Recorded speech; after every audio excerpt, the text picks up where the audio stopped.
Dear listeners, this channel publishes only full and exclusive audio stories. Please subscribe and like them if you enjoy them. He chose her sister. And regretted it. He didn't hesitate. Not even for a second. When they asked him to choose. He didn't look at her. He didn't explain. He didn't apologize. He just turned. And took her sister's hand. Like it was always meant to be her. And in that moment, everything inside her broke. Chapter 1, The Choice. The house at the edge of Blackwater Cliff had a way of listening. Even before the guests arrived, before the lamps were lit and the silver polished and the long tables set with winter roses in narrow crystal vases, the house seemed awake in its own secret fashion. It watched through its tall, dark windows. It remembered through its old wood. It kept its silences in the walls, where whispers settled and stayed. On certain nights, when the sea fog rolled in from the cove below and wrapped the hill in pale drifting folds, the house looked less like a place built by human hands and more like something grown from the stone itself. Ancient. Patient. A keeper of things people would rather not say aloud. On the night of the choosing, the fog came early. It slid over the gardens and swallowed the cedar path. It softened the moonlight until the world beyond the terrace became a blur of silver gray, and from the cliffs there rose the steady hush of the ocean pressing against the rocks far below. Inside, the fireplaces burned low and golden. Candles trembled in every room. And Alara Vale stood alone in the blue drawing room with one hand resting against the cold glass of the window, watching her reflection fade in and out over the dark. She had always loved this room in winter. It was the quietest in the house. While the front halls filled with guests and laughter and footsteps and wool coats damp with mist, the drawing room stayed dim and still, as though it belonged to another hour entirely. The walls were lined in faded blue silk. The mantel held a clock that no longer kept time. A portrait of a long-dead woman hung over the piano, her face half lost beneath a varnish gone smoky with age. As children, Alara and her sister had called it the dreaming room. Their mother had hated that name. "It is a drawing room," she would say, in the cool tone she used for correcting impropriety. Nothing more. Stop filling the house with stories. But stories were difficult to keep out of Blackwater. The sea brought them. The wind carried them up the cliff and under the doors. And some stories, Alara had learned, lived inside a person for so long that they stopped feeling like stories at all. They became breath. Pulse. The quiet hope a woman wrapped around herself and called by another name. Love, perhaps. Or illusion. Behind her, somewhere down the hall, a burst of laughter rose and faded. Then came the faint sound of the front doors opening and the murmured exchange of greetings. Another guest. She did not turn. Instead, she traced a finger over the glass and watched the fog blur the outline of the moon. Her own face hovered faintly before her. Dark hair pinned with more care than usual, the soft cream silk of her dress catching candlelight at the shoulder, eyes too thoughtful to be called calm. "You're hiding." The voice came lightly, almost musically, and Alara closed her eyes for the briefest moment before turning. Iris stood in the doorway. Her sister never seemed to enter a room so much as complete it. Where Alara was quiet, Iris was luminous. She wore deep green velvet tonight, and the color made her pale skin glow like candle wax. Her golden brown hair had been left loose over one shoulder in a style that looked effortless and had certainly taken an hour. A single emerald earring flashed as she tilted her head and smiled. Not unkindly. Never unkindly. That was part of what made everything so difficult. I'm not hiding, Alara said. Iris leaned one shoulder against the doorframe. No? Then what does one call standing alone in the dark while half the county freezes in our entry hall? A moment of peace. Iris laughed softly and came farther into the room. You always did like your peace too much. Alara smiled despite herself. And you always like noise enough for two. That is why we have managed so well. I frighten the world into speaking, and you listen for what it means. Alara looked at her sister then, properly. At the warm brightness in her face. At the restless energy under her ease.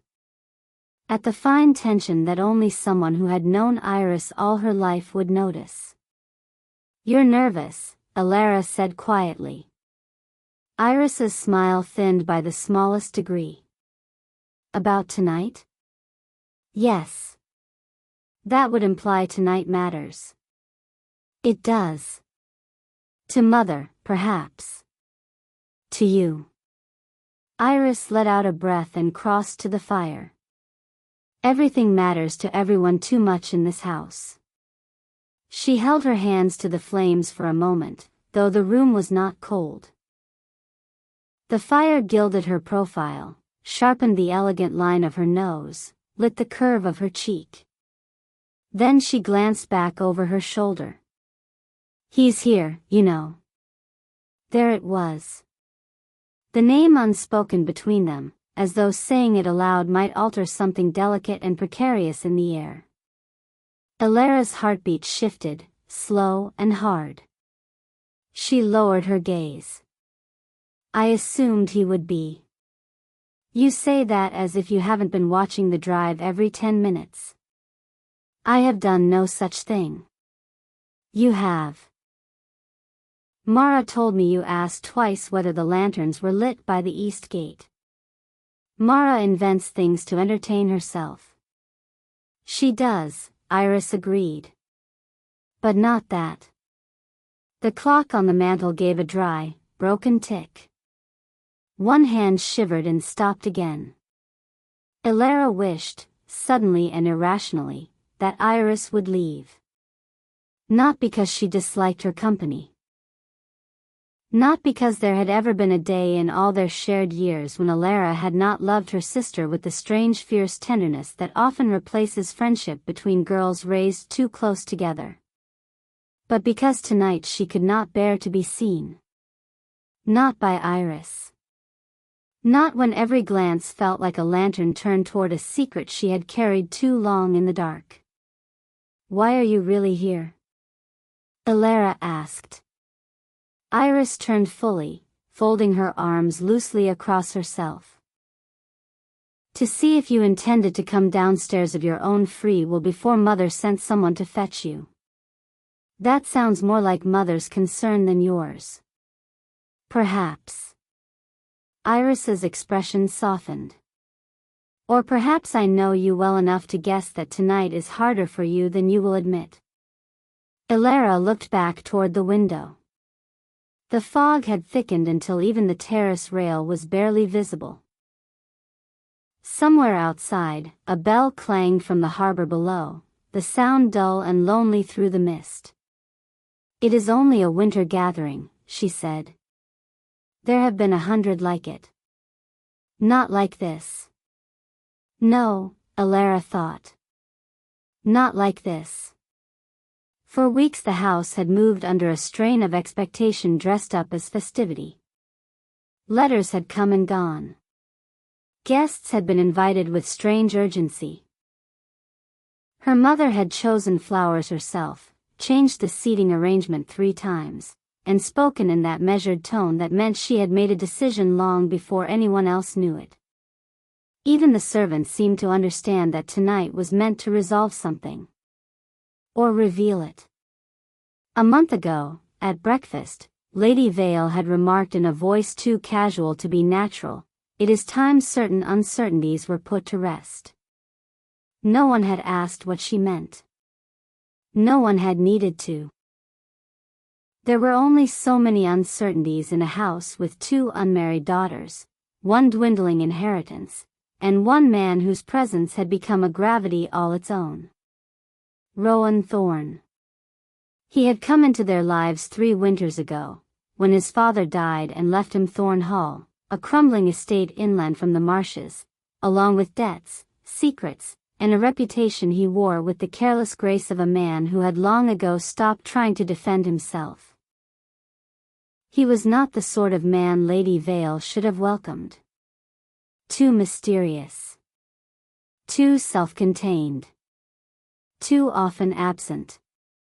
His name had traveled with rumors behind it, as some names do: the closed wing at Thorne Hall, the missing records, the story of a woman who vanished one autumn on the road between the Marsh Chapel and the sea. But Rowan had arrived at Blackwater not as scandal, but as necessity. His mother and Lady Vale had once been friends. Old ties, old griefs, old obligations. Enough to open the door. Enough to let him in. And once he was in, he became impossible to place safely at the edges of anything. He was never loud. Never courting attention. Yet rooms altered when he entered them. Conversation bent around him. Women watched him discreetly. Men measured him with instinctive reserve. He had a face too striking to be called handsome in any easy way: dark hair, gray eyes, a stillness that made every glance feel deliberate. He smiled rarely, but when he did it felt as though he had chosen a person out of the world and briefly allowed them warmth. Elara had been 19 when she met him.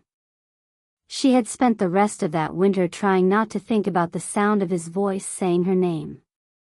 At first she told herself it was only fascination. Then curiosity. Then concern, because he always looked like a man carrying something invisible and heavy. But the heart has a patience that becomes betrayal. It waits quietly while you name it anything else. It lets you pretend. Then one night, perhaps while reaching for a teacup he has already lifted for you, or hearing him speak softly in the darkened library as snow falls beyond the windows, you understand that the thing has roots now. That it has been growing in secret for a very long time. She had never told Iris. She had never told anyone.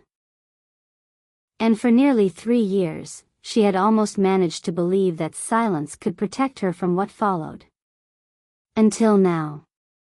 Until the whispers began. Until Rowan, after months away, accepted Lady Vale's invitation to return for the solstice gathering. Until their mother, pale and composed in black silk, announced that before the winter ended, one of her daughters would be engaged. Engaged. Not to some faceless suitor selected by convenience, but to the man whose shadow already lay across every room in the house. Lady Vale had not said his name. She had not needed to. There had only been the fire snapping softly in the breakfast room and the faint clink of Iris setting down her spoon. Then their mother had said, with exquisite calm, "Mr. Thorne has obligations to settle and a decision to make. We will all behave as adults until he does." That had been 6 days ago. 6 days of careful meals and unfinished conversations. 6 days of the servants moving more quietly than usual. 6 nights of Elara lying awake with one hand beneath her cheek, listening to the sea and telling herself not to hope. Because hope was the cruelest part. Not love. Love could be born, even unanswered. Hope turned everything sharp. Iris came nearer and touched Elara's arm. "You should fix your pin. It's slipping." Elara raised a hand to her hair. "Is it?" A little. Iris smiled and reached up to adjust it with deft, practiced fingers. There. You see? You would forget yourself entirely if I weren't here. Elara met her eyes in the mirror over the mantel. For one suspended moment, the sisters looked almost interchangeable, not in feature, for they were too different for that, but in the strange solemnity that had come over both their faces. Then Iris's hand dropped. Elara, she said, very softly, whatever happens tonight. She stopped. Whatever happens. The phrase fell between them like a door closing far away. Elara's throat tightened. What? But Iris shook her head. Nothing. Don't do that. Do what? Begin to say something true and then hide it. Iris gave a small tired laugh. That is usually your art, not mine. Then perhaps I learned it from watching you. That landed. Not hard, not cruelly, but enough. Iris stepped back and folded her hands.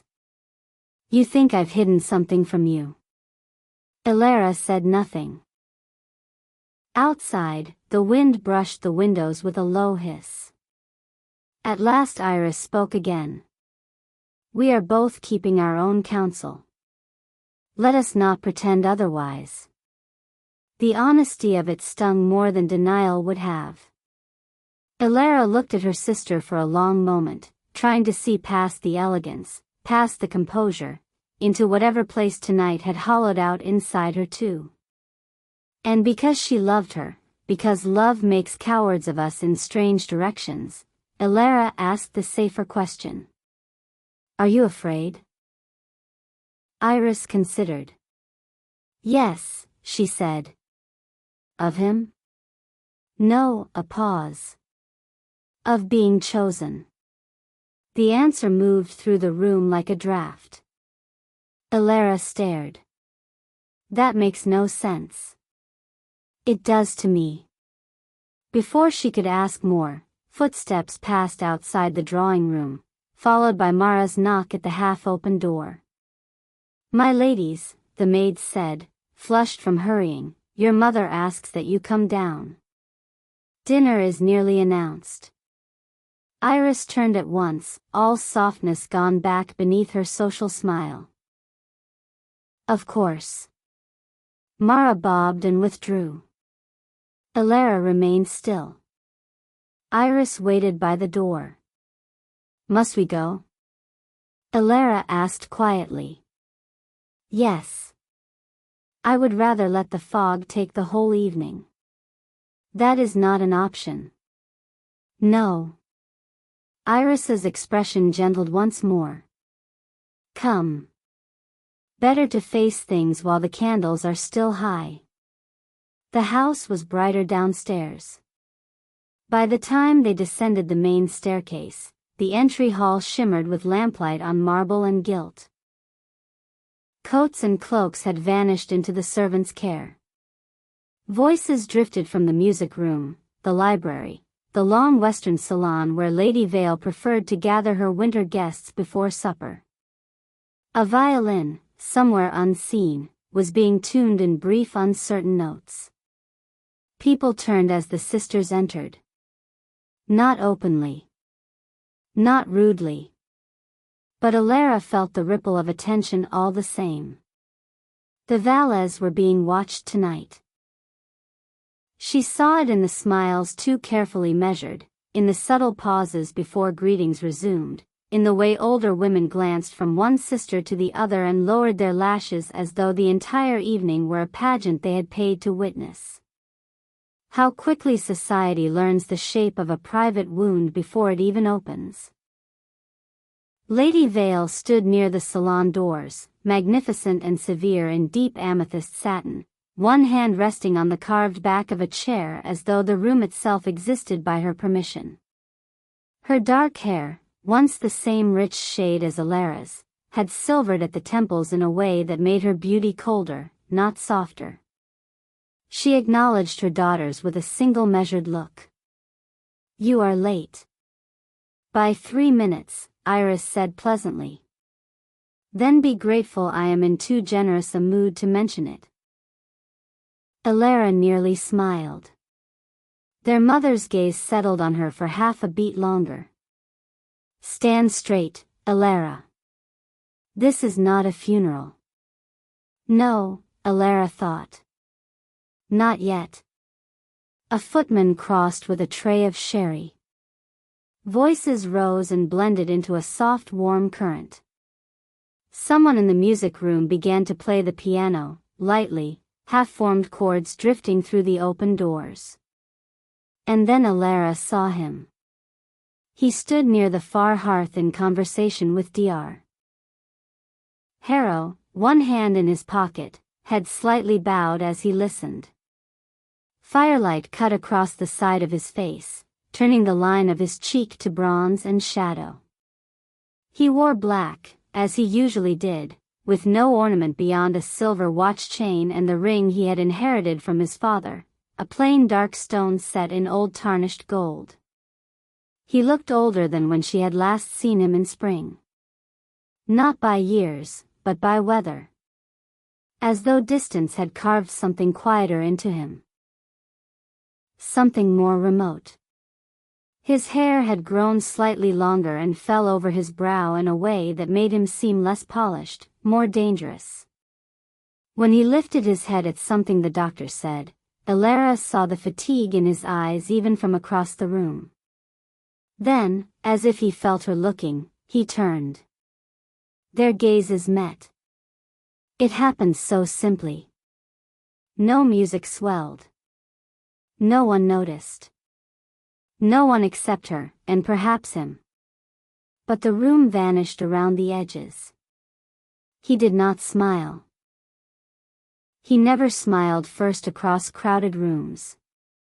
Yet something changed in his expression, some small shift of recognition, of focus, so exact that she felt it like a hand closing gently around her pulse.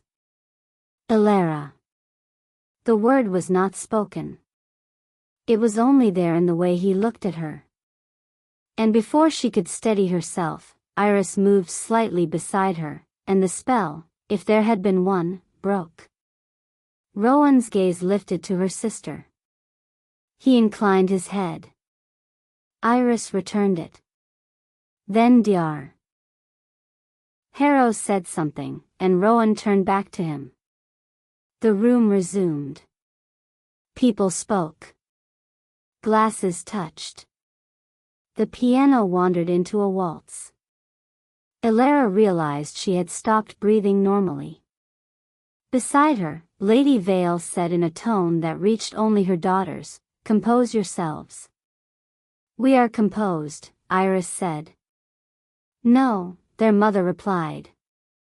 "You are visible. It is much worse." Dinner was announced.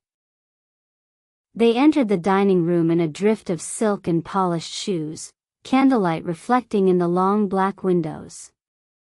The table gleamed with silver, cut crystal, and white tapers in branching candelabra. Winter roses, cream and deep red, lay low along the linen like pools of sleeping color. Place cards waited at each setting. Elara found hers halfway down the table on the left. Not beside Rowan. Of course not. He sat at the opposite side, 3 places away, with Iris on his right and Lady Vale at the head. The arrangement was too precise to be accidental. A trap disguised as etiquette. Elara took her seat and smoothed her napkin over her lap. Across from her, old Mrs. Wren began talking about the storm last week and the state of the roads inland. Elara nodded when required. She answered when spoken to. She even tasted the soup, though she could not later have said what it was. Most of the time, she was aware only of fragments. The glow of candlelight along Rowan's knuckles as he lifted his glass. The dark fan of Iris's lashes when she looked down. Lady Vale's voice, cool and effortless, guiding conversation like reins. At one point she heard Rowan say, "The marsh bridge will need rebuilding by spring." At another, Iris laughed at something Lord Everton remarked, but the sound seemed brittle around the edges, like ice touched by a fingertip. No one mentioned the true purpose of the evening. No one needed to. It hung over the table with the flowers and the candle smoke. Through the main course, Alara caught Rowan looking at her exactly twice. The first time was brief, almost accidental. The second lingered long enough to trouble her. There was something unreadable in it. Not distance. Not indifference. Something nearer to regret. She dropped her gaze at once. By dessert, the room had grown warmer, louder. Wine softened people. The older men leaned back more comfortably. The younger guests exchanged smiles and private murmurs. Someone suggested cards after dinner. Someone else mentioned dancing. Lady Vale declined both. "Not yet," she said. The room quieted. She rose slowly, one hand on the table's edge. The servants, trained by long habit, became still as portraits. "My dear friends," she said, "you have honored my house tonight, and I thank you. But before the evening passes into lighter amusements, there is a matter to settle. One that concerns my family and a future long delayed." No one moved. The candles crackled softly in their holders. Alara felt the blood draining from her face. Lady Vale did not look at her daughters. She looked at Rowan. "Mr. Thorne," she said, "you know what has been asked of you." The silence that followed seemed to deepen the room, to stretch it until the table felt miles long. Rowan set down his glass. He rose. For one impossible second Alara thought he might refuse. Laugh softly. Walk out. Say that people are not prizes, not ledger entries, not decisions to be made under chandeliers while guests hold their breath. But he did none of those things. He stood very still, one hand resting against the back of his chair. His face was unreadable. "I know," he said. His voice was low, even. Lady Vale inclined her head once, granting him the floor as if this had all been arranged between them in some colder language than speech. Around the table, eyes flickered from Rowan to Iris to Alara and back again. The sea could be heard faintly now beyond the walls, the tide turning against the cliff. Alara's hands were clasped so tightly beneath the tablecloth that her fingers ached. She did not look at Iris. She could not. Because hope, even then, even at the edge of humiliation, was still alive inside her, trembling like the last wick of a candle. Rowan moved around his chair. Every footstep sounded distinct in the stillness. He walked the length of the table toward where the sisters sat. Not quickly. Not theatrically. With a calm that felt, to Alara, almost unbearable. He stopped between them. The whole room seemed to narrow to that single point. Alara lifted her eyes. He did not look at her. Not even for a second. Something cold opened in her chest. He turned. And he held out his hand to Iris.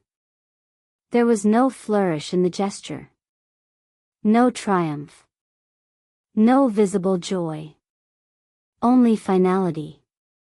Iris stared at him. For the first time that evening, truly stared, as though she had expected anything in the world except this. The room waited. Lady Vale said nothing. Rowan's hand remained where it was, steady, patient, terrible. At last, almost like someone moving in a dream she could not wake from, Iris rose and placed her hand in his. A breath escaped someone near the end of the table. A chair creaked. Somewhere in the hall beyond, a servant dropped a spoon and the metallic clatter rang out with absurd clarity. Elara heard all of it and none of it. Because in that moment the world had split cleanly down the center.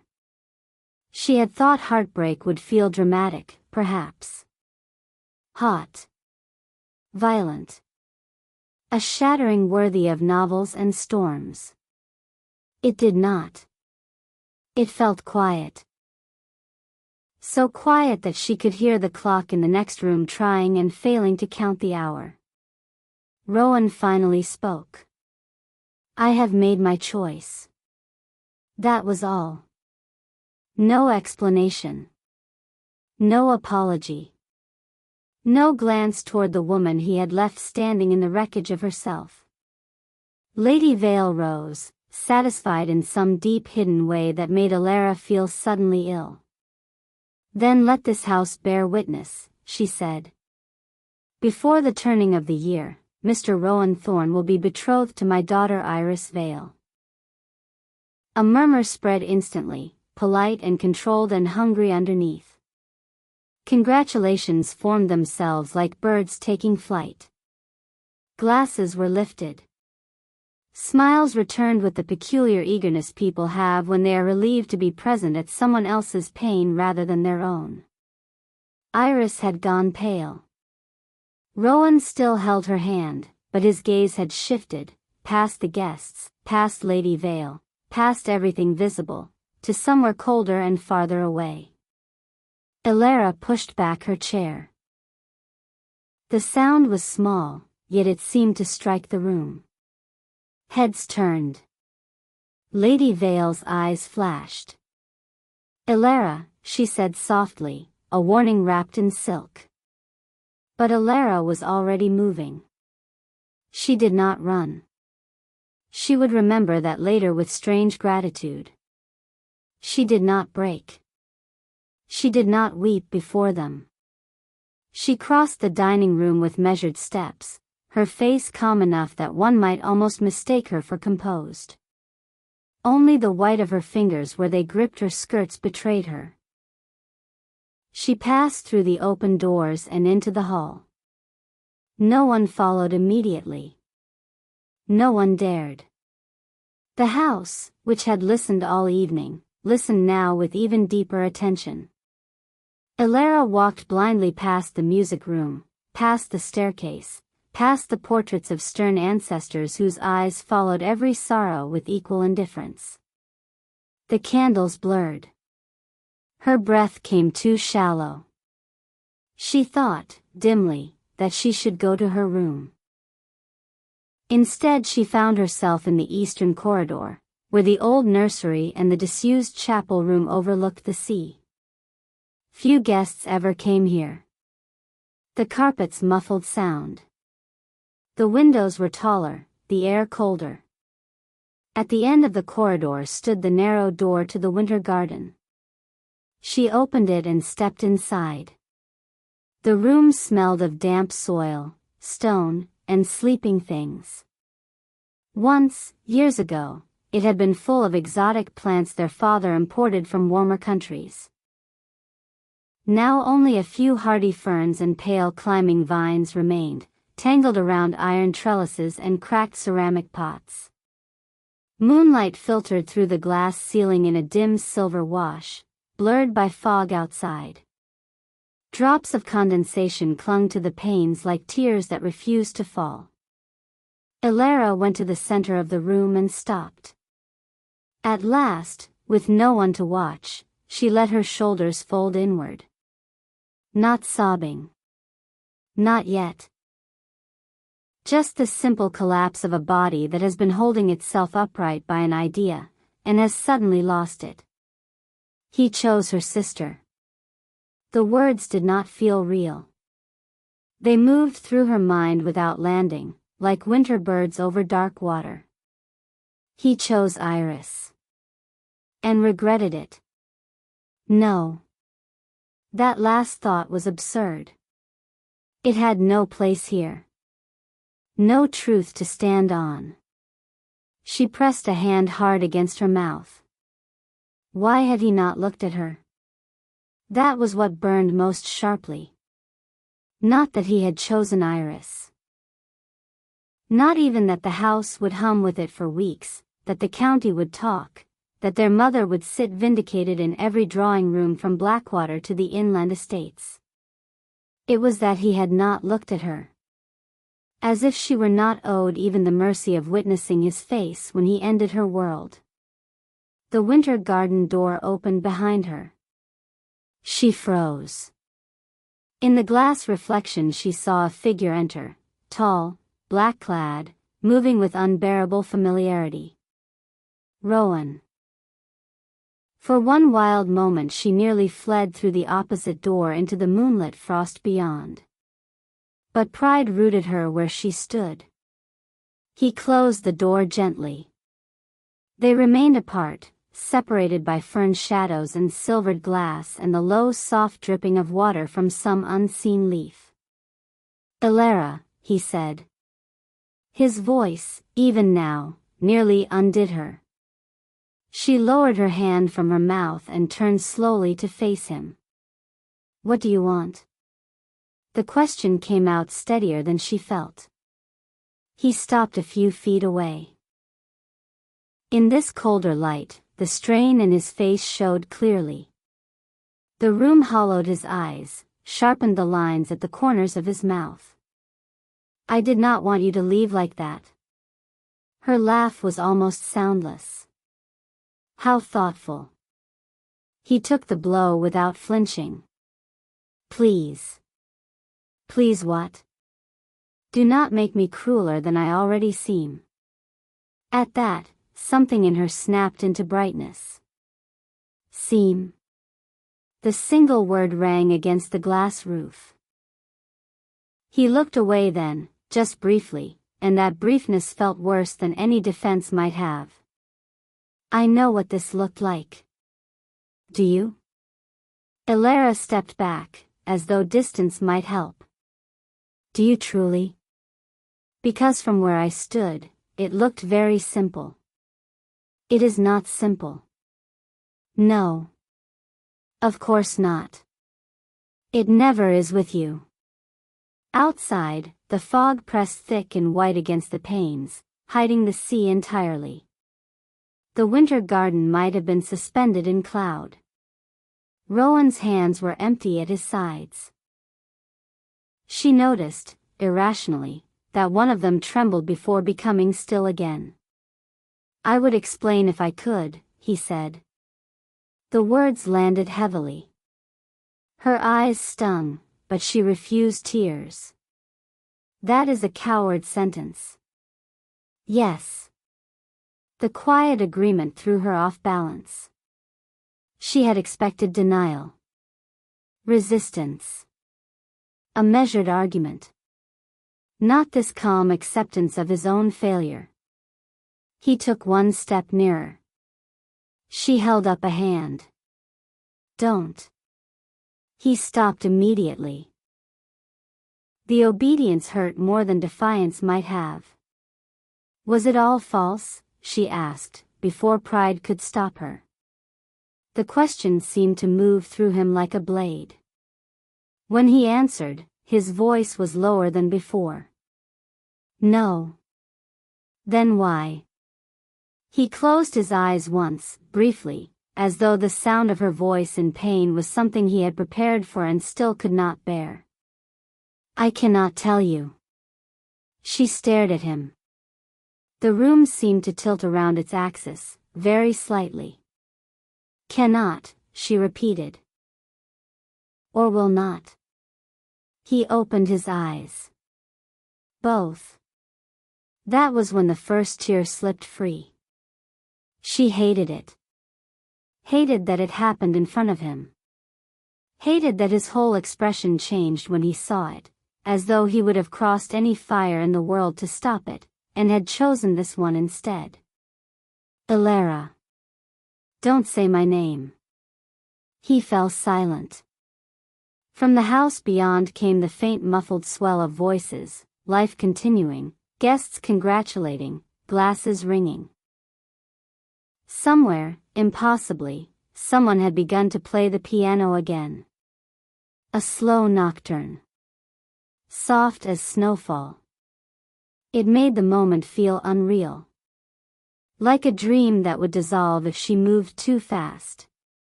But the ache in her chest was real enough. You should go back, she said.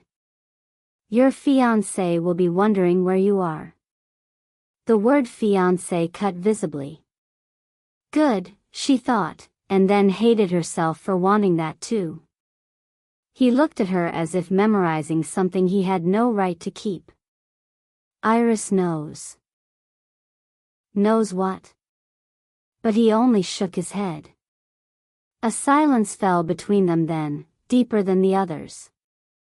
Full of things unfinished. At last Alara said, very quietly, I loved you. His breath caught. She had not meant to say it. Not like this. Not here among sleeping vines and moon fog in the ruins of her own dignity. But once spoken, the truth had a terrible relief to it. I think, she said, voice breaking despite every effort, that is the worst part. You must have known. He looked as though she had struck him. I knew, he said. She laughed again, but this time the sound was rough and fragile and close to a sob. Of course you did. And I. He stopped. Whatever followed died unspoken. Alara waited one heartbeat, then two. When nothing came, she nodded once. Yes, she said. That is answer enough.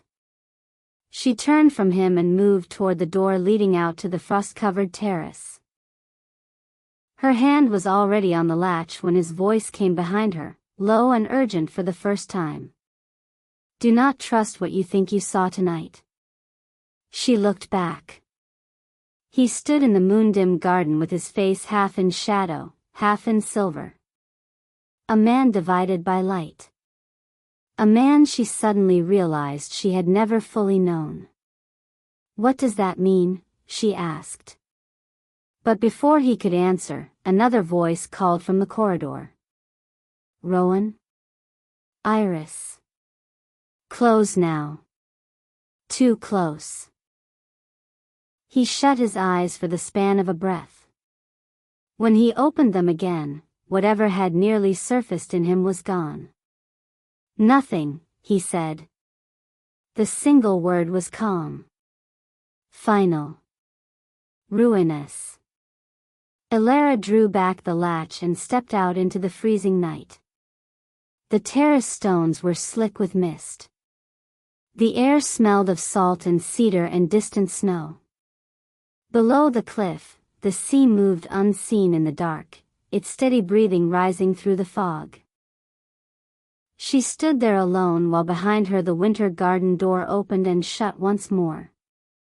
She did not turn to see which of them had left. She did not need to. Instead she lifted her face into the cold and let the fog beat against her skin like soft rain. Inside the house, the lamps burned warmly on. Inside, her sister stood with the man Alara loved. Inside, a choice had been made. And out on the terrace, with the sea murmuring below like some ancient creature half asleep in the dark, Alara felt the first faint stir of something beneath the heartbreak. Not hope. That was gone. Not yet anger. Something quieter. A thread. A wrongness so delicate it might have been imagined, except that she knew, with the strange certainty one sometimes has in dreams, that the night had not unfolded as it was meant to. He had chosen Iris. Yes. Everyone in the house had seen it. Everyone would remember it that way. But in the instant before she fled the dining room, just before the world blurred and the candles seemed to tilt, Elara could have sworn she saw something in Rowan's face as he took her sister's hand. Not longing. Not relief. Fear. The fog curled around her ankles like pale silk. Far out at sea, a light moved once and vanished.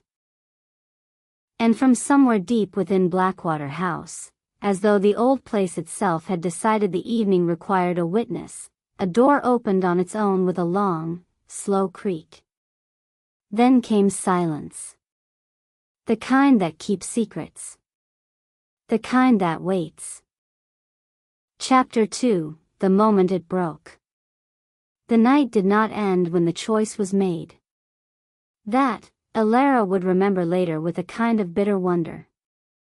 There had been no thunder, no shattered glass, no dramatic collapse of chandeliers or fortune or name. Blackwater House remained exactly as it had been an hour before, lit, elegant, murmurous, rich with candlelight and old wood and the scent of wine warming in crystal. Guests still moved from room to room. Servants still carried trays on practiced hands.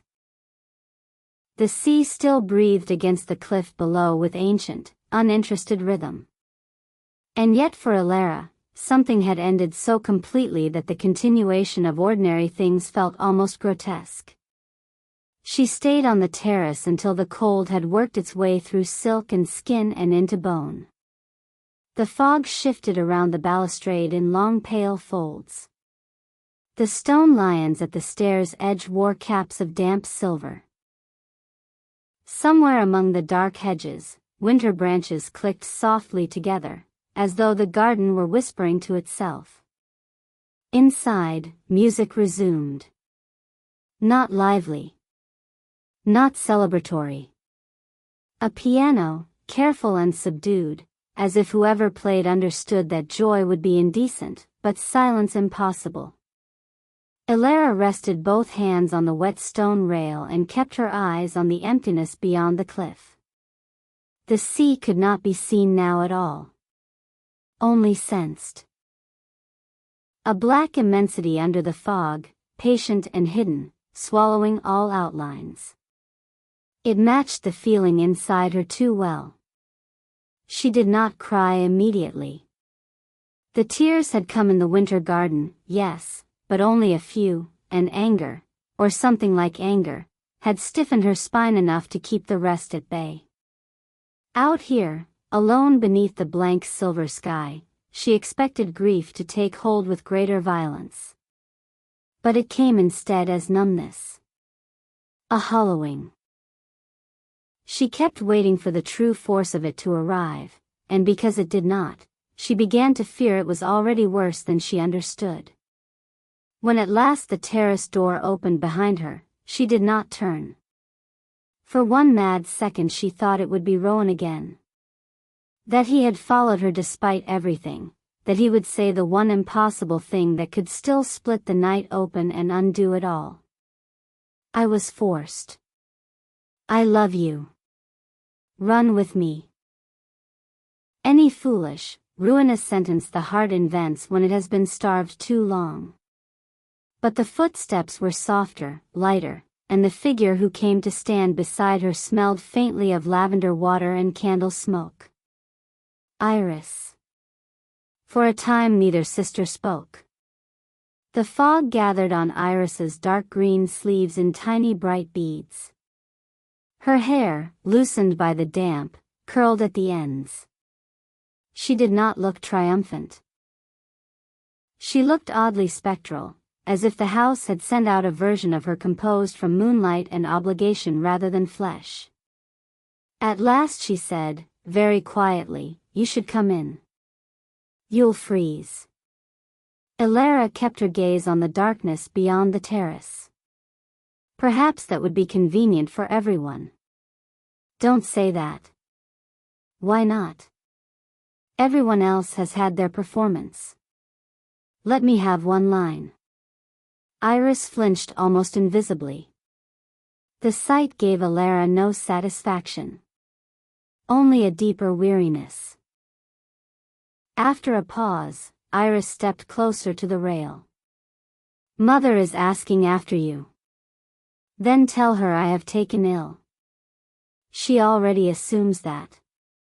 That saves us both effort. Elara. There was something in her sister's voice then, not command, not defensiveness, but pleading threaded so thinly through restraint that anyone else might have missed it. Elara turned at last. Iris's face in the fog looked younger than it had downstairs. The usual radiance had gone out of it. In its place was a strain so naked Elara almost could not bear to see it. Almost. You should be with him, Elara said. Iris's eyes sharpened. Must you do that? Do what? Make him sound like a possession I asked for. Elara stared. The cold air cut her lungs. You took his hand. Yes. He chose you. Yes. And now you are offended by how I phrase it. Iris's mouth tightened. For 1 second the old easy charm slipped entirely, and Elara saw not the admired elder daughter, not the poised beauty whose entrances altered rooms, but only her sister, a frightened woman standing in fog with a truth she was trying not to speak. Things are not what they seem, Iris said. The word struck Elara with such force that she almost laughed. It was too much like what Rowan had said. Too little and too late. How convenient, she whispered. That is always the language of people who expect forgiveness without clarity. Iris closed her eyes once, then opened them again. I am not asking forgiveness. No. Elara turned back to the sea. Then what are you asking? The answer came after a long silence. Time.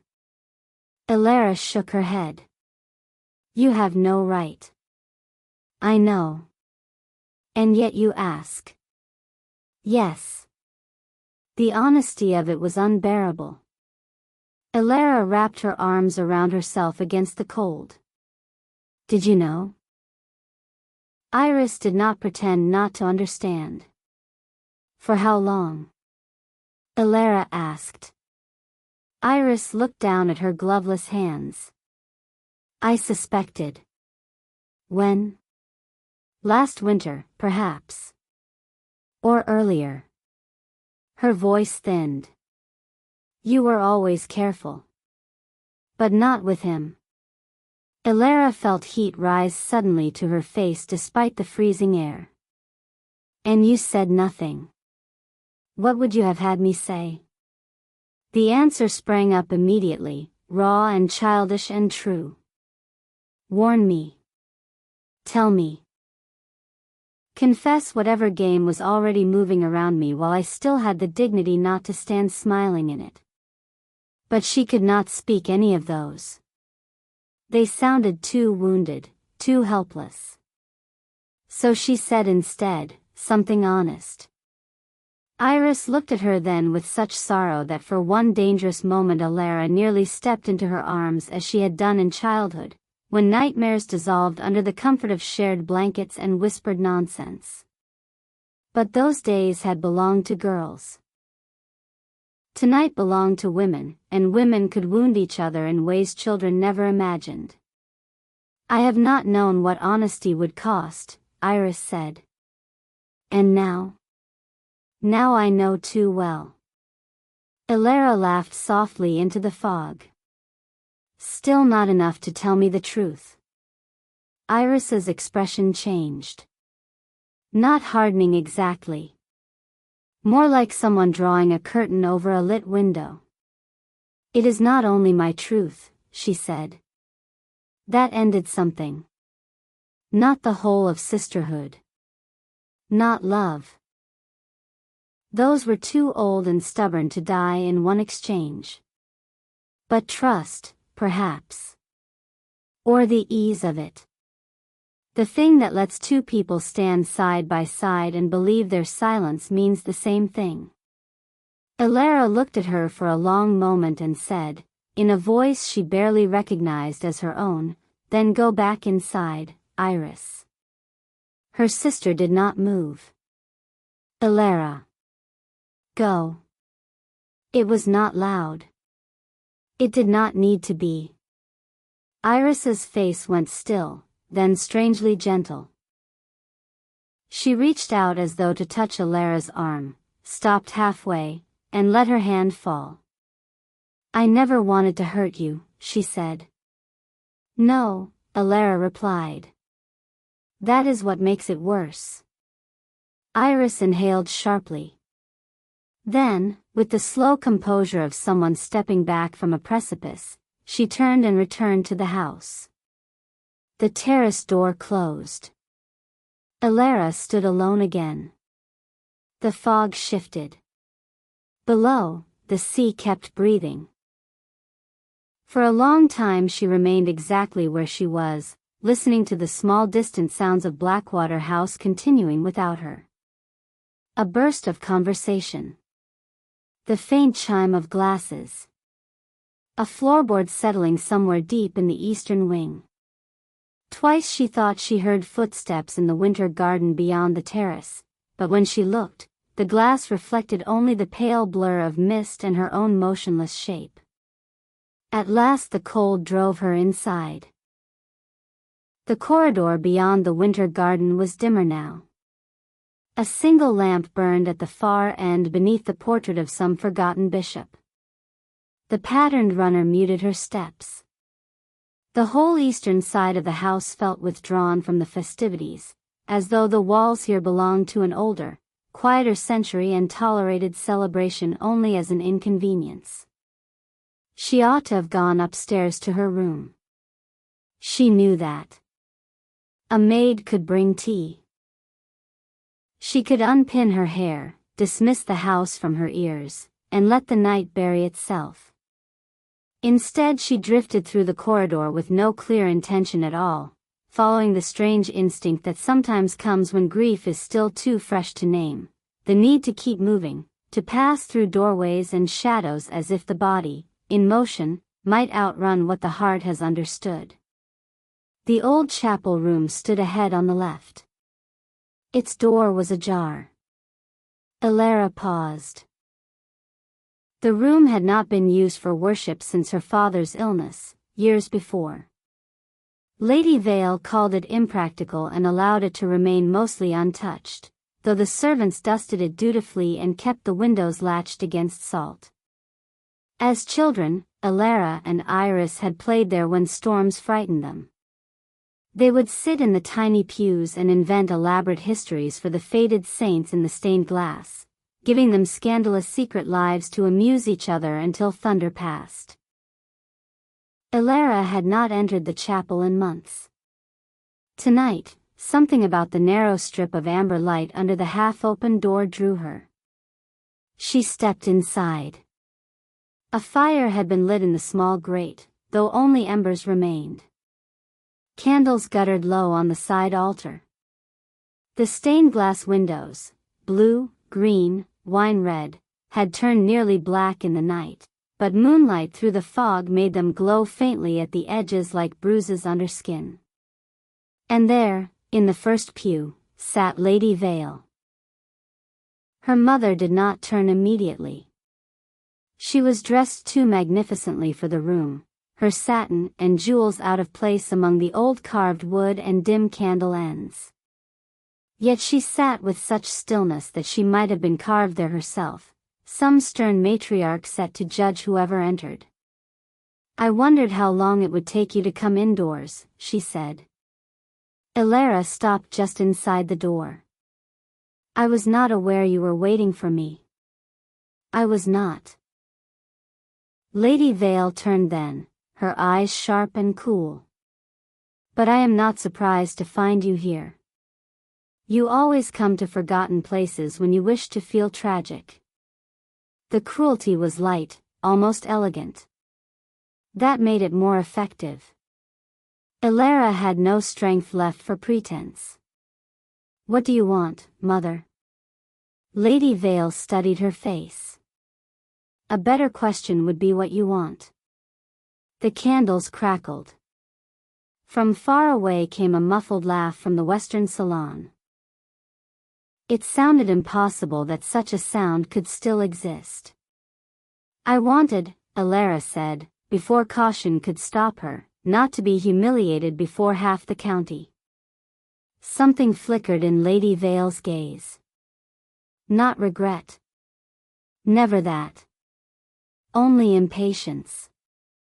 You humiliated yourself by making so little effort to conceal your attachment. Alara stared at her. My attachment? Yes. Lady Vale turned back toward the dark altar. You are not as unreadable as you imagine. Neither, I suspect, is he. The words landed with dangerous slowness. Alara moved a step closer. Then you knew. Of course I knew.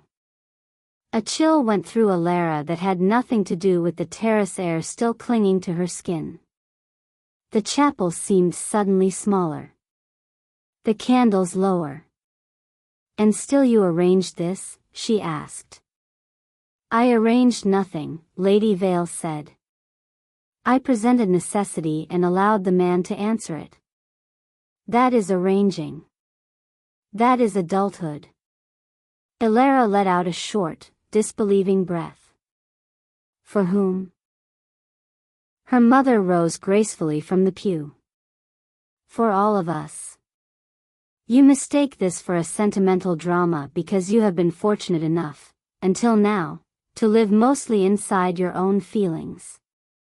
But households are not made of feelings, Alara. Estates are not sustained by sighing in corridors. Men like Rowan Thorne do not drift harmlessly among unmarried daughters without consequences.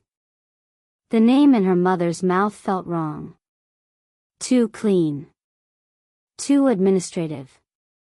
He is not a contract, Alara said. No. Which is precisely why he is dangerous. Lady Vale crossed slowly to the altar rail, gloved fingers brushing the polished wood. His lands border ours. His debts could swallow him. His inheritance is more complicated than people know. And his name, she paused. His name draws trouble the way marshes draw mist. You invited him here. Yes. Why? Her mother turned. For a second something old and strange crossed her face, something like memory sharpened into contempt. Because some storms, Lady Vale said softly, must be brought close enough to be watched. Alara had the uneasy sense that this answer, though true in some oblique way, was not the real one. Blackwater House had become full of such answers. Doors that opened onto other doors. Words that concealed more than silence ever could. She heard herself ask, did you prefer Iris? A direct wound for a direct wound. Lady Vale did not blink. I prefer order. That is not an answer. It is the only answer that matters. Alara looked at her mother and felt, all at once, the whole long architecture of their life together, the lessons in restraint, the praise reserved for obedience, the way affection in this house had always arrived folded inside expectation, never free and careless and warm. She had spent years pretending she did not mind. That she was simply quieter than Iris, more suited to corners and books and the company of old rooms. Perhaps that had always been true. But tonight another truth moved beneath it. She had also been easier to overlook. Did it please you, Alara asked, to see me stand there while he chose her? Now the flicker came again, sharper. You make yourself smaller than you are when you speak like this. No. I think perhaps I am seeing my size at last. Lady Vale drew herself up. Enough. Whatever childish fantasy you entertained, it ends here. Mr. Thorne has chosen appropriately. Your sister will marry well. You will recover, and in time you will thank me for sparing you." Elara almost laughed, but the sound caught and burned. "Sparing me?" "Yes." The certainty in Lady Vale's voice was terrifying. Elara took another step forward. "What do you know?" A silence followed. Fire shifted in the grate. One ember split and sent up a brief thread of sparks. Lady Vale's expression smoothed itself into perfect composure. "More than you," she said. "That is not difficult. No one in this house speaks plainly. Plain speech is overrated. No. It is only rare."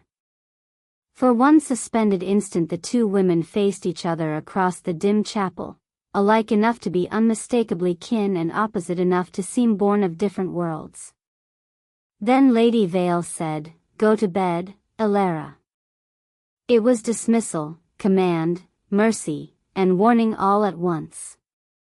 Elara looked at her mother's face and knew she would get no more tonight. Not from her. Not from anyone. So she inclined her head with brittle courtesy and turned for the door. "Mother?" Lady Vale did not answer, but Elara saw from her stillness that she was listening. "When you say he chose appropriately," she paused, one hand on the door. "You speak as though you expected him to choose otherwise." The silence behind her lengthened. When Lady Vale finally replied, her voice had gone very soft. "I expected," she said, "that if he had any mercy in him at all, he would choose the daughter he could survive." Elara turned too late to catch what else might have lived in her mother's expression. It was already gone.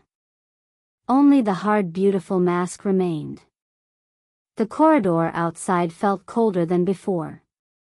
Elara closed the chapel door quietly behind her and stood for a moment with her forehead against the carved panel, breathing in the smell of old varnish and sea salt. The daughter he could survive. What did that even mean? She pushed away from the door and began toward the staircase. As she neared the turn in the hall, voices drifted to her from the shadowed gallery ahead, low, urgent, unmistakably male and female. Instinct stilled her immediately. The speakers were somewhere beyond the arch, in the narrow sitting room that overlooked the east lawn. If she took 2 more steps, they would see her. So she remained where she was, hidden by darkness and the angle of the corridor. At first she meant only to wait until they passed. Then she recognized the voices. Rowan. And Dr. Harrow. That stopped her more effectively than any wall. Dr. Elias Harrow had been their family physician for as long as Elara could remember, though calling him merely a physician never seemed enough. He knew too much of everyone's private histories. He appeared in moments of illness, scandal, childbirth, grief, and never betrayed surprise at anything. Thin, silver-haired, impeccably dry in manner, he possessed the unnerving quality of a man who had spent decades listening to confessions no priest would want. Why Rowan was speaking to him alone in a dark sitting room halfway through his own announcement dinner, Elara could not guess. She told herself to leave. She did not. The voices were low, but the old house carried sound strangely. Certain corners gathered it, cradled it, sent it slipping along the walls in whispers. "Cannot keep this from her indefinitely," Dr. Harrow was saying. Rowan replied, "Indefinitely was never the intention." Then what was? A pause. When Rowan spoke again, his voice sounded hoarser than she had ever heard it. "Time." The same word Iris had used. Elara's fingers tightened around the banister. Dr. Harrow exhaled sharply through his nose. Time for what? The truth does not improve in storage. It can become survivable. No, the doctor's tone hardened. It becomes poisonous. Silence. Then Rowan said, "You think I don't know that?"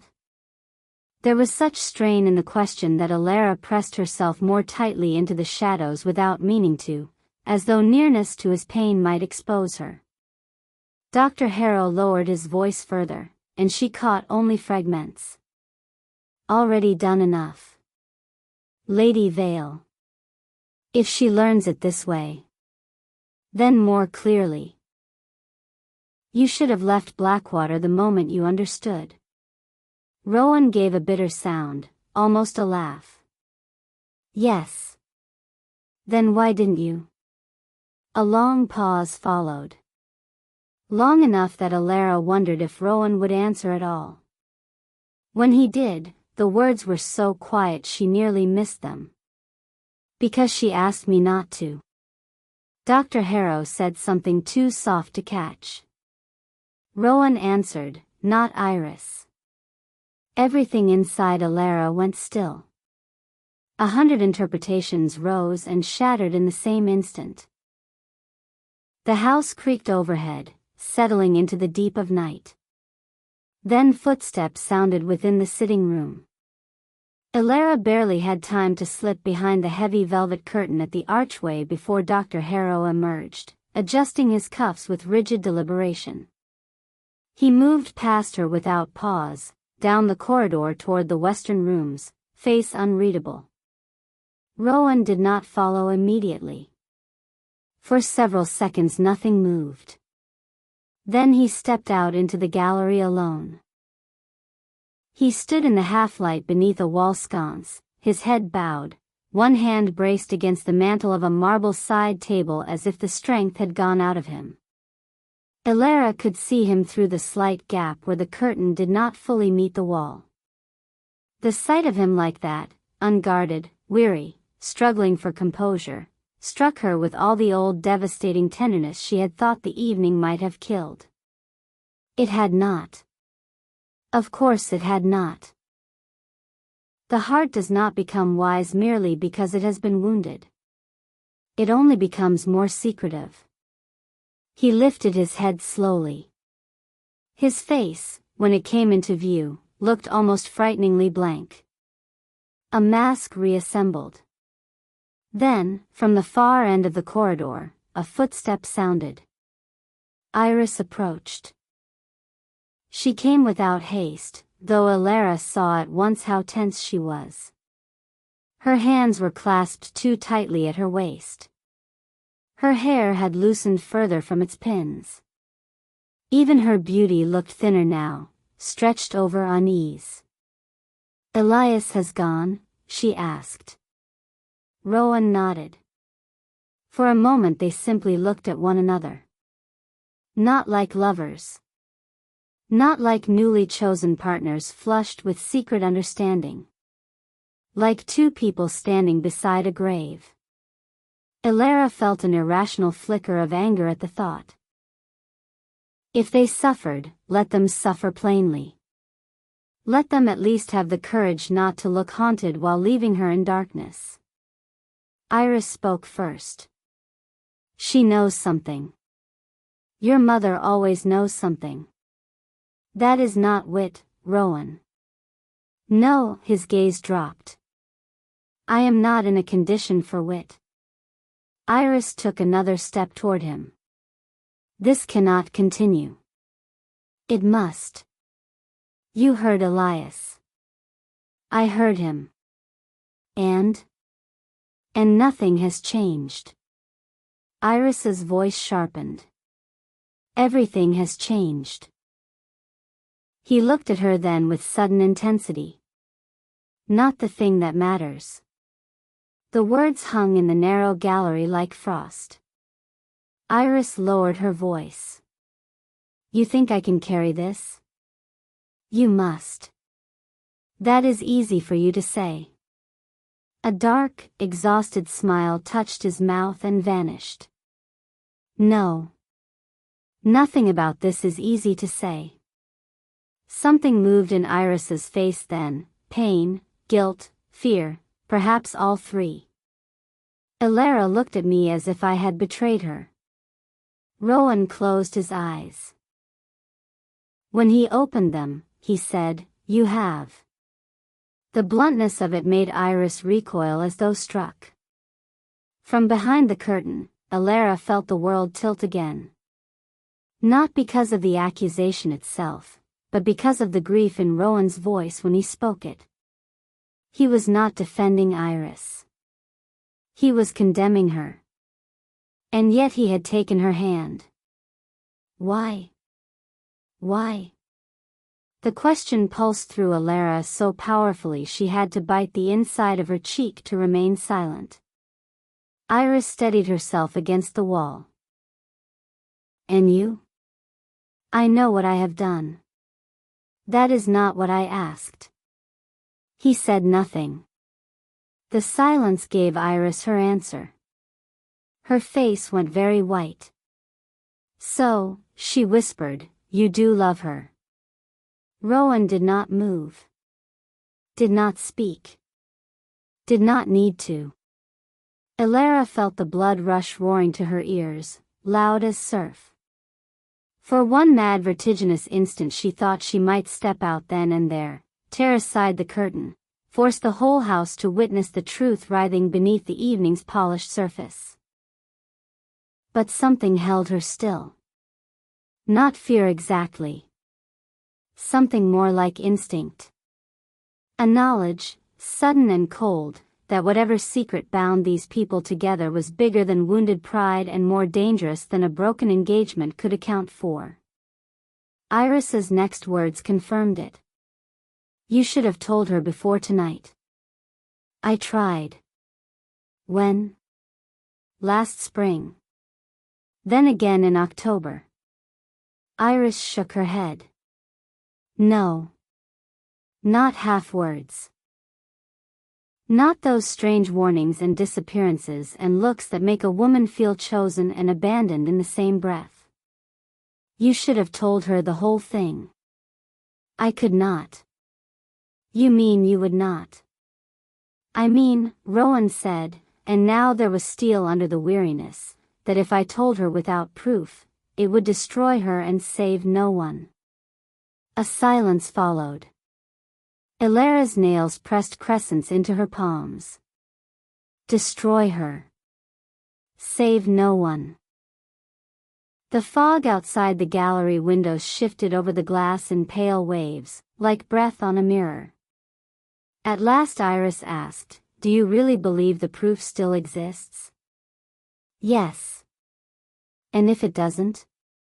Rowan's answer came at once. "Then I have condemned her for nothing." The words moved through Elara with chilling precision. Her. Not you. Not us. Her. Iris stood very still. Then, in a voice unlike any Elara had ever heard from her, small, tired, stripped clean of charm, she said, "I don't know how much longer I can bear this." "You will bear it," Rowan said, though not unkindly. For her. That was enough. Too much, perhaps. Because in that instant Elara understood something with terrible clarity. Whatever lay beneath this night, Iris was not its victor. Rowan was not its master. And she herself was not merely its victim. She was at the center of it. Or near enough that other people had begun breaking themselves against the edges to keep her from seeing. A floorboard creaked beneath her weight. The sound was slight. But Rowan's head snapped toward it immediately. Elara? She did not think. She ran. Not wildly. Not with skirts flying like some gothic heroine pursued through storm and candlelight. Just fast enough that by the time Rowan reached the archway, she was already halfway down the servant's stair, one hand catching the banister, breath burning in her throat. Behind her, his footsteps thundered once, twice. "Elara, wait." She did not. The narrow stair curved sharply into darkness. Old portraits loomed on the landing.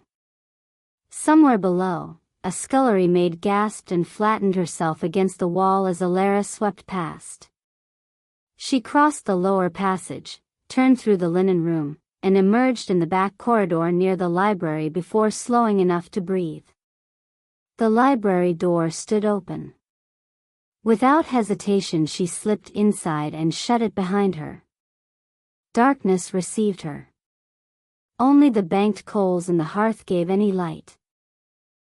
The room smelled of leather, cedar shelves, ashes, and the faint ghost of Rowan's tobacco from evenings long past. Elara pressed her back to the door and listened. Footsteps approached.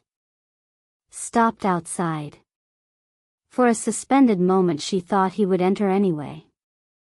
But after several seconds, the footsteps moved on. Silence returned. She crossed the room blindly and sank into the chair beside the cold side table where, 3 winters ago, Rowan had first asked what she was reading and listened to her answer as though it mattered. Now memory rose against her in sharp merciless fragments. His hand on the ladder in the upper stacks, steadying it while she reached for a book she could not quite touch. His voice beside the window during a storm, telling her about the inland marsh lights that sailors once mistook for souls. The night he had found her in this very room after her father's death anniversary dinner, sitting alone with a book open and unread in her lap, and wordlessly poured her a glass of sherry before taking the chair opposite, keeping company with her grief until she could breathe through it. Not false, he had said. No, she thought. That had been the problem. None of it had been false. She bent forward and covered her face with both hands.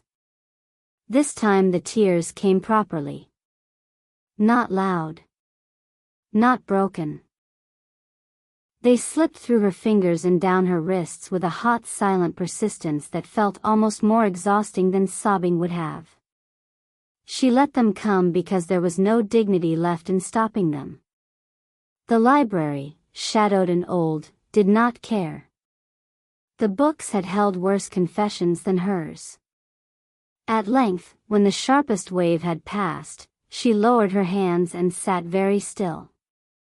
The fire clicked softly in the grate. Somewhere above the mantel, a draught moved through the chimney with a low hollow note like distant singing.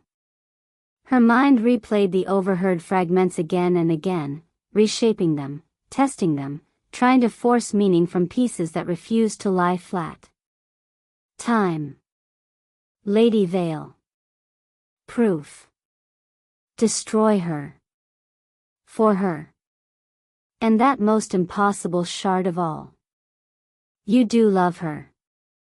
He had not denied it. He had said nothing, and in silence there are answers words cannot improve. A numb kind of clarity began to gather under the grief. Not peace. Nothing so kind. But direction. Someone knew the truth. Several someones, perhaps. And all of them believed Elara should remain in ignorance while her life was rerouted around her. That, more than heartbreak, offended something essential in her. She sat up slowly and wiped her face with the heel of her hand. The library around her emerged in layers as her eyes adjusted, ranks of books rising to the ceiling.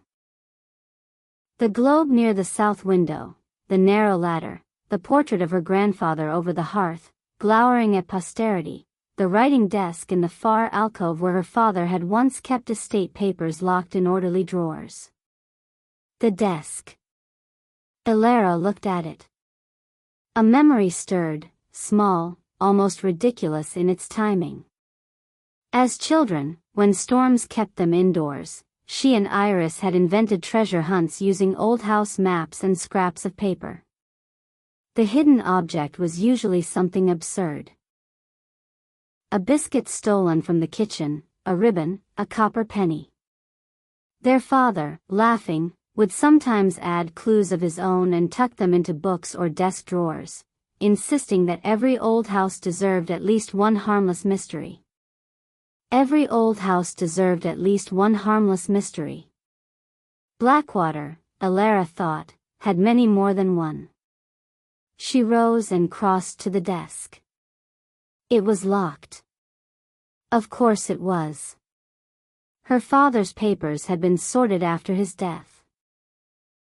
Some moved to the study, others burned, others perhaps taken by Lady Vale into whatever invisible vault contained all the facts she preferred to own alone. Still, one upper drawer stood slightly crooked, not fully seated. Elara tugged it. It resisted, then slid out with a dusty groan. Inside lay only scattered correspondence, sealing wax, old invitations, and a shallow cedar box no larger than both her hands. The box was unlatched. She hesitated only a moment before opening it. Within were photographs. Not many. Half a dozen at most, their edges silvering with age. Family pictures mostly. Her father younger than she remembered, standing beside Lady Vale in summer white. Iris at 12, windblown and grinning on the cliff path. Elara herself at perhaps 9, solemn in a straw hat too large for her, staring suspiciously at the camera as if photography were a personal insult. She might have closed the box then. But beneath the photographs lay a folded paper. The fold was old, the paper soft at the creases. Not quite a letter. More like a torn page from a journal or ledger. Elara unfolded it carefully and moved nearer the fire to read. At first the ink made little sense. The handwriting was not her father's. Not Lady Vale's either. It slanted too sharply, pressed too hard into the paper. There was no date. Only a brief paragraph. If anything happens to her, the truth remains with the child. Do not let Vale bury it. Thorn knows where the first key was left, but not the second. Trust no one who was present that night by the chapel road. Beneath it was a name. Or what had once been a name. The lower half of the page had been torn away. Elara read the lines again. And again. The child. Vale. Thorn. Chapel Road. A pulse began to beat hard at the base of her throat. It might mean nothing. A fragment of some old scandal unrelated to her. A scrap of melodrama from before she was born. And yet Blackwater had a chapel road. A narrow lane running north of the house toward the old marsh chapel and then bending down toward the cliffs. And Thorn. Not Rowan, perhaps. Not necessarily. But the family name sat there like a coal refusing to cool. She was still staring at the page when the library door opened. Elara spun around. Mara stood on the threshold holding a lamp, her eyes wide. "My lady, I'm sorry, I didn't know." Elara's heart hammered so hard she had to grip the edge of the desk. "What is it?" Mara shifted anxiously. "Mrs. Finn says to tell you that Lady Vale is asking for the bridal silver to be brought up from the east storage." The words seemed absurdly distant. "The bridal silver?" "Yes, my lady." Mara swallowed. "For the engagement display tomorrow." "Tomorrow." Of course. Blackwater wasted no time embalming its own injuries into ceremony. "Elara?" Mara's face changed as she took in the tear marks, the open drawer, the paper in Alara's hand. Did something happen? A laugh nearly escaped her at that. Something happened. Yes, Alara said softly. Then, before the maid could retreat, she added, Mara, how long have you been at Blackwater? The maid blinked. Since I was 10, my lady. In the laundry first. You remember things. Mara flushed slightly. I remember what I see. Alara. The new voice came from the hall beyond Mara. Rowan. He had found her after all. Mara turned, startled, and then looked quickly between them with the terrified alertness servants develop when they sense the floor of a household shifting under their feet. Alara folded the paper once and slipped it into the sleeve of her gown. Mara, she said, very calmly, leave the lamp. The maid obeyed at once and disappeared into the corridor. Rowan stepped into the library. He shut the door behind him. For a moment neither spoke. He had no right to look tired, Alara thought wildly. No right to look as though the evening had cut him too. And yet he did. His hair had fallen untidily over his forehead. His collar was slightly loosened. His eyes fixed on her face, then moved briefly to the desk, the open drawer, back to her again. I did not mean for you to hear that. Alara almost smiled. Which part? She asked. There were so many unfinished truths to choose from. He exhaled slowly. You should not be alone. I assure you, solitude is the least dangerous thing in this house. His gaze sharpened. What do you mean? For one breath she considered showing him the paper. For one breath more she considered hurling it into the fire and watching whether his composure survived the flame. Instead she said, I mean that everyone around me appears to be acting a part in a play whose script I was not given. Something flinched in him. Alara. No. Tonight you will answer me. His face changed. Not because she spoke loudly. She did not. But because, perhaps for the first time, he heard something in her tone that would not yield. The old softness he could rely on was gone. Not dead. Nothing so merciful. Only buried under injury and purpose and the faint beginning of suspicion. He took one careful step closer. Ask. The lamp flame moved between them, sending gold over the books and making shadows breathe along the walls. Alara held his gaze. Do you love my sister? The question hit him like a physical blow. He stood very still. Then, no. The word fell with such force that for a second the whole room seemed to ring around it. Alara's pulse stumbled. She had wanted the truth. Imagined it. Hoped for it despite herself. But hearing it aloud was something else. Somewhere beneath the hurt, something dangerous opened. Then why did you choose her? His jaw tightened. You know I cannot say. Cannot. Again. Yes. Her laugh was low and shaking. You ask an awful amount of faith from someone you just destroyed. Pain flashed openly across his face this time. I know. Do you? She stepped toward him now, the paper forgotten in her sleeve, anger warming her colder than the terrace had chilled her. Because from where I stand, you knew exactly enough to wound me and not enough to stop. I stopped what I could. That is not an answer. No. Then here is another question. Do you love me? Silence. Complete and terrible. He looked at her as though all the darkness in Blackwater had gathered suddenly behind his ribs. At last he said, in a voice barely above a whisper, "Yes." The library moved around them in slow deep quiet. The fire. The lamp. The sea beyond the walls. Everything remained as it had been, and yet nothing did. Elara felt the floor beneath her become uncertain, as though she had stepped onto ice and only now heard the water underneath.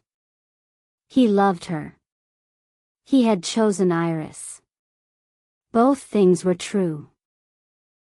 Which meant the world had become a place where truth itself could split and turn cruel in the same hand.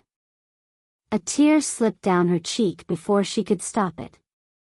This time she did not wipe it away. "Then you have broken me for a reason," she said. "And I would like to know whether it is a noble one or only a coward's." He looked at her for a long moment. Something in his face gave way. Not composure. Not quite. But resistance, perhaps. The last line before confession. "I am trying to keep you alive," he said. The words were so unexpected, so calm, so wholly incompatible with everything she had imagined, that for several seconds Elara could only stare. Alive. The lamp flame hissed softly as a draft touched it. At length she said, "That is madness. I wish it were. What danger could possibly—" He lifted a hand, not to silence her rudely but because he seemed genuinely unable to endure hearing the argument completed. "You found something," he said. It was not a guess. His eyes had gone to her sleeve where the folded page hid. Every nerve in her body sharpened. "What?" "In the desk." Elara did not answer. His expression tightened into something close to fear. "Elara." There it was again. That same fear she had seen in the dining room, hidden under ceremony and black wool and finality. Not fear of losing Iris. Fear of losing her. She should have trusted him then, perhaps. Or at least tested that fear with honesty. But grief had made her raw, and secrecy had made everyone around her suspect. So she said only, "Perhaps old houses do keep records after all." He crossed the distance between them before she could step back. Not rough. Never rough. But sudden enough that her breath caught. "Elara, listen to me carefully." The nearness of him was unbearable. His voice had dropped. His eyes held hers with an intensity that stripped the room away. "Whatever you found, give it to me." "No. Please." The words shocked them both. She had never heard Rowan beg for anything. Something desperate moved under his control now, alive and dangerous. "No," she repeated, steadier this time. His gaze flickered over her face, searching for some softness still accessible. Finding, perhaps, less than he had once known. "If that paper mentions the Chapel Road," he said, "you are already in more danger than you understand." Elara went cold. He had not seen it. He knew. "How do you know what it says?" His silence answered badly. "God," she whispered. "You do know. Part of it. And the rest?" "That is why I came back." Another silence. Not empty this time, but thick with revelation pressing at the seams. Elara took one slow step away from him. "Who is the child?" He stared. And in that stare she saw it, the instant the ground shifted under him, the realization that the fragment she had found told her more than he intended. Too much more. Elara. Who is it? He did not speak. Her voice sharpened, trembling despite herself. Tell me. A long beat passed. Then another. Finally Rowan said, with the exhausted inevitability of a man opening a door he has braced his whole body against. I think it is you. The room fell away. The books, the fire, the lamp, the old portrait over the hearth. All of it receded until there was only the roaring of blood in Alara's ears and the terrible, delicate feeling of some deeper floor cracking open beneath the one she had thought she stood on. You. Not Iris.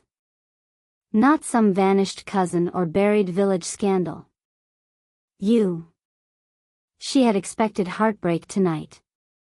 Humiliation, perhaps. Not this. Not to become suddenly, impossibly, the center of a mystery older than her own memory. Rowan watched her as if afraid she might vanish or faint or shatter entirely. Instead she did the strangest thing. She laughed. One breath only. Barely a sound. A fractured, disbelieving little exhale that belonged to no feeling simple enough to name. I think, she said very softly, that this is the moment it broke. His face changed. What? Everything. She touched a hand lightly to her own breast, as though feeling for the outline of the break beneath bone.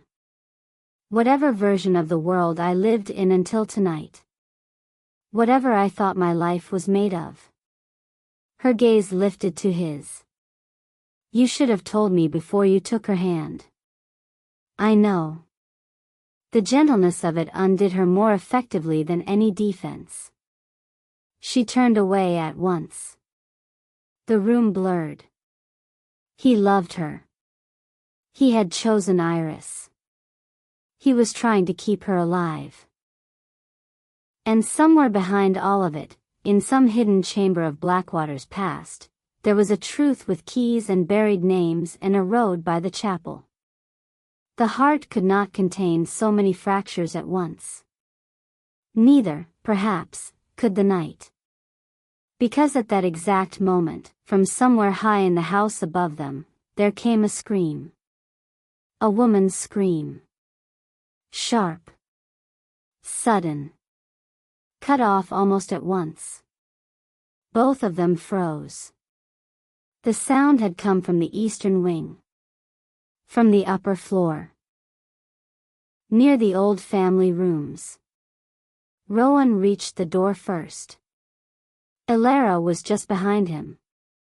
The corridor outside had already begun to stir with alarm, servants hurrying, doors opening, voices calling questions into the gloom. Mara appeared at the far end, white-faced and breathless. My lady, someone's in Miss Iris's room. She got no further. Rowan was already moving. Elara followed.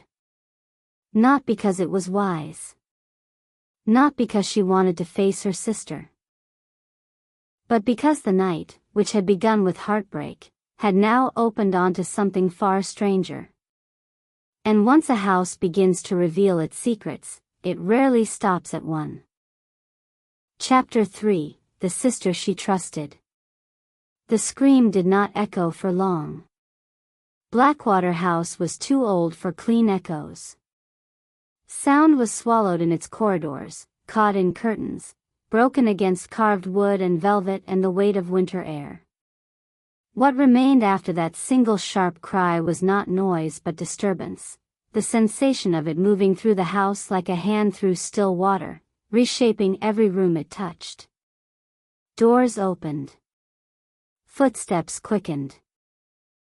Servants' voices rose, hushed themselves, rose again. And through it all, above the confusion, beneath it, behind it, the sea kept its old slow breathing against the cliff, as though nothing made by human fear could matter much to water. Elara ran. Her skirts gathered in one hand, the hidden paper pressing lightly against her wrist from inside her sleeve. She followed Rowan through the shadowed passage and up the eastern stair.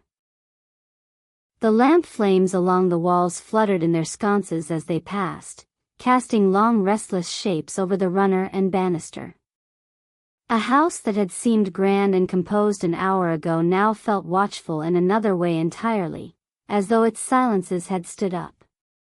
Behind them came others, Mara in frightened haste, Mrs. Fun from the lower hall, a footman Alara recognized dimly from the pantry corridor, and, farther off, the measured quicker-than-usual tread that had to be Lady Vale. Iris's room stood near the end of the upper east hall, just beyond the old morning room no one used in winter. The door was open. A maid stood outside it, one hand over her mouth, pale with shock. Inside, a lamp had been knocked over, though not extinguished. Its light lay sideways across the carpet and bed curtains in a slant of gold. The room itself looked less ruined than interrupted, as if some invisible force had entered only long enough to leave a sign.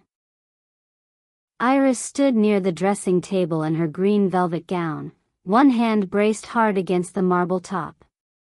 Her face was colorless.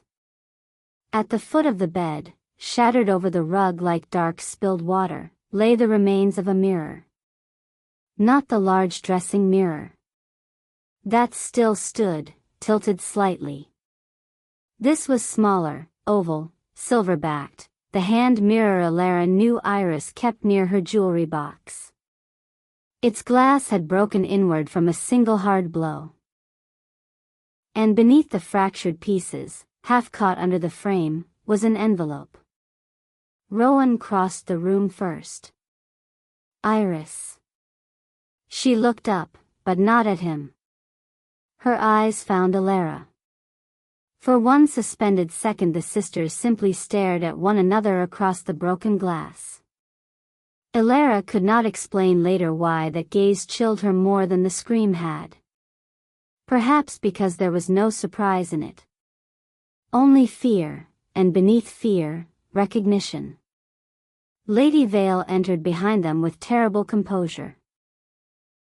She took in the room, the maid, the mirror, the envelope, and her expression changed less than any other face present. "What happened?" she asked. It was not a panicked mother's demand. It was a command to order the facts. The maid by the door swallowed audibly. "I brought hot water, my lady." Miss Iris had only just come up.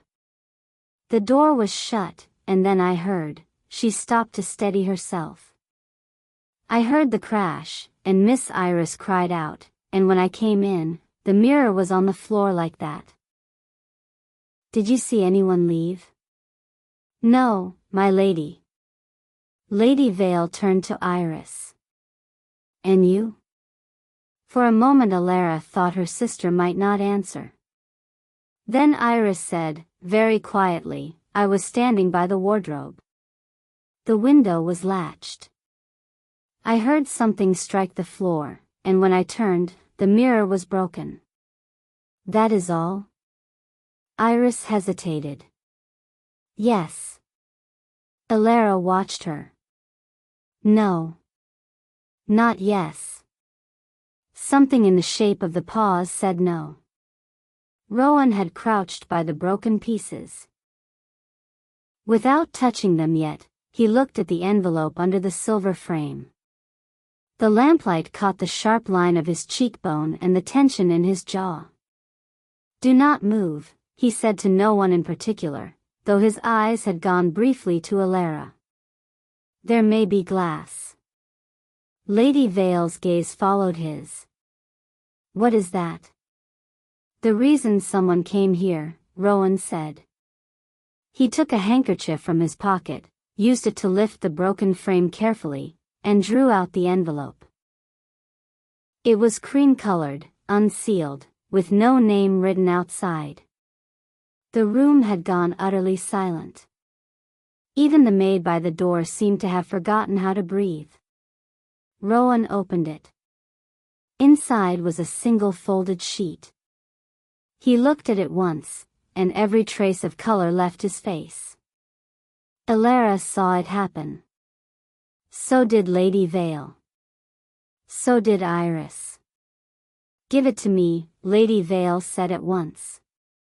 But Rowan did not move. His eyes remained fixed on the page in a way Alara had never seen before. Like a man looking through paper into an open grave. "What is it?" she asked. He lifted his gaze to hers. For one heartbeat, all the walls between them fell away. Fear. Knowledge. Warning. Something almost like apology.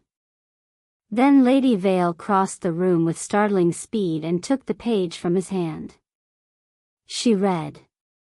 Her expression, always carefully governed, did not shatter. That would have been too simple. Instead it emptied.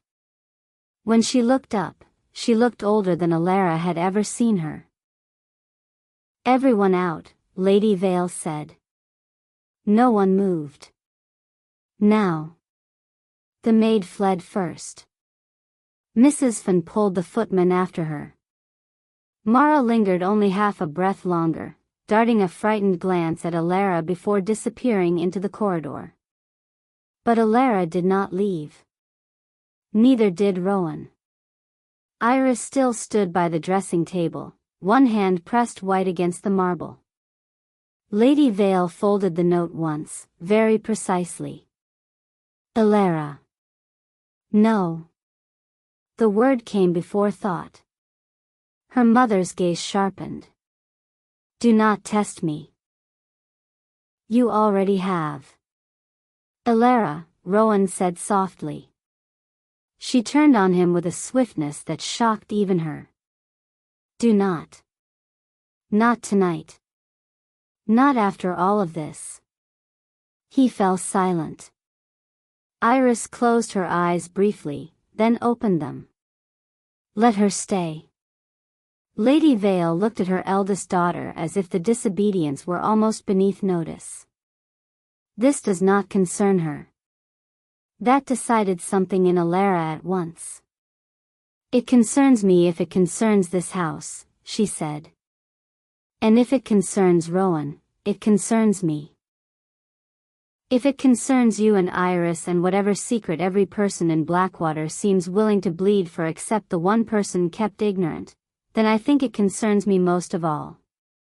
The silence after that was deep and startling. Lady Vale's face had gone very still.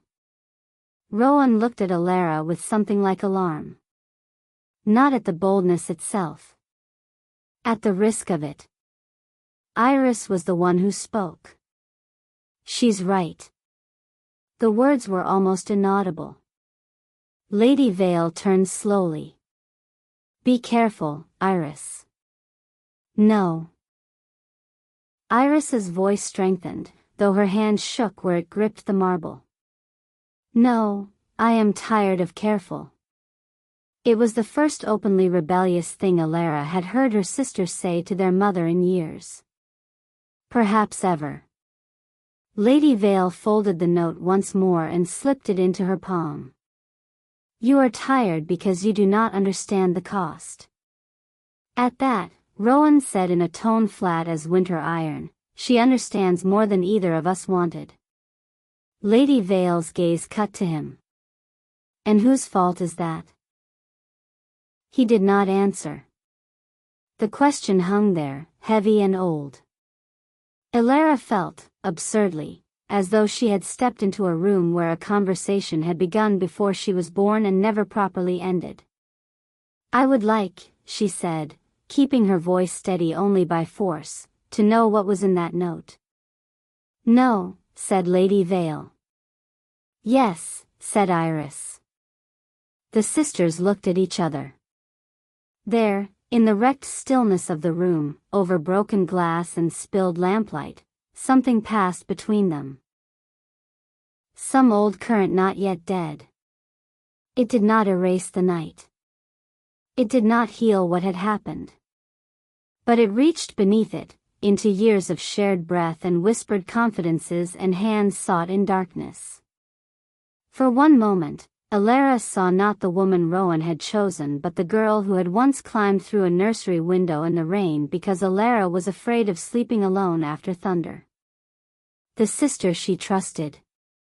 Or had trusted. Or still trusted in some painful buried way she no longer knew how to name. Iris held her gaze and said, "Show her." Lady Vale's voice sharpened dangerously. "Iris. Show her." The repetition was not loud. It did not need to be. Lady Vale stared at her eldest daughter, and for the first time Alara saw something like uncertainty in their mother's face. Not weakness. Never that. But recalculation. A mind forced to reckon with resistance from the one person she had perhaps counted on to remain aligned with order. At length, with visible restraint, Lady Vale held out the note.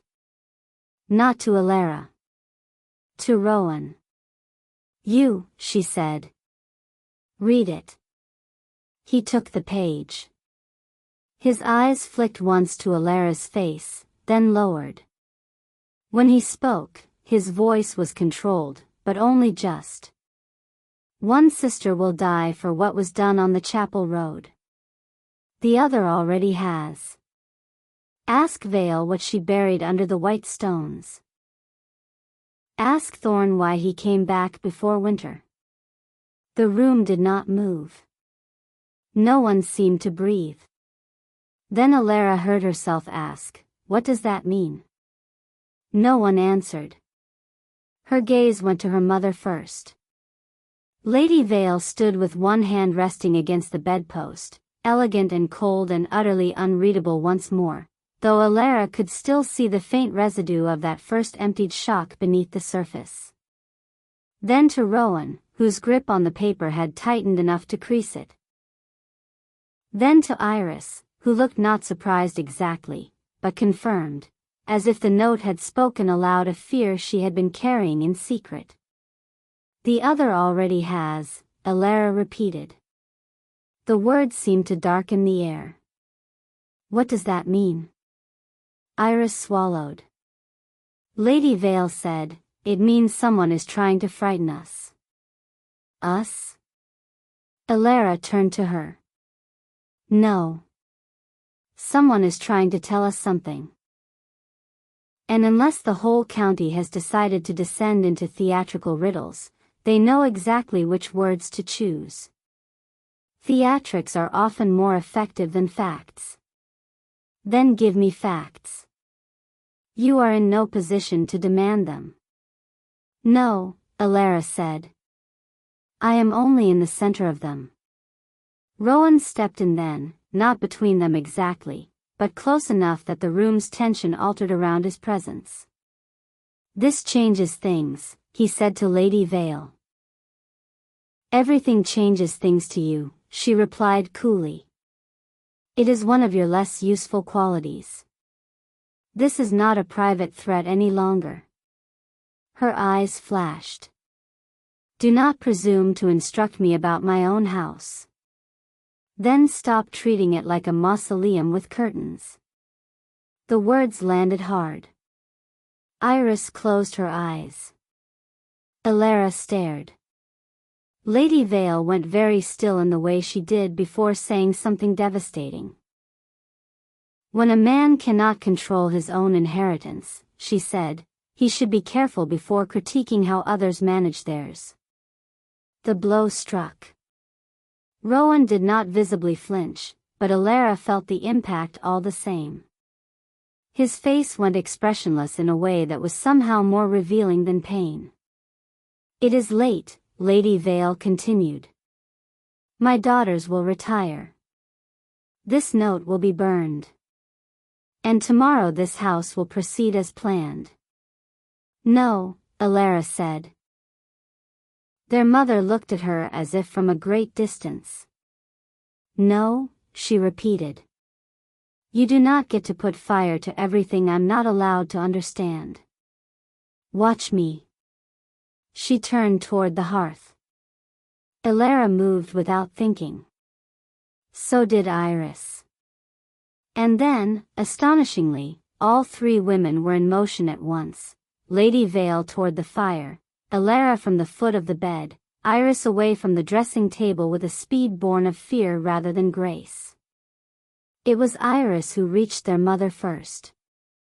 Not Elara. Not Rowan. Iris caught Lady Vale's wrist. The sight was so shocking that for a fraction of a second the whole room seemed to stop around it. Mother and daughter, frozen in lamp and shadow, the note between them. Don't, Iris said. Lady Vale looked down at the hand on her wrist. Then up into Iris's face. When she spoke, her voice had gone colder than Elara had ever heard it. Remove your hand. Iris did not. Not this time, she whispered. Something flashed in Lady Vale's eyes then. Rage, yes, but also something older and stranger, something nearer fear. She let go of the note. Iris took it at once and stepped back. Rowan moved toward her instinctively, as though to shield her. Elara saw that too. Saw it, and hated that she saw it, and hated herself more for the sting that came with it. Even now, with the floor shifting under all of them, the heart found its old injuries and put its fingers in them. Iris looked at Rowan, then at Elara, then folded the note and held it tightly. I'm not giving this to anyone, she said. Lady Vale's laugh was soft and terrible. You think defiance is courage. It is only youth wearing a veil. Then perhaps I am finally dressed for the house. The reply was so unlike Iris that Elara almost forgot to breathe. Rowan said quietly, Iris. She did not look at him. No. Not from you either. He stopped. A long silence followed, full of the soundless rearranging of loyalties. At last Lady Vale said, Very well. Keep it tonight. But by morning, you will discover that secrets do not become safer merely because daughters clutch them to their hearts. She moved to the door and paused there. Elara, to your room. Rowan, you will leave this floor. Iris, her gaze settled on her eldest child. If you value what remains of this family, you will think very carefully before deciding whom you oppose. Then she left. The door closed behind her with a soft final click that felt somehow more ominous than if she had slammed it. For several seconds none of them moved. The broken mirror lay between them like a pool of dark ice. Then Rowan bent, picked up the fallen lamp, and set it upright on the side table. The ordinary action, in the midst of all that had just happened, nearly undid Elara again. Iris looked at the note in her hand as though it might burn through skin. Elara, Rowan said. No. This time the word was not sharp, only exhausted. Not yet. He fell silent. Iris drew in a breath that shivered on the edge of breaking. Close the door. It was impossible to tell which of them she meant. Rowan obeyed. The latch clicked. The room, already close with velvet and candle wax and the scent of rosewater from Iris's dressing table, became suddenly intimate in a way that made Elara uneasy. 3 people. One broken engagement disguised as an engagement still intact. One note threatening death and excavation. And between the sisters, years of love now crossed by something dark and unfinished. Iris looked from Rowan to Elara and seemed to come to a decision that cost her visibly. Sit down, she said. Neither of them moved. She let out a tired breath. Please. If we are going to tell the truth at all, let us not do it standing over shattered glass like characters in one of Alara's dreadful novels. The attempt at lightness was weak, but it reached something in Alara all the same. Not humor. Memory. There had been a time when Iris could always make her smile in the middle of fear. That, more than anything, almost made Alara cry. Rowan pulled a chair away from the escritoire with one hand, making room. Alara did not take it. Instead, she moved to the window seat beneath the dark curtains and sat there, hands in her lap, shoulders straight as if bracing for weather. Iris remained standing a moment longer. Then, gathering her skirts, she sat at the edge of the bed. Rowan stayed by the hearth. He seemed to understand, wisely for once, that neither sister wanted him too close at this moment. Yet his very restraint filled the room. Iris unfolded the note again. Read it once more. Refold it. Then she raised her eyes to Alara. I should have told you before tonight. Yes, Alara said. Iris nodded, accepting the wound. I know. A pause. Then Alara asked the question that had been rising in her since the dining room, since the winter garden, since the gallery. How long have you known he loved me? Rowan's head turned slightly toward Iris. He said nothing. Iris looked down at her hands. Not for certain until spring. Alara's breath thinned. Spring. Yes. And you said nothing. No. Why? The answer did not come immediately. When it did, it was softer than Alara expected. Because at first I thought I was mistaken. Then I thought it would pass. Then, she stopped, searching for words. Then things began happening that frightened me more than silence did. Alara felt the hidden paper in her sleeve like a second pulse. What things? Iris glanced at Rowan. He remained still, but some tension went through him so visibly that it might as well have been speech. Iris, he said quietly. No, her eyes flicked to him, tired and bright. You have had your chance to be noble. It has gone badly. Alara almost stared. Who was this woman speaking in her sister's voice? Iris turned back to her. Do you remember, she asked, the summer you nearly drowned? The question struck Alara with such surprise that for a second she could only look blankly back. What? At Greyglass Cove. You were 16. The tide changed faster than anyone expected. Of course I remember. The memory surfaced at once, cold surf, sharp stones, the crushing grip of water pulling unexpectedly under. Iris screaming from the rocks. A pair of strong arms dragging her back through the break. Rowan had not been there. This was years before he came to Blackwater. What has that to do with tonight? Iris held her gaze. Afterward, Mother wouldn't let us speak of it. Do you remember that too? Alara frowned. She said it would become gossip. That's what she said. The room seemed to sharpen. A faint draft moved the curtain beside Alara's shoulder. Iris, Rowan said again, lower now. But Iris shook her head. No. Enough. She stood, crossed carefully around the broken mirror, and came to the window seat. For a moment Alara thought she meant to hand over the note. Instead she knelt before her. The sight was so intimate, so childlike and strange, that Alara almost drew back. Iris had done this once before in their lives, when they were girls and Alara had cut her hand on a shell at the beach. Iris had knelt on the sand, wrapping the bloodied palm in her own handkerchief with fierce concentration, as if care itself could command the world not to harm what she loved.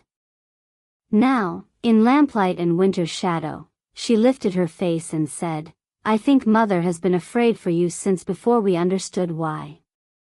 Alara stared. "For me?" "Yes. That is absurd."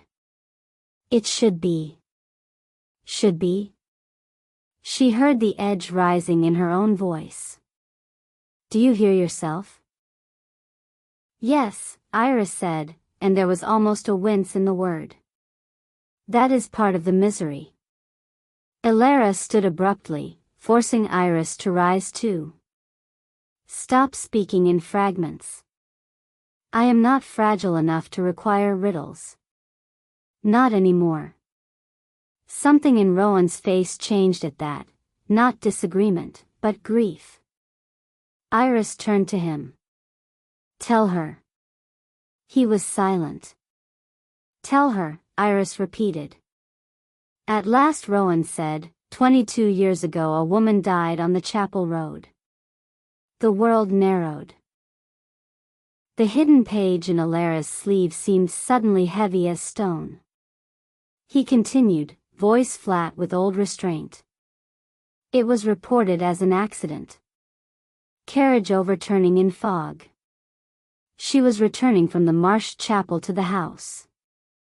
"Who was she?" Alara asked. No one answered quickly enough. A terrible thought rose before the words came. Rowan said, "Your governess." Alara blinked. "I never had a governess before Miss Ames." "No," Iris said softly. "Before her. When you were very small." Something cold slid through Alara's chest. She had no memory of such a woman. Only vague impressions from earliest childhood, a lullaby she could never place, the scent of violets, a pale hand smoothing bedclothes in a room full of sea wind. Fragments too soft to trust. "That was 22 years ago," Alara said. "I wasn't even born."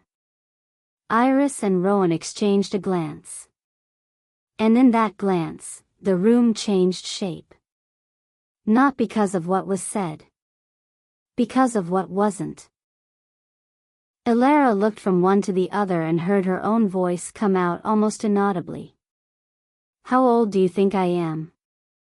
The silence that followed was so profound it seemed to stop the air itself.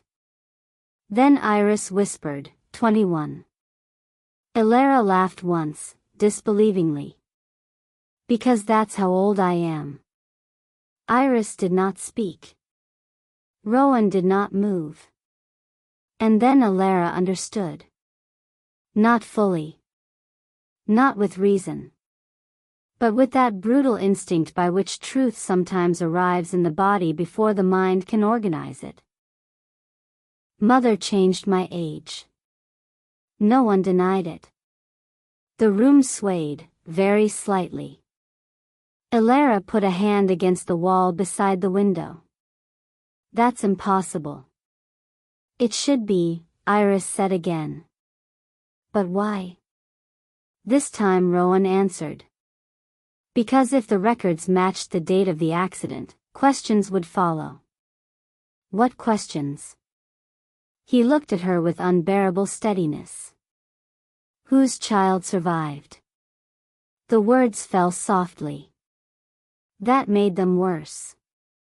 Alara turned away. The dark window showed only her own reflection and the wavering lamp behind her. Pale face. Dark eyes. A woman she suddenly felt she had never met before. "No," she said. No one interrupted. "No," she repeated, stronger now, speaking not to them but to the room, the house, the sea beyond the glass. "No. You are mistaken, or mad, or both." If there had been an accident, if someone died, she stopped, unable to finish. There would be records. There were, Rowan said. Some are gone. Gone where? Lady Vale, she thought immediately. Her mother with keys. Her mother with fire. Her mother with order. Ilara turned back. And you know all this how? A beat passed. Then Rowan said, because my father was there. The room went utterly still. Iris closed her eyes. Ilara felt the words strike in layers. His father. There. At the accident. At the road. At the center of the thing his name had always circled. Go on, she said. Rowan's face had gone hard with memory. There was a carriage, he said. There was fog. There was blood. My father brought the child from the wreckage to Blackwater and swore that the mother was dead before he reached her. Swore to whom? To yours. The clock in the corridor outside chose that moment to begin striking midnight. Each note came through the door muffled and solemn, like a judgment softened by distance. 12 strokes. 12 small endings. Ilara, Iris said quietly, mother told everyone the child had been a servant's daughter sent away to relatives after the accident. And me? You remained. In the house. With us. As your sister. Iris swallowed. Yes. The last stroke faded. Silence returned. Ilara sat down without intending to. The bed edge caught her knees. The room had become too far away and too close all at once. Every object seemed sharpened with impossible clarity. The emerald ribbon fallen from Iris's hair onto the carpet, the candle wax curving down one brass holder, the crooked angle of the broken silver mirror frame on the floor. If that were true, she said slowly, then who am I? No one answered. Perhaps because no one knew. Perhaps because the answer had been buried under white stones, whatever those were, along with the first half of her life. She looked at Iris. When did you learn this? Iris's face crumpled around the edges for the first time all evening. Last autumn. Last autumn. Yes. And you let me go on. I didn't know what to do. The pain in her voice was real. So was the betrayal. Ilara laughed softly, helplessly. That seems to be everyone's condition. Iris lowered her head. I'm sorry. The apology moved through the room and found no place to land. Ilara wanted to be cruel. Wanted to ask whether Iris had been sorry while standing at the dining table letting Rowan take her hand. Wanted to ask whether she was sorry only now that the secret had slipped its leash and turned on all of them. But beneath the hurt she saw something else too. Iris was frightened. Not of Ilara. For her. That complicated everything. And Rowan. Standing by the hearth like a man who had placed himself willingly between a blade and someone he loved and discovered too late that the blade had another route, looked as though the old quiet composure might fail him altogether. Ilara turned to him. What did you come back for? He met her gaze. This time he answered plainly. To find proof before someone else found you. The note on the window seat seemed suddenly loud in its silence. One sister will die for what was done on the chapel road. Ilara folded her hands tightly to keep them from trembling. Then tell me the whole of it. I don't have the whole of it. What do you have? He hesitated. Rumors. My father's journal, half burned. A map with 2 locations marked and no legend. A page torn from an account book. Enough to believe your mother concealed something. Not enough to know whether it was murder, blackmail, inheritance, or all 3 braided together. The words should have sounded melodramatic. At Blackwater, in the blue-black hour after midnight, with broken glass at their feet and the smell of cold ash drifting under the door, they sounded instead like the only honest language the night had produced. Iris picked up the note again and said, "What are the white stones?" No one knew. Or no one said. Elara looked at her sister and saw a memory open unexpectedly between them. They were children again, 8 and 10 perhaps, walking the lower garden after rain. Iris ahead, always ahead, balancing on the white stone edging around the winter beds while Elara followed on the gravel path below. "Come up," Iris had laughed, reaching back a hand. "You'll never learn the balance if you always stay where it's safe." Elara had taken her hand. She had trusted it. Now, watching Iris in the room that should have belonged to a triumphant bride and instead looked like the sight of an omen, Elara felt the ache of that remembered trust as keenly as any present wound. "You should have come to me," she said. Iris closed her fingers over the note. "I know." "No. Not now." "Then." "I know." "Why didn't you?" The answer took so long that Rowan moved slightly, as though he might intervene. Then Iris said, almost in a whisper, "Because I was afraid if I told you, you would leave." Elara stared at her. Iris laughed once, miserably. "Do you think I wanted him? Is that what you've believed all evening?" The question hung there. Elara had believed many things. Too many. Iris went on before she could answer. "I saw it before either of you spoke it. I saw the way you came alive when he entered a room.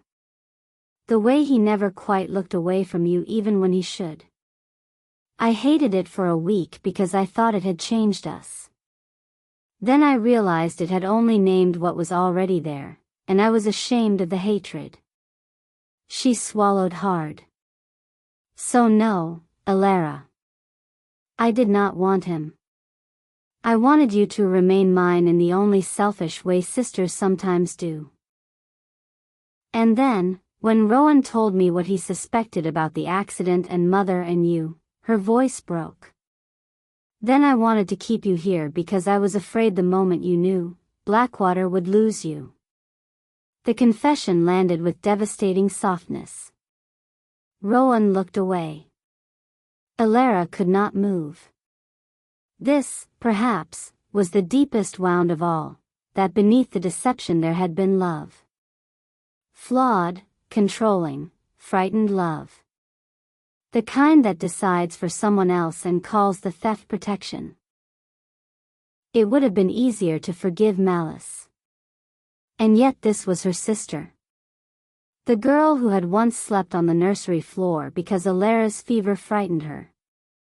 The young woman who slipped notes under her door during bad dinners to make her laugh. The only person in the house, until Rowan, who had ever really known how silence worked inside her. "I don't know how to hate you," Elara said at last. Iris's eyes filled instantly. "Then don't," she whispered. "That is not forgiveness." "I know." Again that phrase. "I know."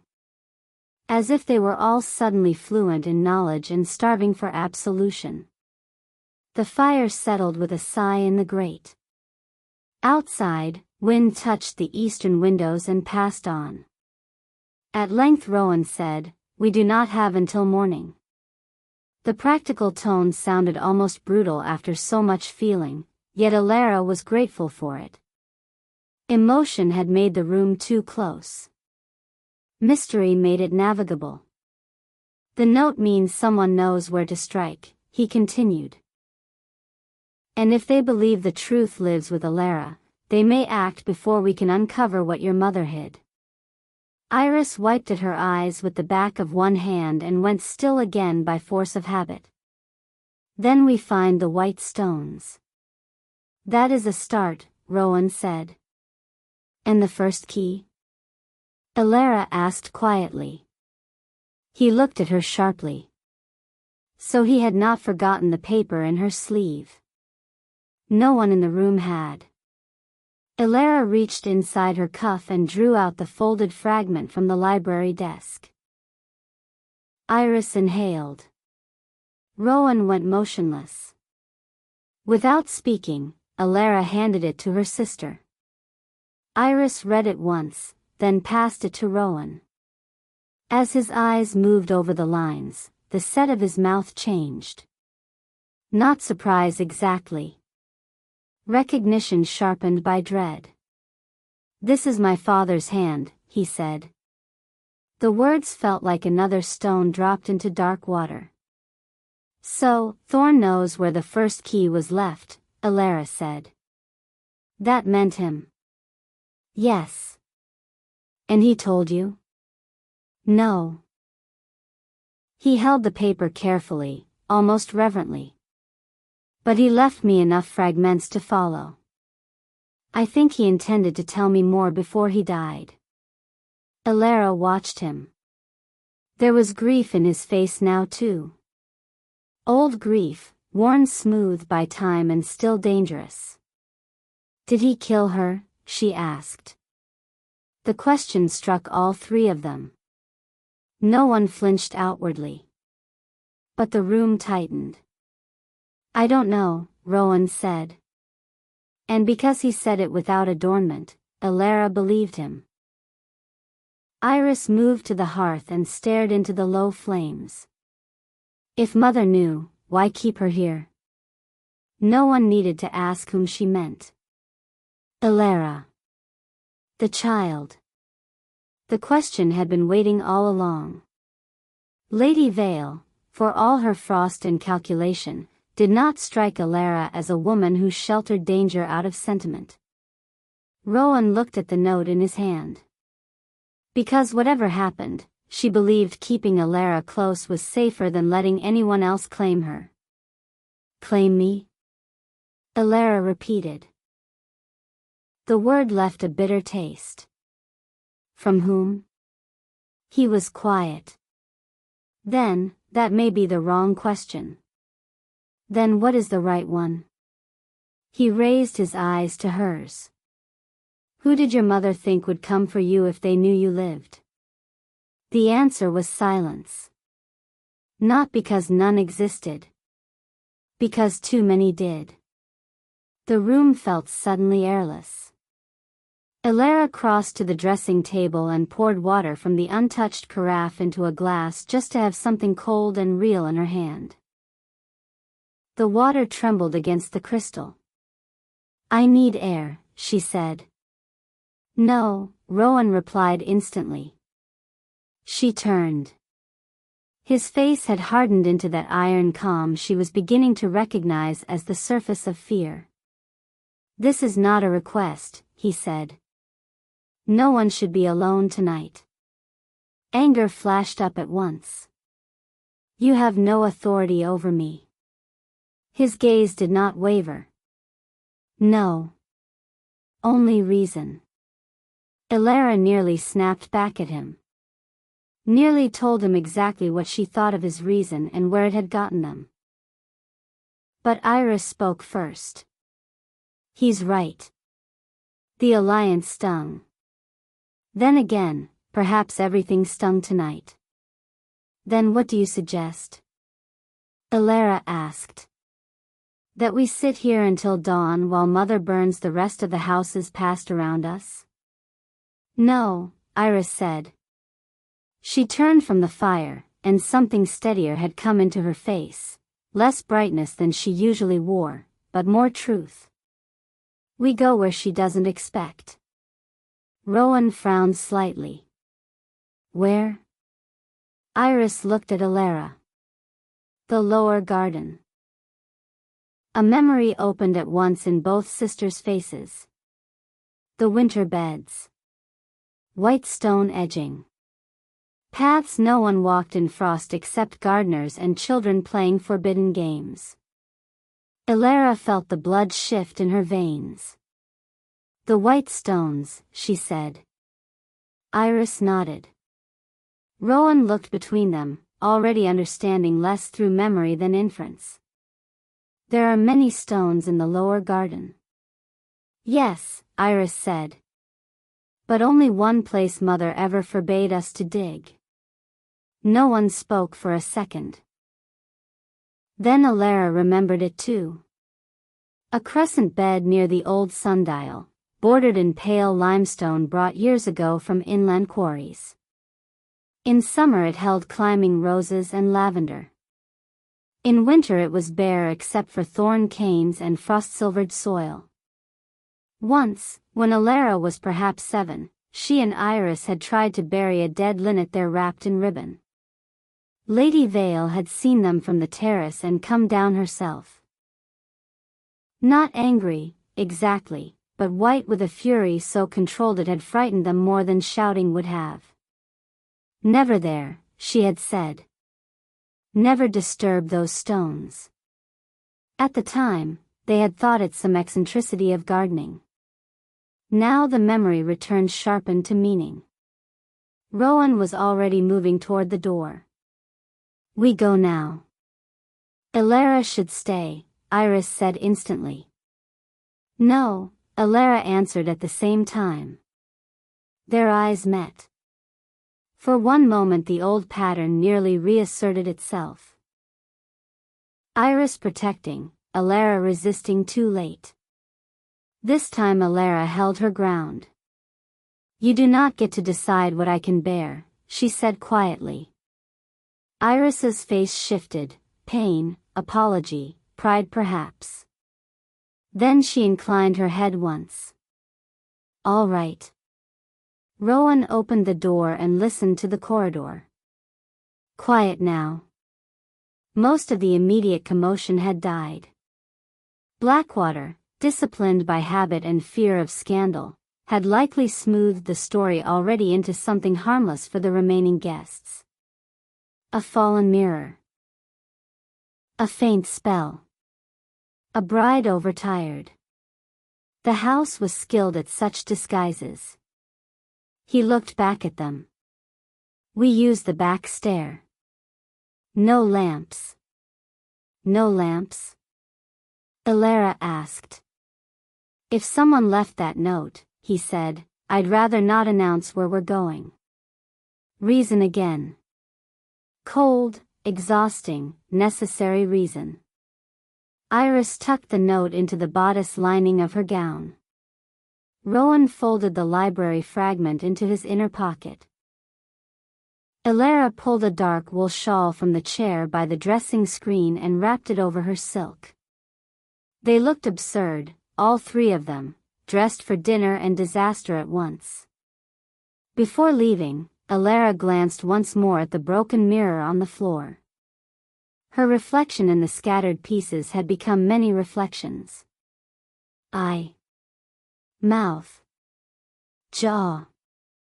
A woman cut into versions of herself, none whole enough to claim. The moment it broke, she thought again. Not the mirror. Everything. They left Iris's room in silence. The east hall lay dim and empty, the house around it returned to its posture of half-sleep. They took the narrow servant stair down one floor, then another, the wood cool beneath their hands. Somewhere far off a clock ticked. Somewhere else a guest laughed in drunken confusion, unaware that the center of Blackwater had shifted while they finished their wine. Alara walked between Iris and Rowan. She could feel them both without touching either.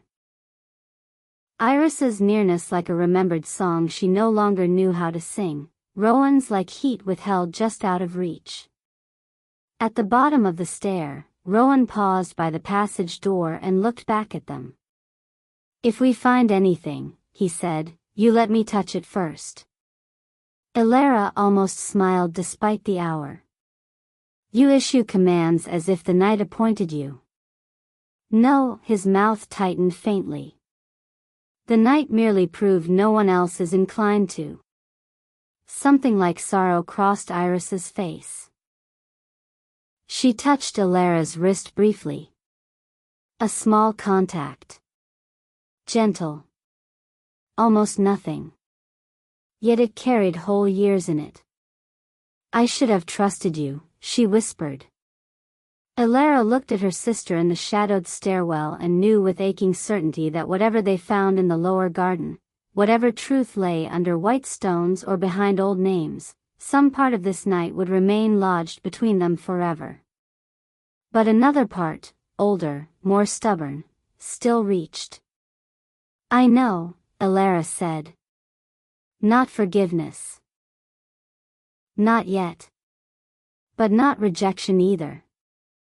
Iris nodded once, as if understanding the distinction perfectly. Then Rowan opened the passage door, and cold night air slid in around them, smelling of cedar, salt, and earth. Beyond the threshold, the lower garden waited in fog. And somewhere beneath its white stones, if memory and warning and buried history were telling the truth, lay the first thing Blackwater had ever hidden from the sister she trusted. Chapter 4: The Man She Loved. The night air beyond the passage door was colder than Elara expected. It wrapped itself around skin and silk with immediate intimacy, slipping through the weave of her shawl and setting every nerve awake. Blackwater's lower garden lay before them in layers of fog and dim geometry, the gravel paths softened to pale bands, the hedges reduced to shadow, the bare winter beds silvered faintly where frost had begun to gather over dark soil. Behind them, the house glowed through its windows like a beautiful ship trapped in ice. From this angle it seemed larger than ever, its eastern wing a dark shoulder above the gardens, its towers and chimneys blurred by mist, its lit salons reduced to distant rectangles of amber where guests still moved like figures inside a lantern. It looked impossibly calm.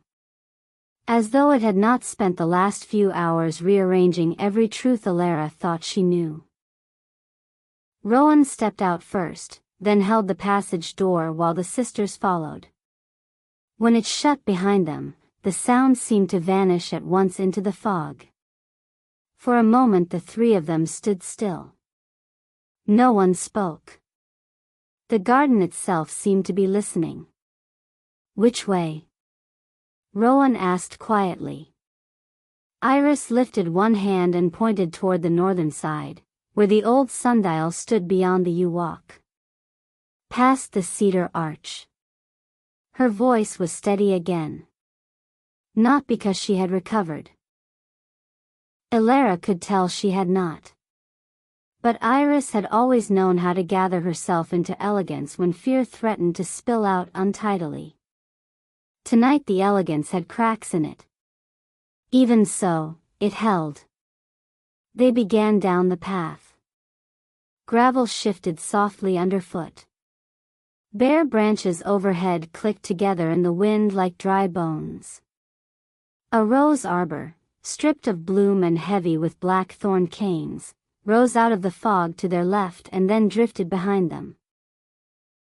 Elara kept her gaze forward, though the garden was half made of memory and every corner tempted her to look sideways into childhood. Here, years ago, she and Iris had played at Queens in exile, wrapping themselves in old curtains stolen from the linen room and issuing decrees from the stone bench by the fountain. There, by the clipped box hedges, their father had once hidden sugared almonds for them at Easter, laughing as they searched the damp grass in their little gloves. And farther on, just beyond the sundial, the white stones. Her heartbeat sharpened.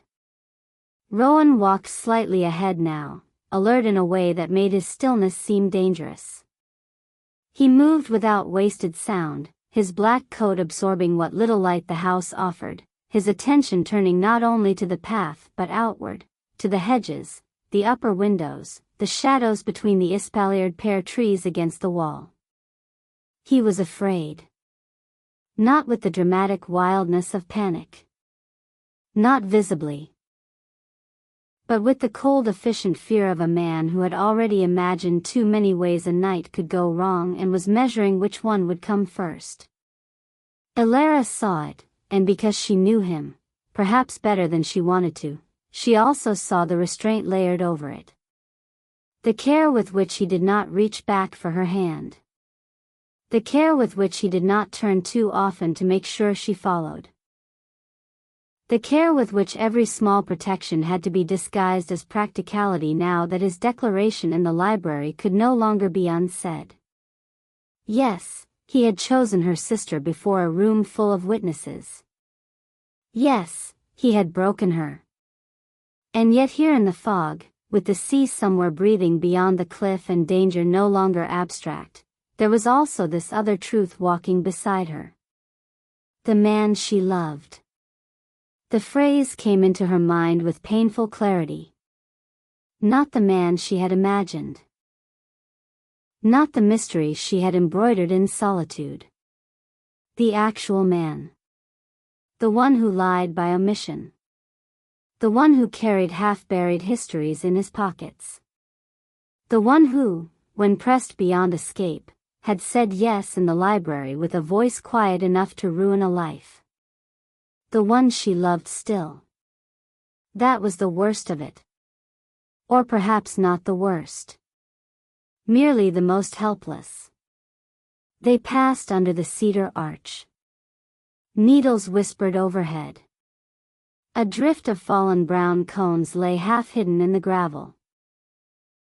Beyond the arch the lower garden opened into a wider lawn cut through with beds and stone borders, all of it silver gray in the mist.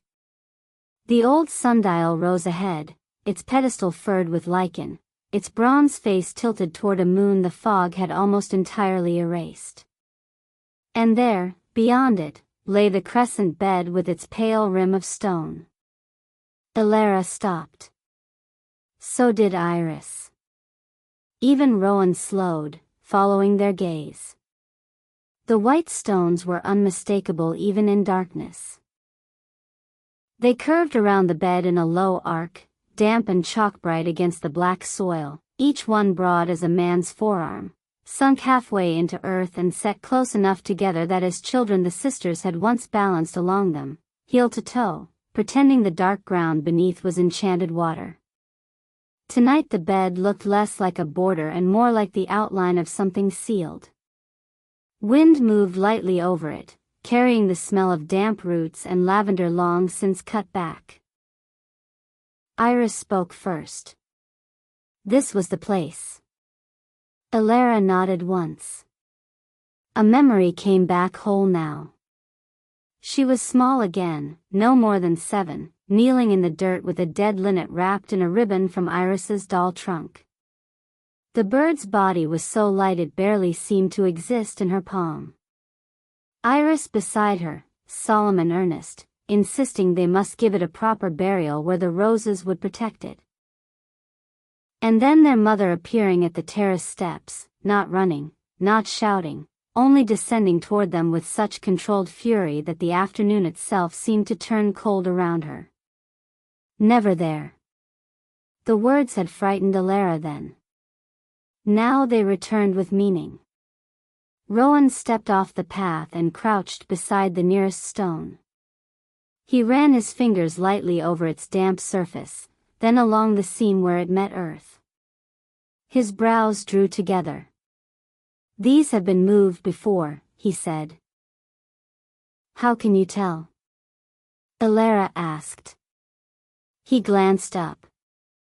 The soil at the base is newer than the lichen line.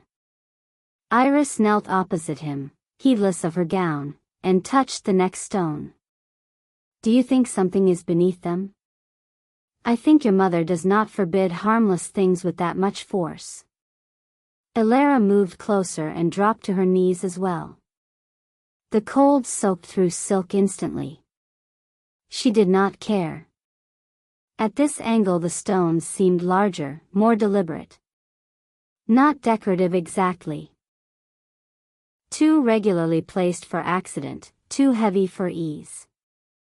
Rowan looked around the bed. We need something to pry with.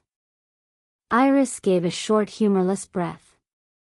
You mean to say you did not come prepared to dismantle my mother's garden in formal clothes? No, he said. An oversight. The faintest smile almost touched Alara's mouth and vanished. It startled her, that such a thing was still possible. Wait, she said. Near the hedge, half hidden under a layer of dead leaves, stood the old iron edging spade the gardener sometimes left after autumn work. Its handle was weather-darkened, the blade rusted at the edges but intact. She rose, crossed to it, and pulled it free. When she turned back, Rowan was watching her. Not idly. Not the passing glance of a companion in crisis. The kind of attention that changes the air around it. She felt it before she reached him. Felt the old dangerous warmth that had once made ordinary rooms impossible and now, in the middle of a midnight excavation, seemed almost cruelly alive. She handed him the spade. Their fingers touched briefly. Nothing in the garden moved, and yet something inside her did.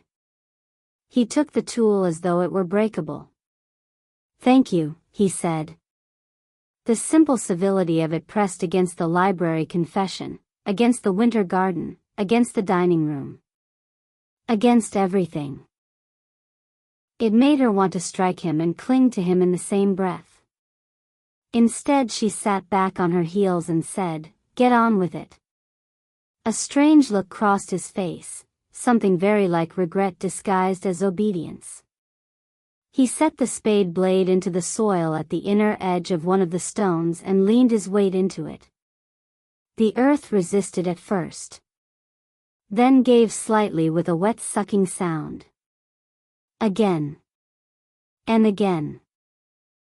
Iris moved to help without being asked, digging her fingers into the loosened soil at the base. Alara did the same on the other side, ignoring the cold mud under her nails and the ache beginning in her hands. Together they cleared the seam. At last Rowan braced the spade underneath and levered upward. The stone shifted. Only a fraction. But enough. All three of them froze. Fog moved softly around their bent shoulders. Somewhere far off, a night bird gave a single harsh cry and was silent. Rowan adjusted his grip and lifted again. This time the stone tilted free of its bed. It was heavier than it looked.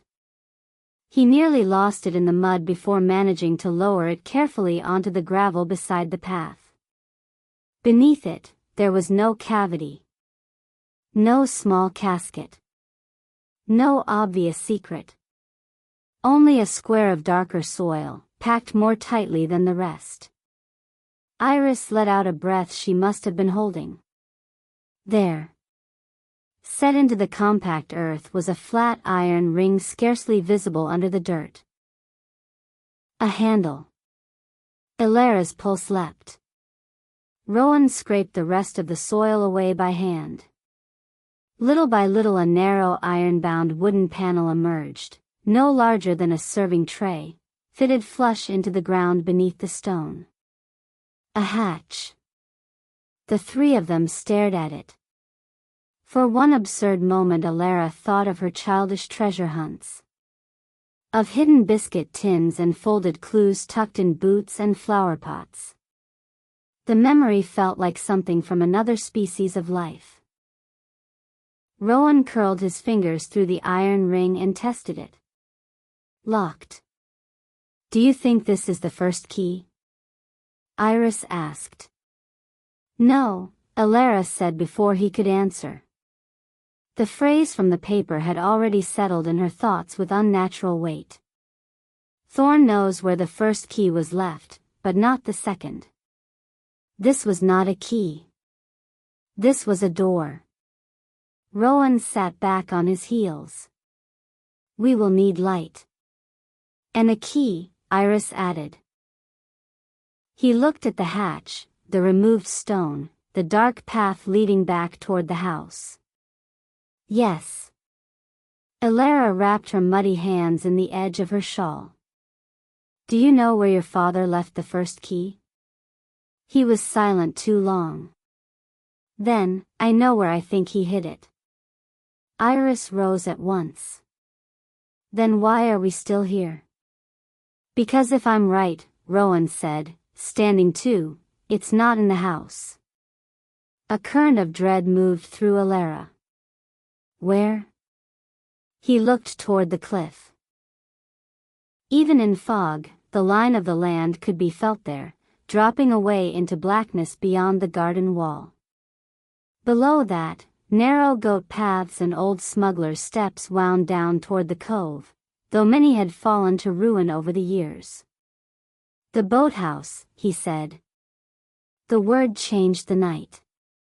The old boathouse had not been used properly since Elara was a child. It stood below the western cliffs, half sunk into rock and salt rot, its doors warped, its windows often shuttered against storms. Once, their father kept 2 small skiffs there and a larger rowboat for summer fishing expeditions. After his illness, the boats were sold. The place became one of those corners of an estate that remained physically present but slipped from daily thought. As children, Elara and Iris had been forbidden to go there alone. Naturally, they had gone. Not often. Only enough to make it magical. The boathouse had smelled of ropes, tar, old wood, and tide pools drying in shadow. Sea glass shone in the corners. The floorboards groaned.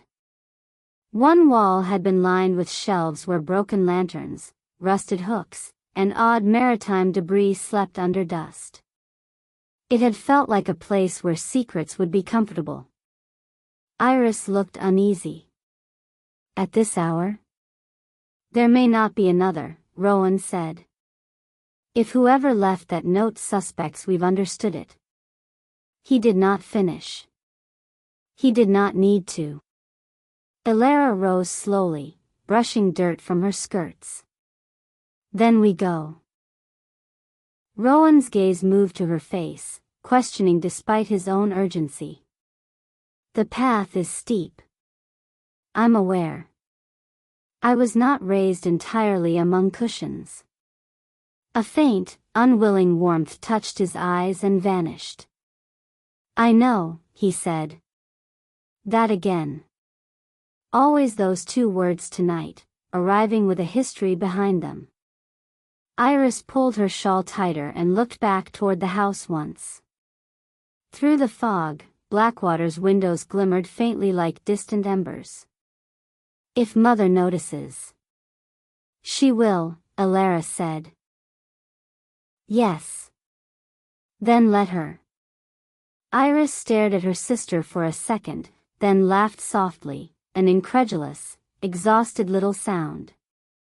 You have changed tonight. No, Elara said. I think I've only stopped consenting to the version of me this house preferred. The word surprised her as much as anyone. Rowan looked at her in that same unbearable way, as though every unguarded thing she said was a flame he had no right to warm his hands at.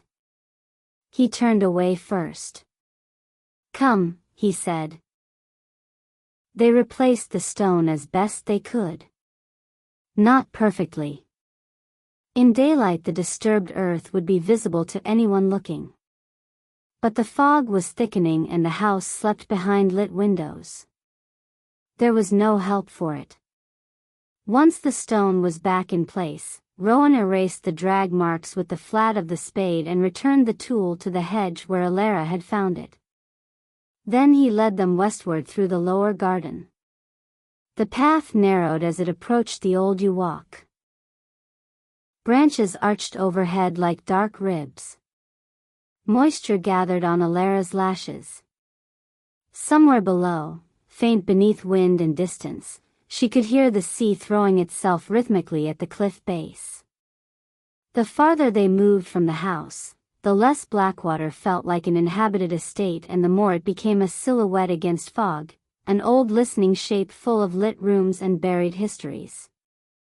Iris walked close now, her shoulder nearly brushing Alara's. Not clinging. Not asking. Just near.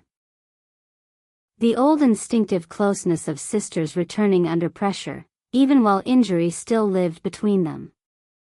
Alara let it remain. They emerged from the yews at the top of the west descent. A stone stair, half cut into the cliff and half built from old timber reinforcements, wound downward in steep uneven turns toward the shore. Damp moss slicked the edges. The handrail had rotted away in sections years ago. Fog pooled in the lower reaches so thickly that the final stretch disappeared altogether. Iris stopped dead. "Oh, this is appalling." Rowan almost smiled. "Stay to the wall." What comforting advice. He turned to Alara. "You too." "I heard you the first time." "Yes," he said quietly. "You hear me better than most." The words caught between them and remained there. Iris, mercifully or not, said nothing. They began the descent. Each step demanded attention. Moisture had made the stone treacherous. In places, the cliff itself leaned inward, cold and slick against the shoulder. In others, the stair opened out to nothing but fog and the sense of a great drop below. Alara hated heights. Not dramatically, not enough to faint, but enough that every unguarded edge drew a tightening through her middle. She kept one hand on the wall and fixed her gaze on Rowan's back several steps below. This, too, was dangerous. Not the stair. Him. The line of his shoulders beneath the black coat. The slight turning of his head to listen for whether they followed. The way he slowed without comment at the worst patches and waited at each narrow landing, letting the sisters reach him before continuing. Care disguised as logistics. He had always done that. Little invisible kindnesses he could pretend meant nothing. Opening doors a second before she reached them. Leaving books on the library table he knew she had been searching for. Walking on the outside edge of cliff paths without ever making it seem purposeful. Years of such gestures had built her love in silence brick by brick until the whole thing stood inside her like a chapel no one else knew existed. Now she moved through fog behind him and thought with weary clarity that perhaps she had loved him because he was made of absences. Because one could always imagine nobility behind silence, devotion behind restraint, tragedy behind distance. But what did a woman do when the man she loved ceased to be an imagined mystery and became instead a living contradiction standing 3 steps ahead, reaching back suddenly as her foot slipped on wet stone? His hand closed around her forearm. Firm. Immediate. Alara's breath caught. For one suspended second she was pressed near him, one hand against the cliff wall, the other gripping his sleeve, the sea roaring more loudly now below. "Careful," he said. His voice was low, closer than it should have been. Their faces were only inches apart in the fog. She could see the damp on his hair, the strain at the corners of his eyes, the way his pulse beat once in his throat. He did not let go at once. Neither did she step back. Then Iris, just above them, said dryly, "If this is the moment you choose for a lover's quarrel, I will throw you both into the sea." The spell shattered. Rowan released Alara immediately and turned as if the interruption were a gift. Alara resumed her descent with burning cheeks and anger sharp enough to steady her. At herself more than anyone. By the time they reached the bottom, the sea had become everything. It breathed in the dark beyond the rocks, black and silver where foam touched stone and disappeared. The smell of salt and kelp and wet timber filled the cove. The boathouse stood to the left, hunched against the cliff, its slanted roof patched with moss and age, its broad doors closed and banded with rusting iron. The tide was not yet high, but close enough that waves reached the lower stones and slid back with a hiss. Fog moved over the water in long pale veils. The whole cove looked like a place removed from ordinary time. Rowan approached the boathouse first. He tested the nearer door. Locked. Or jammed. He set his shoulder against it and pushed. The warped wood groaned, held, then gave inward with a sound like an old man rising unwillingly from sleep. Inside, darkness. And the immediate smell of rot, salt, dust, and things forgotten. Iris stood at the threshold. I despise this already. An encouraging trait in a co-conspirator, Rowan murmured. He felt along the inside wall until his hand closed on a small storm lamp hanging from a nail. There should be oil, he said. Should be? Alara repeated. He gave her a quick glance. You are free to develop a superior plan. There it was, the dry edge, the wit he used when strain ran too deep to bear plainly. She almost welcomed it. Almost. He found a tinderbox on the shelf beneath the lamp, astonishingly dry under a layer of dust, and after 2 attempts coaxed a flame to life. Warm gold spread through the boathouse in a frail circle. The interior emerged slowly. Ropes coiled on pegs. A broken oar. 2 overturned crates. A line of shelves cluttered with rusted hooks, cloudy bottles, lantern chimneys, a cracked compass, fishing weights, and 100 unidentifiable remnants of former use. The boards underfoot were warped but solid enough. At the far wall hung an old net, stiff with age, and beneath it a narrow workbench scarred by knives and salt. Alara stepped inside. The lamplight shone over the damp black wood and made everything look steeped in memory. Here, she thought, was exactly the sort of place a man like Rowan's father might choose to hide a key. Not from dramatic instinct, but because objects abandoned by practical life often become invisible. Rowan set the lamp on the workbench. His face in the warm light looked even more tired than before. He moved to the shelves and began searching methodically, lifting tins, checking inside old tackle boxes, opening drawers swollen with damp. Iris stood with folded arms, scanning the room. Did he leave you some sort of clue, or are we relying on hereditary melancholy? He almost smiled without looking up. A fair question. Elaborate, then. Rowan paused, one hand on a drawer pull. My father kept a journal during his final illness. Most of it was rambling. Fever, morphine, memory. His mouth tightened. But once, very near the end, he wrote that the first key slept where the sea can hear confessions but not repeat them. The words slipped into the boathouse and changed its air. Alara repeated them softly. Where the sea can hear confessions but not repeat them. Iris looked around. That could mean any number of absurd coastal locations. Yes, Rowan said. But this was the only one he loved. For a second his voice altered. Not much. Just enough for Alara to hear the sun beneath the man. The grief beneath the guardedness. Another room opening behind the ones she already knew. He crossed to the far wall where an old chapel kneeler, of all things, stood crooked beneath the net. Alara blinked. What is that doing here? My father drank in odd places, Rowan said. And repented in stranger ones. The kneeler was a small portable thing of oak, meant perhaps for private prayer decades ago.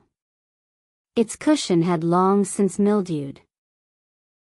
The wood was salt-streaked.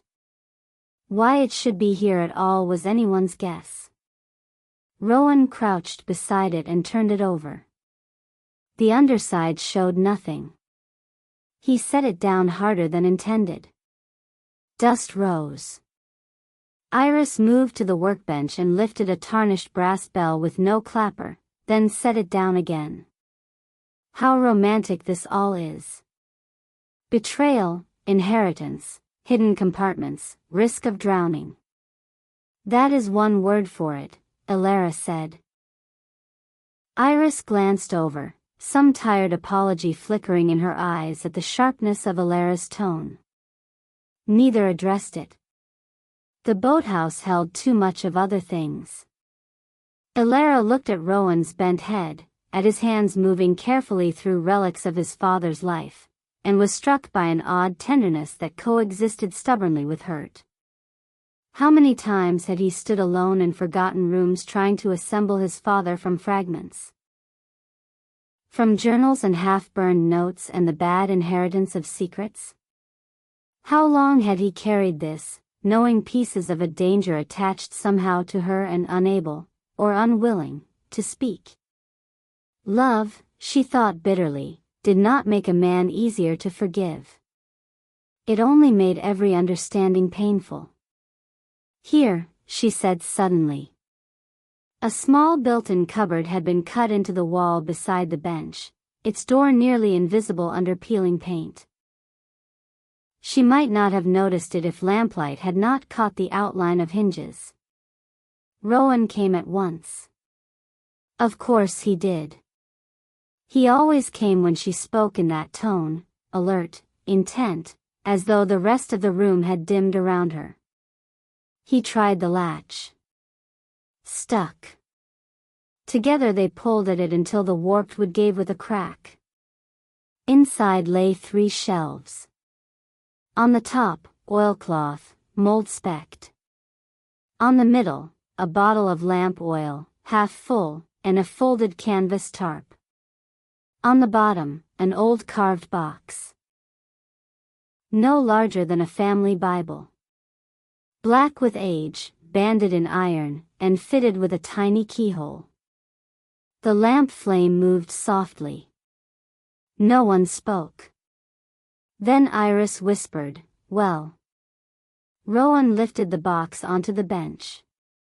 It was lighter than Alara expected, though not empty. "The first key," he said. "Assuming it is inside," Alara replied. "No," he ran his thumb over the lid. "Assuming it is required to open this." Iris exhaled.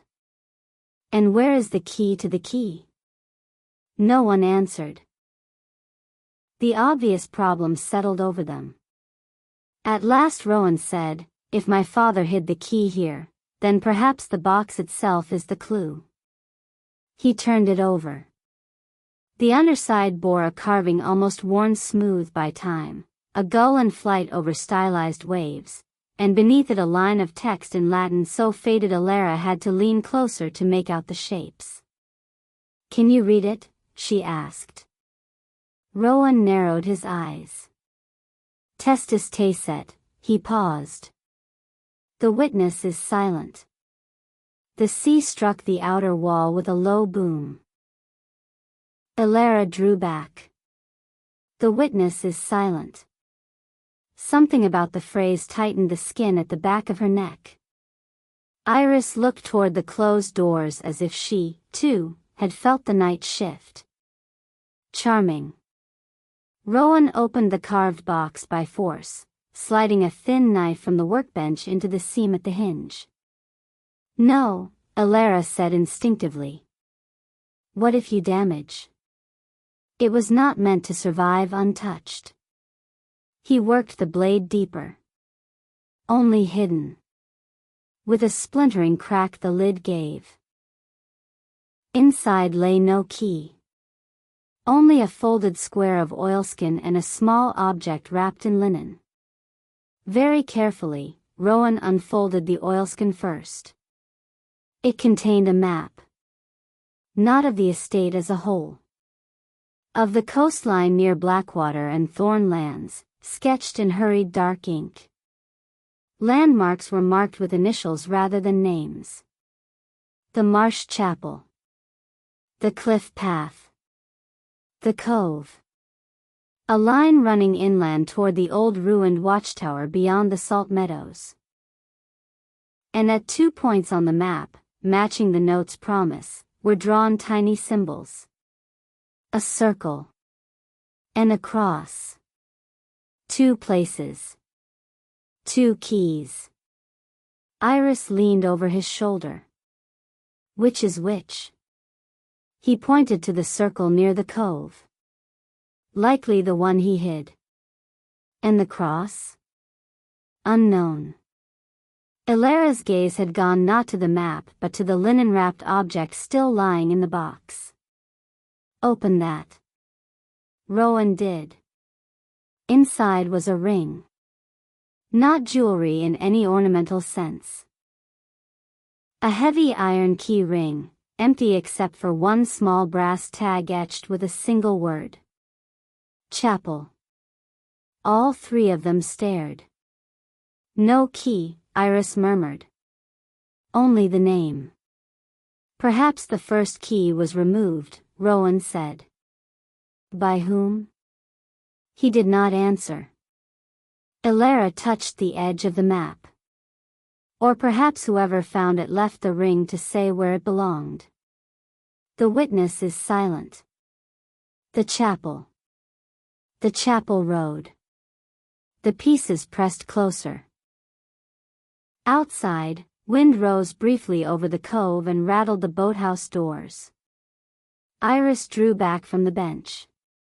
Then the second key is at the chapel. Or the first was meant to open something there, Rowan said. Alara looked up. And the hatch in the garden? He folded the map again. The second key may open that. Iris crossed to the door and put a hand against the wood as if feeling the weather through it. Then we go to the chapel. No, Rowan said at once. She turned. Why not? Because if someone left that note and intended us to run through the estate hunting clues in the dark, I'd rather not oblige them completely. So we wait? For daylight. Iris stared as though he had suggested surrender. You think morning makes this safer? No. I think exhaustion makes us stupid. Alara knew he was right. She hated that too. The night had a way of making every danger feel immediate and every answer within reach if only one went a little farther, opened one more door, walked one more path through the dark. It was an intoxicating kind of urgency. She recognized it from novels, from grief, from love. All bad guides.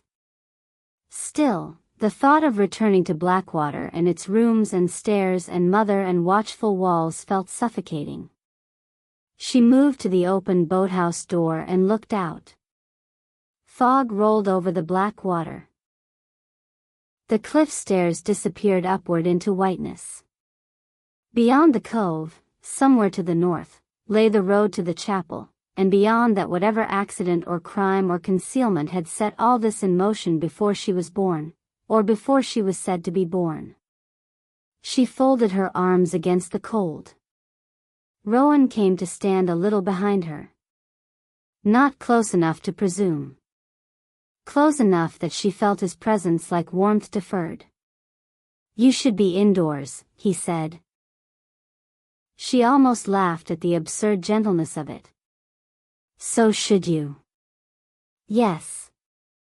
Yet here we are. For a moment there was only the sea.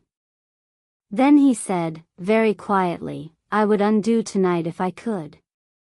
The words entered her like a blade wrapped in velvet. She did not turn. Which part?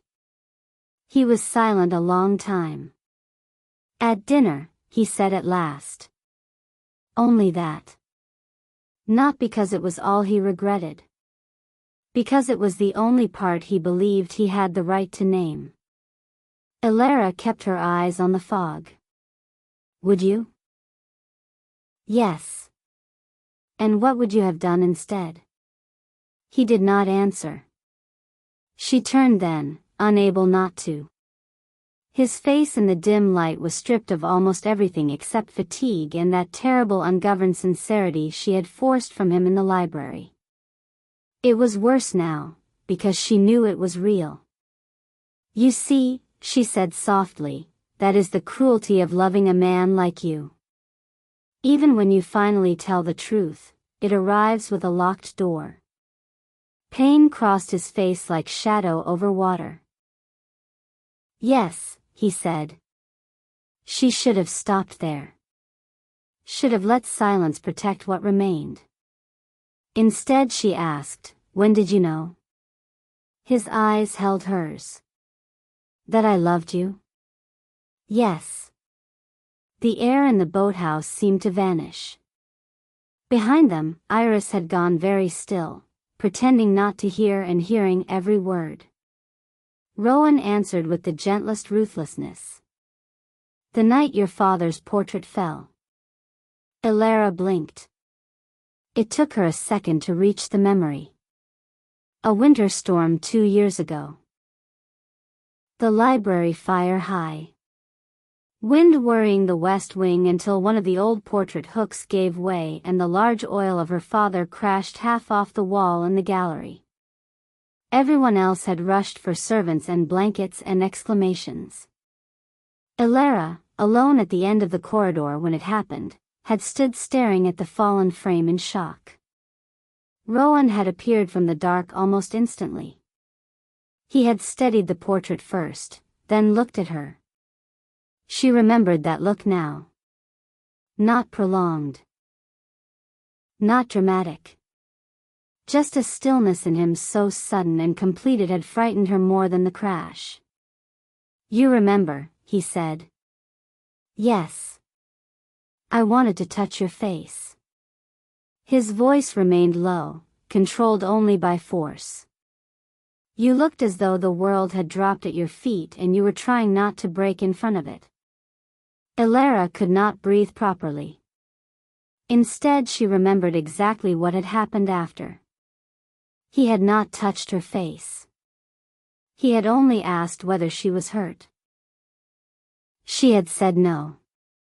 He had nodded once and spent the next half hour helping the servants carry the portrait to safety while speaking to her only of practical things, hooks, damage, whether the frame could be repaired. How could a woman be expected to survive a man who loved her like that and still walked away? And after that, she whispered. He smiled without joy. After that I spent a year attempting to become a better man than the one who had noticed. The sentence was so raw, so free of vanity, that Elara had to look away. Outside, a wave broke harder against the rocks. Iris moved then, perhaps mercifully, perhaps because she could bear no more of it. We cannot stay here till dawn exchanging wounds, she said. What do we do now? Rowan stepped back at once, the instant between himself and Elara closing like a cut sewn shut. Practicality returned over him. A mask, yes. But not only that. A discipline. We take the map and the ring back. We conceal the box. At first light we search the chapel before Lady Vale can stop us. Iris's expression tightened. She will stop us if she can. Yes. Elara turned from the door. Then we leave before she wakes. The idea came fully formed and impossible and necessary. Both of them looked at her. Leave Blackwater? Iris asked. For a few hours. Without telling Mother? Yes. Iris stared. She'll be furious. She usually is, Elara said. Something like reluctant admiration flickered across Rowan's face. We may not need to leave before dawn, he said. If we move early enough. No, Elara shook her head. You don't understand. If she learns what we found tonight, she'll lock every door that matters and smile while doing it. He did understand. She saw that at once. And because he did, he nodded. Then before dawn. Iris rubbed her brow. I cannot believe I am about to sneak out of my own engagement house to investigate my mother. Elara almost said your engagement with bitterness, but the word no longer landed the same way. Not now that she knew the shape of at least some of the lie. Instead she said, you can remain if you prefer. Iris lowered her hand and looked at her sister with quiet offense. Absolutely not. The answer warmed something in Elara despite everything. Together they rewrapped the box and returned it to the hidden cupboard, though Rowan kept the map and brass tag. He extinguished the lamp, plunging the boathouse back into darkness, and for a second all three of them stood motionless with only the sound of the sea around them. Then they stepped out into the fog again. The climb back to the house was worse. Not because the stairs had changed, but because fatigue had begun to creep into their limbs. Elara's legs ached. Iris swore softly twice under her breath, which would have amused Elara in any other circumstance. Rowan stayed below them on the steepest sections, an infuriatingly transparent precaution neither sister acknowledged. Halfway up, on a narrow landing where the cliff wall bowed out enough to form a shallow recess, Elara stopped. Wait. The others turned. What is it? Rowan asked. She looked back toward the cove. From here, through a break in the fog, the boathouse roof was just visible. And for one instant, so brief she almost doubted it, she saw a second figure move near the shoreline below. Tall. Hooded perhaps. Or only half made by mist. Then it was gone. What did you see? Iris whispered. I'm not sure. Rowan followed her gaze at once, his whole posture changing. Stay here. Before either sister could protest, he descended 3 steps, then 5, peering into the fog. Rowan, Elara hissed. He stopped. Only because of the fear in her voice, she realized with a kind of helpless anger. He stopped because he heard that, and not because caution advised it. After several long seconds he came back up the stair. There's no one. Or they left, Iris said. Yes. Elara's skin had gone cold again. You think we were followed? I think, Rowan said, that this estate has too many witnesses. They finished the climb in silence. At the top, the garden seemed changed. Not visibly. The same hedges. The same fog. The same distant amber windows. And yet once one suspects a hidden observer, every dark gap becomes occupied in the imagination. The U-walk felt narrower on the return. The white stone bed more ominous. The house less refuge than maze. When they reached the passage door, Rowan listened before opening it. quiet. He ushered the sisters through, then followed and shut the door carefully behind them. The corridor beyond smelled of beeswax and old rugs and safety so conditional it hardly counted. Iris was the first to speak. "We cannot all return to our rooms as though nothing happened." "No," Rowan said. "But we can try." Elara looked at him. "And you?" His mouth tightened. "I'll go to the library." "You shouldn't be alone either," Iris said. Something unreadable passed across his face. "I have been alone for years. I think I can manage an hour more." The word struck Elara harder than she expected. Perhaps because they sounded true. Perhaps because she knew something of choosing solitude before it chooses you. Iris, too, seemed touched by it, but she only said, "Take the map." He tapped his coat once lightly. "Already done." A clock somewhere deep in the house struck the quarter hour. They all heard it. A reminder that night was moving whether they kept pace or not. "I'll come to your room before dawn," Rowan said to Iris. "No," Elara said before she could stop herself. They both looked at her. Heat touched her face. She hated that she had revealed the thought. Not jealousy exactly. Not now. But the image of him entering Iris's room in darkness, even for reasons of strategy, tore too many wounds open at once. She forced steadiness into her voice. "If we are leaving together, meet in the chapel corridor instead. Fewer witnesses." Rowan held her gaze for one fraction too long. Then he inclined his head. "Very well." Iris looked between them with a kind of tired, aching tenderness that made Elara want to disappear. "The chapel corridor at 5, then." "At 5, Rowan agreed.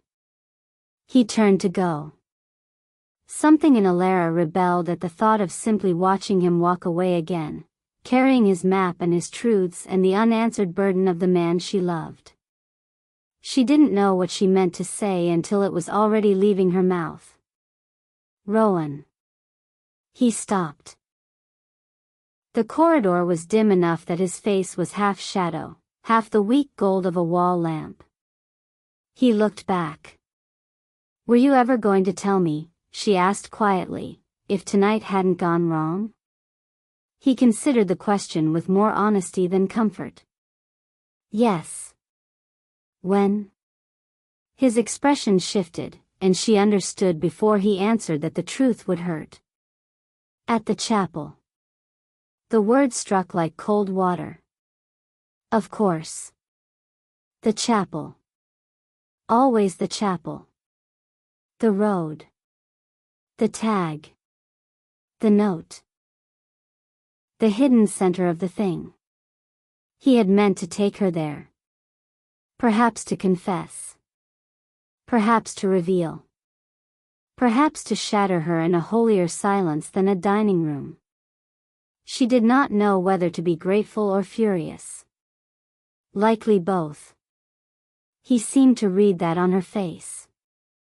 "I know," he said softly. She almost laughed from sheer exhaustion. "Stop saying that." A faint, sad line touched his mouth. "Then stop asking the questions I already deserve." For 1 second the corridor held them suspended there, wounded, alert, exhausted, closer than either should allow and farther than either could bear. Then Iris shifted, the house breathed around them, and Rowan went. His footsteps faded toward the western hall. Elara watched until the last trace of him vanished into shadow. Only then did she realize how tightly she had been holding herself together in his presence. Iris leaned one shoulder against the wall and let out a long breath. "You do realize," she said, "that if the house were less full of murder and buried identities, This would all be intolerably romantic. Elara turned to her, aghast despite herself. Iris managed a ghost of her old smile. I'm very tired. It lowers my standards. Against all reason, a small laugh escaped Elara. It surprised them both. And in that laugh something eased, not repaired, never that, but loosened enough to let warmth through the cracks. Iris pushed away from the wall. Come. If we sleep at all, it ought to be soon. They climbed the east stair together. No servants crossed their path. No doors opened. The house seemed, for the moment, to have withdrawn back into its own old hush. At Iris's room, they paused. The broken mirror had been cleared away. The lamp reset. The bed curtains drawn back by efficient hands. If not for the faint glitter of one missed shard near the wardrobe, the disturbance might have been imagined. Blackwater, Elara thought again, was very skilled at disguising damage. I don't want to be alone, Iris said suddenly. The honesty of it stopped Elara at once. Her sister looked almost embarrassed by the admission, which made it more affecting. Iris was not a woman who often asked plainly for comfort. She inspired it in others too readily to need requesting. Elara stood in the doorway and looked at her. This was the sister who had hidden things from her. The sister who had taken Rowan's hand. The sister who had chosen silence over trust. This was also the sister who had knelt before her tonight and confessed selfish love in the only language she knew. Human hearts were miserable with such contradictions. So, Iris said with brittle lightness, will you condemn me to my bridal chamber alone? Don't call it that. Agreed. I hate it already. Elara entered. The door shut behind them. For a time they moved around the room in quiet practicalities, unpinning hair, extinguishing the brighter lamps, finding blankets. The familiarity of it was strange and intimate.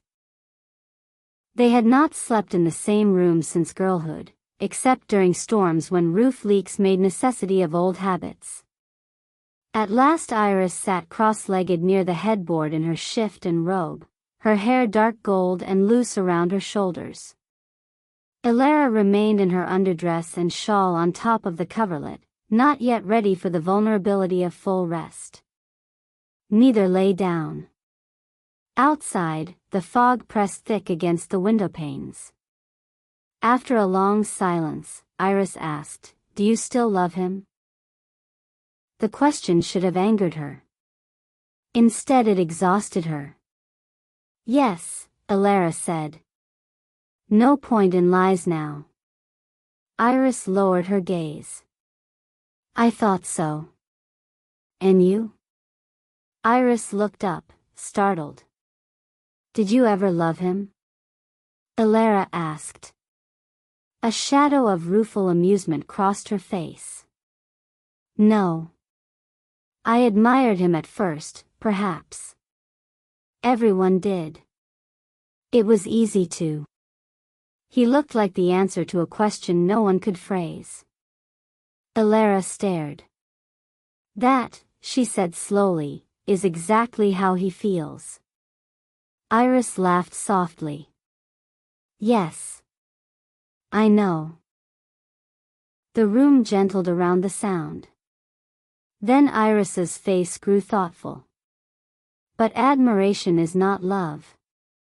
Love should let you feel more yourself, not less. Rowan always made me feel as though I'd wandered into someone else's weather.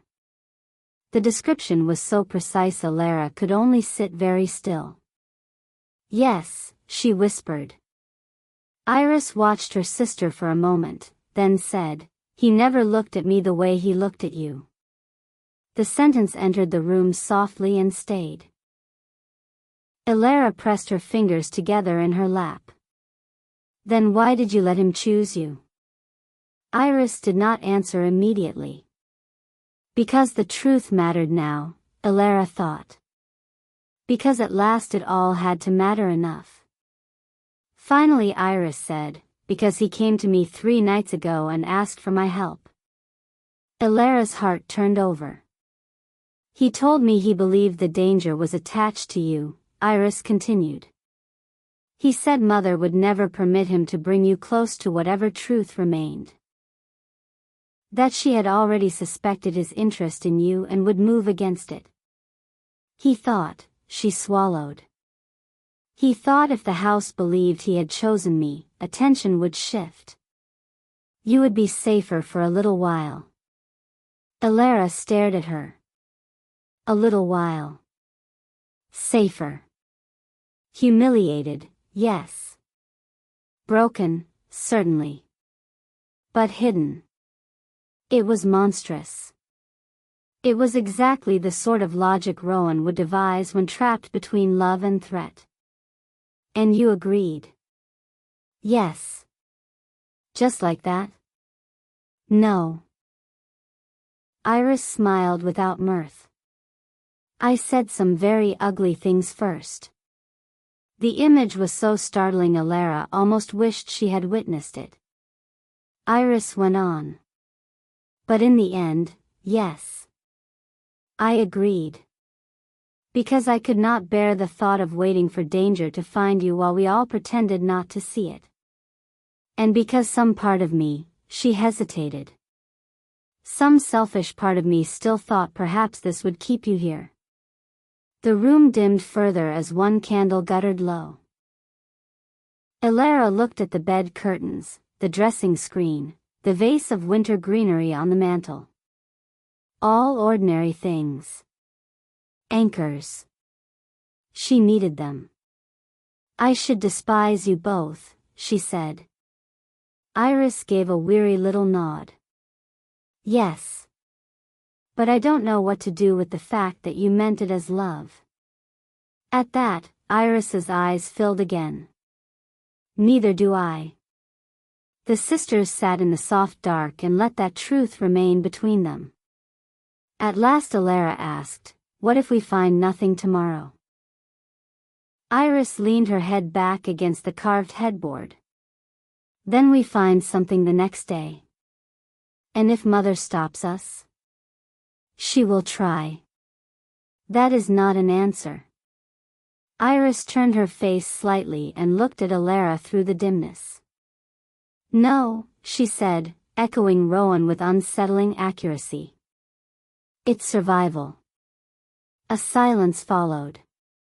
Then, unexpectedly, Elara said, he told me he loved me. Iris did not look surprised. When? In the library. Ah. That is all you have to say? Iris's mouth curved faintly. What would you like? Fireworks? A physician? A lecture on masculine timing? Despite herself, Elara smiled. Iris's expression softened. I'm glad. Glad? Yes. Elara shook her head. You are impossible. I know. A pause. But I'm glad all the same. The room fell quiet once more. This quiet was different from the others. Not empty. Not hostile. A tired, suspended quiet in which 2 sisters, bruised in different ways, had chosen for the moment not to turn away. Outside, somewhere along the eastern wall, a shutter knocked once in the wind. Elara? Iris said softly. Yes? If tomorrow goes badly. Elara looked at her. Iris's gaze was fixed on the window, not on her sister. If Mother lies. If Rowan proves wrong. If this house swallows every answer and leaves us with nothing but old stones in each other. Yes? Iris turned then. Don't leave me hating you." The plea was so raw that Alara felt her own throat tighten. She moved before deciding to and took the place beside Iris against the headboard. Their shoulders touched. It was such a small thing. Yet both of them breathed differently after. "I don't think I could," Alara said. "Even if you tried?" "Even then." Iris laughed very softly, and this time the sound trembled. After a while they lay down fully clothed beneath the coverlet like girls again, facing opposite directions, wakeful despite exhaustion. Alara closed her eyes. Sleep did not come. Instead the night played itself behind her lids in fragments. Rowan's hand reaching for Iris across the candlelit dining room. The note under the broken mirror. The hatch under the white stone. The map. The brass tag marked chapel. His voice in the boathouse, the night your father's portrait fell. And beneath all of it, the slow inescapable pulse of the sea. The man she loved. That was the thread through every terror and every revelation alike. Not because love solved anything. It solved nothing. But because it changed the temperature of every truth it touched. If Rowan had been a villain, the path would be clear. If he had been merely noble, perhaps easier still. But he was neither. He was a man who loved her and lied to her. A man who chose her sister to protect her. A man whose father's shadow lay across the mystery of her own life. A man who, even now, sat somewhere in Blackwater awake with the map in his pocket and the same terrible dawn approaching. Toward morning, when the darkness had thinned from black to charcoal and the house settled into that brief suspended hush before servants rose, Alara drifted not into sleep but into a kind of waking dream. In it she stood on the chapel road in dense white fog.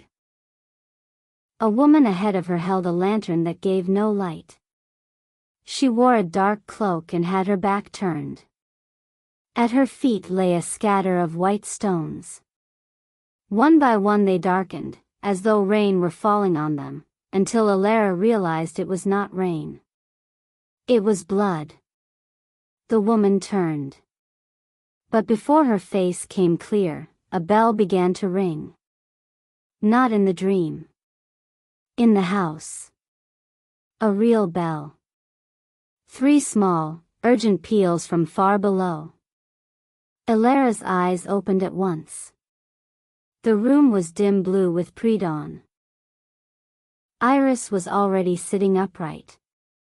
They looked at each other. The bell rang again.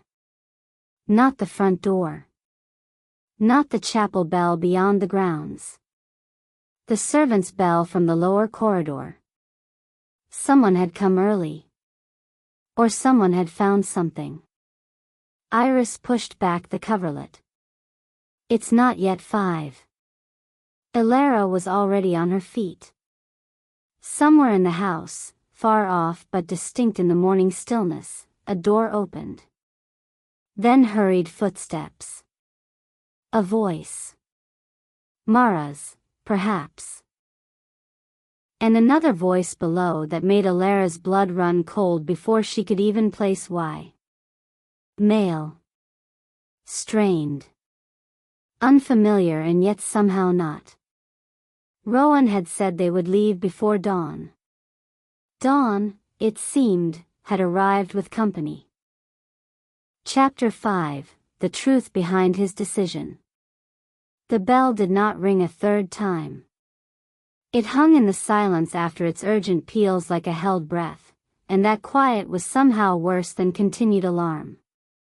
Blackwater House, at this hour, should have been suspended in its gentlest sleep. The fires would be ash-deep and low. The corridors would still belong more to shadows than to servants. The east-facing windows would only just begin to gather the faintest blue of morning.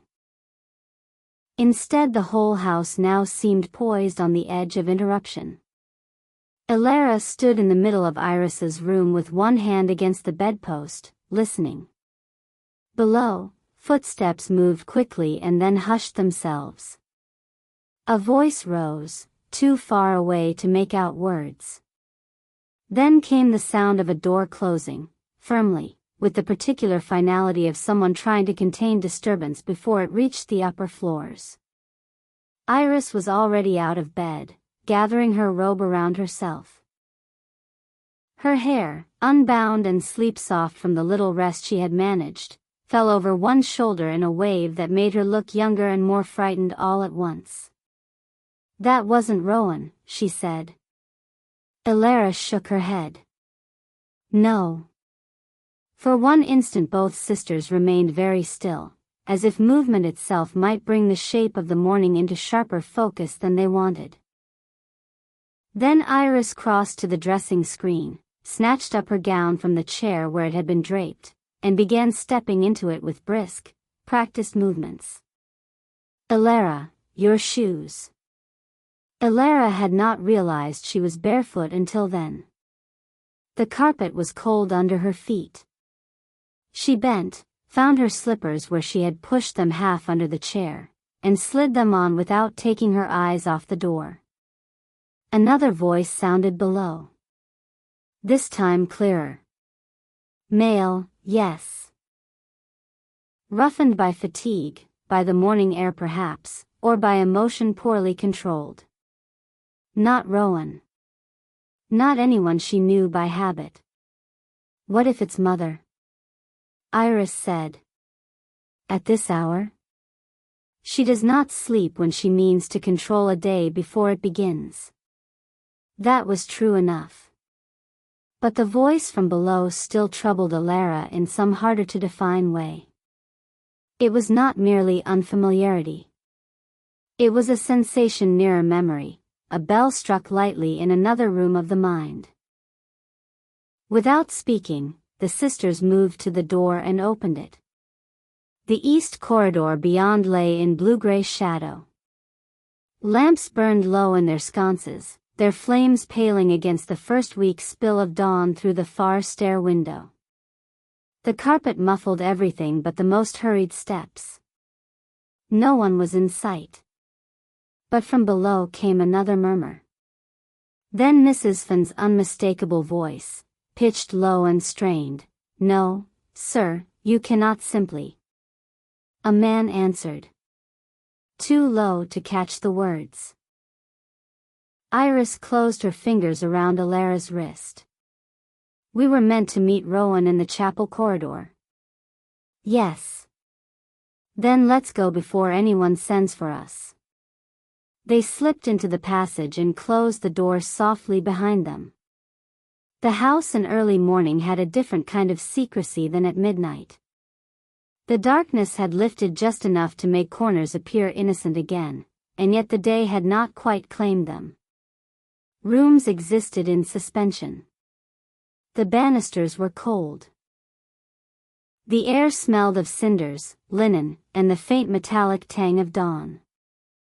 Somewhere deep below, someone had opened the kitchen range, and a first thread of coal smoke was beginning to rise through the servant passages. They took the side route toward the disused chapel corridor, moving quickly but not so quickly as to attract notice if seen. As they neared the turn by the old portrait gallery, Rowan stepped out from the shadow of an archway. Elara's whole body reacted before thought did. Relief first. Sharp and immediate, almost painful. Then everything else, memory, accusation, love, the unfinished wreckage of the night. He had already dressed for going out. Dark coat buttoned high. Boots. Gloves tucked into one hand.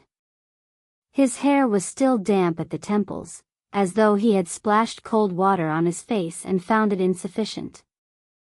The map, she thought at once, would be in his inner pocket. The brass tag too. His gaze found Elara first. Not Iris. Alara. The smallest thing. Still enough to matter. Then he looked past her toward the stairwell. There's a visitor downstairs, he said. He arrived before dawn. So we heard, Iris replied. Who is he? Rowan's expression altered. Not into open alarm. He was too practiced for that. But something in him drew taut, as if a wire long stretched had just been plucked. He gave the name Adrian Vale. The name entered the corridor and changed the temperature of the air. Alara stared. Iris's fingers tightened around the fold of her sleeve. Vale. Their name. And yet not one the house ever spoke. No one moved. No one, for a suspended second, seemed even to breathe. Then Iris said very softly, "That's impossible." Rowan did not answer. Alara heard herself ask, "Who is Adrian Vale?" It was Rowan who looked at her with the strangest expression then. Almost pity, almost disbelief that she still needed to ask, as though the house had denied her so many things that even blood itself had become a rumor. "Your mother's brother," he said. The corridor tilted. Not literally. Nothing so dramatic. But Alara felt the world shift sideways in some deep inner architecture. She had never heard of such a man. Never once. No portrait bore his name. No Christmas anecdote had ever included him.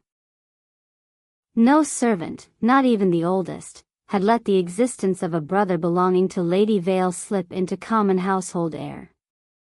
She looked at Iris. Her sister had gone pale. "You knew?" Alara asked.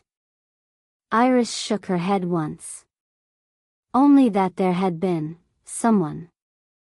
A breach in the family, long before I was old enough to ask questions sensibly. Mother never said his name. Alara turned back to Rowan. "And you knew?" "Yes. Of course." The bitterness came out before she could soften it. He took it without protest. "Not everything," he said. "Only enough to know he left England years ago, and that your mother considered him dead to her." At the far end of the corridor, the first clear line of daylight slid over the window frame and touched the floorboards.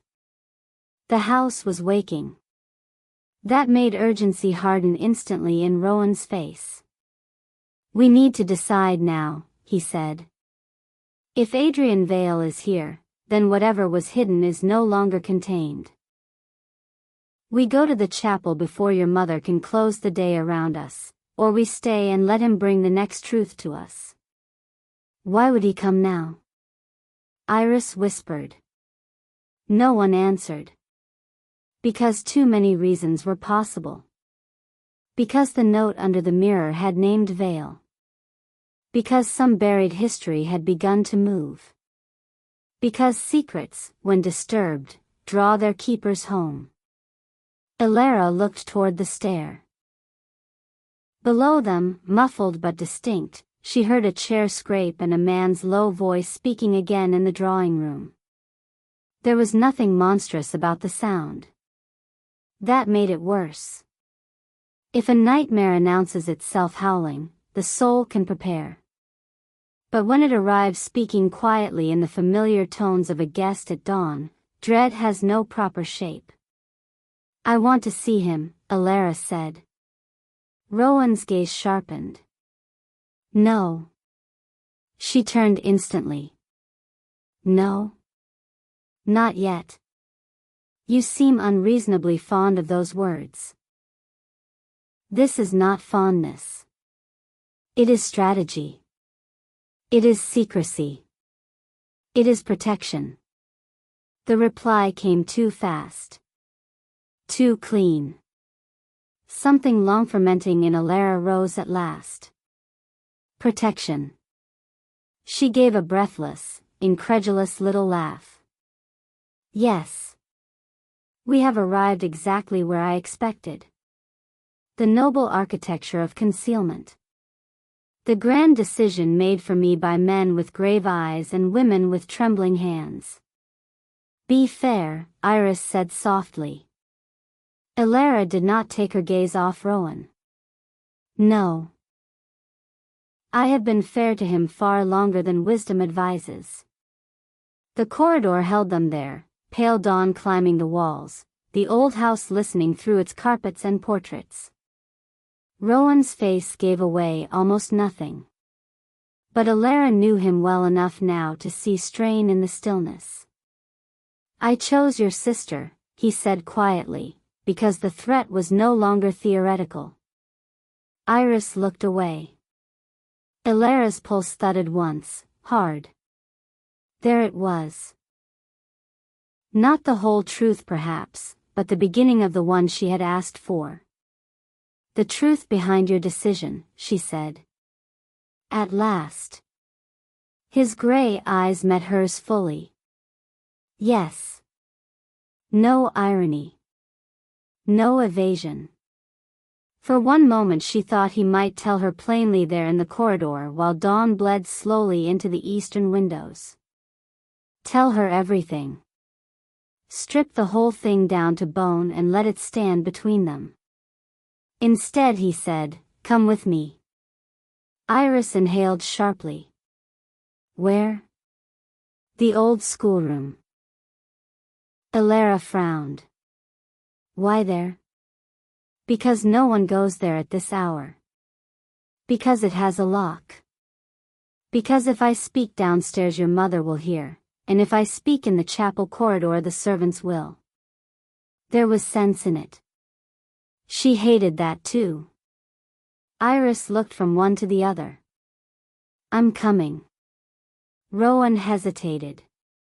Perhaps not because he objected to Iris hearing. Perhaps because whatever he meant to say belonged in some terrible way most of all to Elara. But then he nodded once. They turned away from the stair and went east, deeper into the quiet side of the house. The old schoolroom occupied the corner above the winter garden, where morning light once fell best over copybooks and slates. After Lady Vale dismissed the last tutor and sent her daughters into the harsher education of society and silence, the room had been mostly abandoned. Some shelves remained. A cracked globe. The long narrow table scarred by years of ink and compass points. Chalk dust still lived in the seams of the blackboard. Elara had not been inside it in years. The sight of it now, when Rowan unlocked the door with a key from the old ring the housekeeper used for little visited rooms, struck something unexpectedly tender in her. This was where Iris first learned French verbs and hated them on sight. Where Elara had once hidden under the table during a lesson in arithmetic and refused to emerge until bribed with sugared almonds. Where their father, before illness took his patience and then his voice, had sat at the window seat one winter morning and told them that every family kept at least one false story polished on the mantel in place of the true one. At the time, the sisters thought it a joke. Now it sounded like prophecy. Rowan shut the door behind them. The room smelled of dust, cedar, and old paper. He moved to the windows and drew the curtains only halfway. Enough light entered to soften outlines, but not enough for anyone outside to see clearly in. Iris stood by the table. Elara remained near the door, as though some instinct still required an exit behind her. Rowan faced them both. Whatever he had intended to say, it seemed suddenly heavier in the room than it had in the corridor. At last he spoke. The first threat came in October. Elara said nothing. He continued. A letter. Unmarked. Delivered not to the house, but to me. No signature. No clear demand. Only a warning that if I cared for you, I should keep away from Blackwater before winter, because the wrong daughter still lives. Iris's hand went to her mouth. Elara felt the old schoolroom recede around the edges. The wrong daughter still lives. The phrase was obscene in its calmness. I thought at first it was some cruel trick, Rowan said. Something designed to frighten me precisely because it was vague. But then a second letter came. He reached into his coat. For one wild instant Elara thought he meant to produce it now. Instead he laid a folded scrap of paper on the table between them, worn at the edges, opened many times. I kept this one. Iris moved first, but Rowan's hand came down lightly over the page. Elara should read it. The choice of her, not Iris, landed with force. Elara crossed the room slowly, the boards creaking under her slippers, and took the paper from beneath his hand. The ink had browned slightly with damp and time. The message was brief. If he takes the younger one, the old bargain breaks. Blood remembers. Tell him he can save her only by stepping aside, or choosing the sister who was meant to remain. Elara read it once. Then again. The words blurred without losing any shape. If he takes the younger one. Choosing the sister who was meant to remain. Something in her chest closed so tightly she had to set the page down before her fingers crushed it. What bargain? Iris asked. Rowan shook his head. I don't know. Who wrote this? I don't know that either. Then how could you trust it enough to? Because, he said, and now his restraint broke just enough for feeling to flash through. After the second letter, someone broke into my study and went through my father's papers. They took only the pages relating to Blackwater. The room fell silent. That, more than the letters, felt like intention sharpened to action. Not superstition. Not old family melodrama.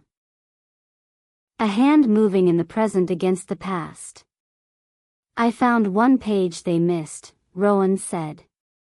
A torn page from the journal. It named the chapel road. It named your mother. And it named a choice. Elara looked up at him. A choice? His jaw tightened. My father wrote, Vale made me swear the child would never love my son. If she did, one daughter would die as payment for the road. Iris gave a small, involuntary sound. Elara did not. She had gone beyond reaction for a moment. Beyond anything simple enough to be called shock. The sentence seemed to enter her not through hearing but through the body itself, freezing each thought before it could become complete. Never love my son. One daughter would die. Payment. Road. Choice. All the old pieces arranged themselves suddenly into a shape so terrible she could not yet accept it. You believe that, she said. Not accusingly. Worse. Wonderingly. Rowan looked at her and did not insult her with denial. I believed, he said quietly, that enough people around us had acted as if it were true that I had no right to dismiss it. The truth behind his decision. There it was, ugly and ancient and irrational enough to belong to folklore, and yet rooted in letters, break-ins, names, choices, and fear that moved like something living through the house. Elara pressed her fingertips to the edge of the table until they hurt. And so you chose Iris? Yes. Because some dead man wrote that if you loved me, one of us would die. Because someone alive wanted us to know it. The correction landed hard. Yes. That mattered. Ghostly bargains could terrify. Living hands could kill. Iris had sunk into one of the old school chairs by the window. She looked stunned now, stripped of all wit and brightness, her robe gathered too tightly at her throat. "This is madness," she whispered. "Yes," Rowan said. "And you accepted it." "No." His voice sharpened for the first time. "I tried to outrun it." He looked at Alara then, and the room narrowed around that look. "I stayed away in autumn because I thought distance would sever whatever had begun between us before the house could use it." Every word entered her like cold iron. His absences. His disappearances. The strange warnings. The withdrawal that had felt like abandonment because it had been, in one sense, exactly that. But not only that. When he had gone away after October and not returned for 6 weeks, she had told herself 100 brutal things. That he was fickle. That she had imagined what stood between them. That men like him enjoyed proximity but never stayed for consequence. Now another explanation stood in the old schoolroom and looked at her with exhausted honesty. "I hated you," she said softly. "I know. You keep saying that." "Because it was true." She looked away. The chalkboard at the far wall still held the ghost of some long-erased lesson. Fractions perhaps. Or dates. Ordinary things. Teachable things. How simple it would have been, she thought with sudden desperate bitterness, to live inside a world where numbers meant only numbers and roads were only roads and love did not wake old debts in strangers' hands. Iris rose from the chair. "Then why come back at all? If you thought distance kept her safe, why return for winter?" Rowan's gaze flicked to her sister and then back to Alara. "Because the third letter said I was too late." No one moved. No one spoke. He drew another paper from his coat and unfolded it without handing it over this time. Its creases looked newer. This one he knew by heart. "They know what she is," he read. "If you don't choose by solstice, they will choose for you." The last words hung in the room.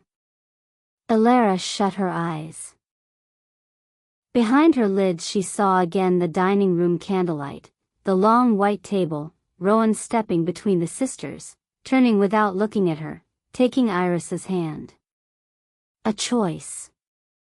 Not between love and indifference. Between exposure and concealment. Between 2 injuries and the one he thought might leave her breathing. When she opened her eyes, everything looked the same and not the same at all. "You should have told me," she said. His expression did not change, but something deeper in him did. "Yes. Before dinner. Before any of it. Yes. Instead you let me stand there and think." Her voice broke once, then steadied by force. "You let me believe the worst thing in the world was that you didn't love me." The grief in his face then was terrible enough that Iris turned away from it. "I know," he said. There was that phrase again. Yet now it no longer felt evasive. It felt like a man placing himself deliberately under the full weight of what he had done because there was nowhere else left to stand. "I thought if I told you," he said quietly, "you would try to face it with me." Alara stared. "And that was a reason not to?" "Yes." "Why?" "Because," he said, and now his voice went almost bare, "you would have chosen me anyway." Silence.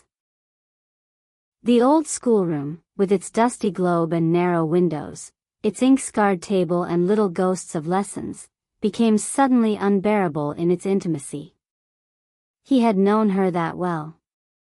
Known that if he laid the whole monstrous thing before her, letters, bargains, threats, a death promised in the shape of love, she would not have fled him. She would have stepped toward him. And he had feared that more than her hatred. It was a strange and devastating kind of respect. Also a theft. Elara let out a breath that sounded almost like a laugh and almost like pain. That is not protection, Rowan. That is deciding I am brave only in ways you approve. No, he said. It is deciding that if fear makes me cruel, I would rather you hate me than die because I was vain enough to be loved. The words hit with such force that for a moment she could not answer. Iris sat down again very slowly. No one seemed to know what shape speech should take after that. At last Elara asked the question that had been waiting beneath the others. Did you ever intend to marry Iris? It was Iris who closed her eyes this time. Rowan did not hesitate. No. The honesty of it was merciless. Iris nodded once, accepting the wound as if she had already lived with it through the night. Elara's throat tightened. Then what was the plan? His mouth curved once in something too tired to be called a smile. To endure society's congratulations long enough to search Blackwater and the chapel without suspicion. And after that? If I found proof that the threat was false, I would end it. And if it was true? He looked at her. Every answer he might have given seemed to pass silently between them before he chose the one he could bear to speak. Then I would leave. The old schoolroom vanished for an instant under a rush of remembered hurt. Not because she hadn't already suffered his distance. Because now she knew he had built a future in his mind in which her safety required his permanent absence. And he had meant to carry that quietly, as if his own heart were the least important body in the equation. Iris spoke before Elara could. You are both impossible. The sisters looked at her. Iris, pale and dawn-light, shook her head in exhausted disbelief. You love each other like two tragic saints in a stained-glass window, and not one of you thought perhaps the wiser course was conversation. A startled breath escaped Elara. So did one from Rowan, though his was almost a laugh strangled before it lived. Iris pressed her fingers to her brow. I truly deserve a better family. The absurdity of it, the dry wounded accuracy, cut through the suffocating weight of the room just enough to let air in. Elara sat down at the table then, because her knees no longer seemed entirely reliable. The wooden chair creaked under her. She looked at the letters. At Rowan's hands, broad and controlled and marked near one knuckle with a small half-healed cut she had not noticed before. At Iris, whose face carried the remains of every emotion the last 12 hours had dragged across it and yet still held itself together with something like grace. What now? She asked. Practical. Flat. Necessary. Rowan folded the letters again. Now we decide whether Adrian Vale changes our plan. Does he? Iris asked. He may know more than your mother once spoken. Rowan slipped the pages back into his coat. Or he may be here to prevent exactly that. Elara frowned. Then why did he come openly? Because some people hide best in daylight, Iris said. The words sounded too much like something Lady Vale might say. Elara saw that Iris recognized it too, because a flicker of discomfort crossed her face immediately after. We should hear him, Elara said. No, Rowan's response was immediate. She met his eyes. No. If he came at dawn after 20 years of absence, he is not bringing peace. That was not the question. It is the only one that matters. Not to me. He exhaled slowly. Elara. No. Listen to me now. You have had the privilege of deciding too much already. The truth of that moved visibly through him. Good, she thought, and hated herself again for wanting to wound where she also wanted to trust. She went on, quieter but firmer. If he is my mother's brother, if he knows anything about the road, the child, the supposed bargain, then I will not remain hidden in an upstairs room while everyone else arranges meaning around me. Iris looked at Rowan. She's right.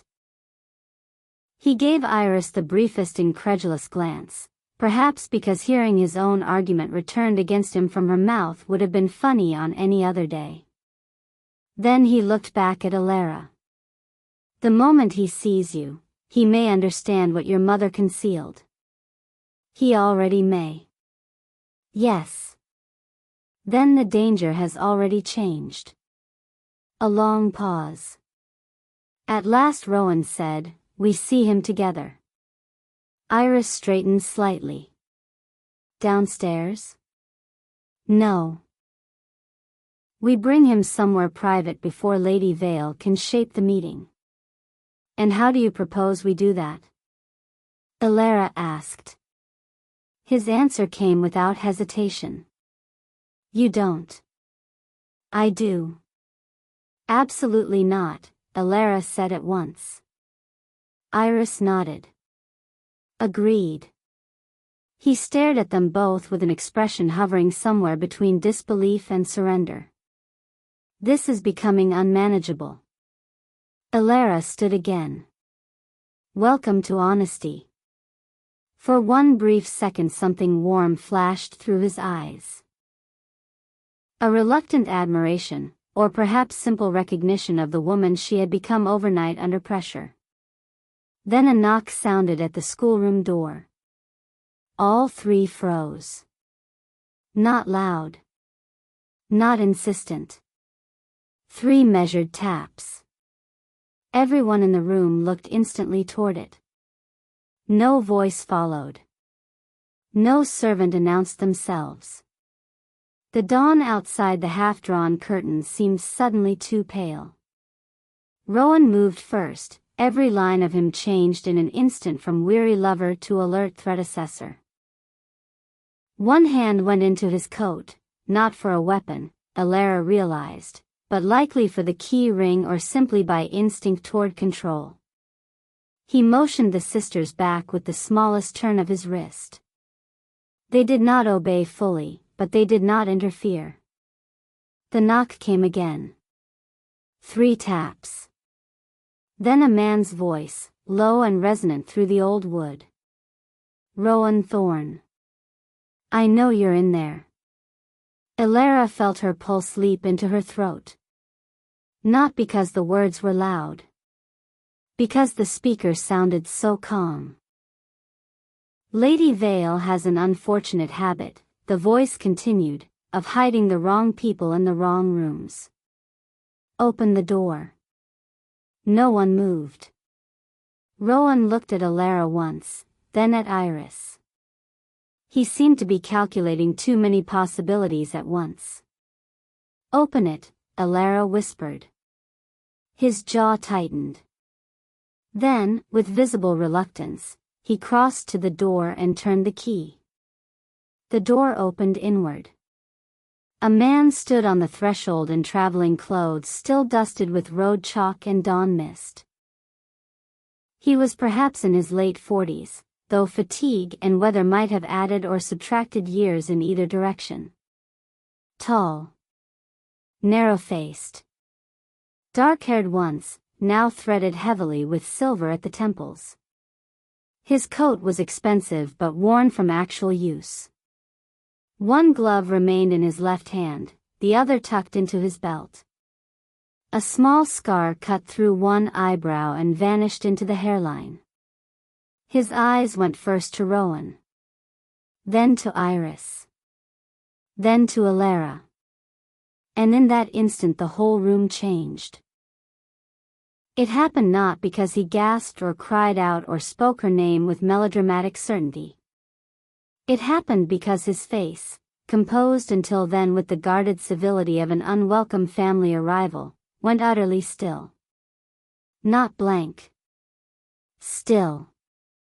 As if some private violence had been done to the machinery of expression. He looked at Alara the way people look at portraits thought lost in a fire and found years later under soot. Very gently, almost reverently, he said, "God." No one answered. He took one step into the schoolroom. Not toward Rowan. Not toward Iris. Toward Alara. Then he stopped himself by force. When he spoke again, his voice had roughened almost beyond recognition. "She has her mother's face after all." The words entered Alara like cold water. Not Lady Vale. Not the mother who had raised her. The other one. The one from the road. Or someone before even that. Alara gripped the back of the nearest chair. "Who are you?" she asked. The man looked at her for a long moment. His eyes were dark blue-gray, lined deeply at the corners, and full of a grief so old it had worn itself almost smooth. "My name," he said, "is Adrian Vale." A pause. Then, more softly. "And if your mother has done what I think she has done, I am the only man in this house who came back to tell you the truth before it kills you." The room went silent around him. Somewhere far below, in another part of Blackwater, a door opened and voices rose. The house was waking fully now. Too late, perhaps. Or just in time. Adrian Vale closed the schoolroom door behind him with his own hand and turned the key. Then he looked at Rowan. "You chose the elder sister," he said. "Good. That bought us a few hours." Alara felt the dawn go colder around her. And in that cold, at last, the full shape of Rowan's terrible decision began to stand revealed. Chapter 6, The Secret Between Them. For a long moment after Adrian Vale spoke, no one in the schoolroom moved. The old room held silence the way old wood holds winter cold, deeply, without haste, in every grain. Pale dawn filtered through the half-drawn curtains and fell over the scarred school table, the cracked globe in the corner, the thin chalk ghost still visible on the board. Dust hung in the air like sleep disturbed too early. Alara stood with one hand locked around the back of a chair and looked at the man who claimed both kinship and urgency as if he had stepped out of a dream she had not yet agreed to trust. He had her family's name. He had her mother's eyes around the edges, perhaps, though worn differently by life. But what unsettled her most was neither resemblance nor declaration. It was that he had looked at her not like a stranger measuring a curiosity, but like a man who had been carrying a remembered face in his mind for too many years and had just discovered memory had not lied. "She has her mother's face after all." The words moved through her again. Not Lady Vale. The other woman. The dead one on the chapel road. The unnamed center of everything. Rowan was the first to break the silence. "What do you mean?" he said, voice low and flat, "that choosing Iris bought us time?" Adrian Vale turned toward him. The two men looked very different in the narrow schoolroom light. Rowan, dark and severe, still carrying the chill of the dawn passage and the strain of a night spent outrunning disaster. Adrian, road-worn and older, with grief settled into his face in ways too practiced to hide. Yet for a moment Alara thought there was something unmistakably similar in them too. Not in feature. In the set of the shoulders. In the dangerous restraint. In the look of men who had both learned, for different reasons, that truth in certain houses must be carried like contraband. Adrian gave the faintest nod. Because whoever sent the letters was watching for one thing above all. And that was? Rowan asked. That you would choose the younger girl publicly. Elara hated the phrase at once. The younger girl. As if she were still someone to be moved through the house without consent, age softened or sharpened according to another person's design. But Adrian had already looked at her again. Forgive me, he said quietly. I should not call you that. The apology, simple as it was, struck her because it came so naturally. No one in Blackwater apologized naturally. They defended. They redirected. They concealed injury beneath composure. They did not, as a rule, look directly at a wound and name regret without polishing it first. It made him more dangerous, not less. Then don't, Elara said. Something like approval flickered through his tired face. Fair. Iris, who had remained near the window, wrapped her robe more tightly around herself and spoke for the first time since he entered. You're speaking as though all of this is real, she said. Not the threats. Not the letters. The bargain. The choice. Death waiting on which sister Rowan loved. Her voice did not tremble. That was impressive. Elara knew her sister was frightened enough to shake. Adrian looked at Iris with a kind of weary gentleness. No, he said. I'm speaking as though someone very much alive wants you to believe it is real. The distinction was small. It changed everything. Rowan's expression did not ease. That is what I told them. Adrian glanced at him. Yes. And you were right to take it seriously. Elara looked from one man to the other. There was too much recognition passing between them.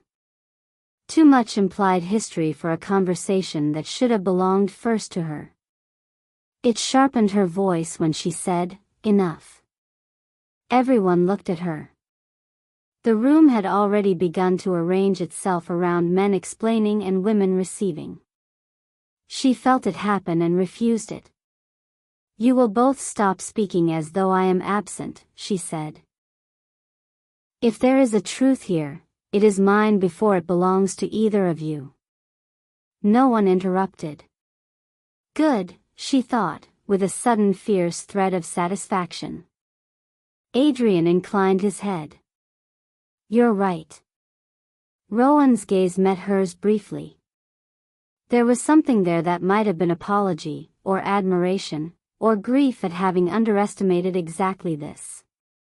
She did not spare him any softness for it. Start at the beginning, she said to Adrian. Not the family version. Not the useful version. The beginning. He was silent for several seconds. Outside, somewhere below in the waking house, a tray clinked faintly. A door opened. Footsteps crossed the lower corridor. The ordinary sounds of morning went on, which made the schoolroom feel even more precariously set apart from time. At last Adrian removed his gloves and laid them on the school table with neat deliberate care, as though arranging his hands before surgery. The beginning, he said, depends which story you mean. The true one. He gave her a long look.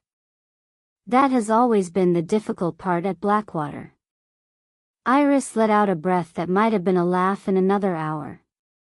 You sound like Mother already. That changed him. Not much. Just enough that Elara saw old pain move behind his expression like light behind shutters. Yes, he said. I suppose I do. He crossed to the long window, looked out through the slit in the curtains toward the winter garden roof below, then turned back.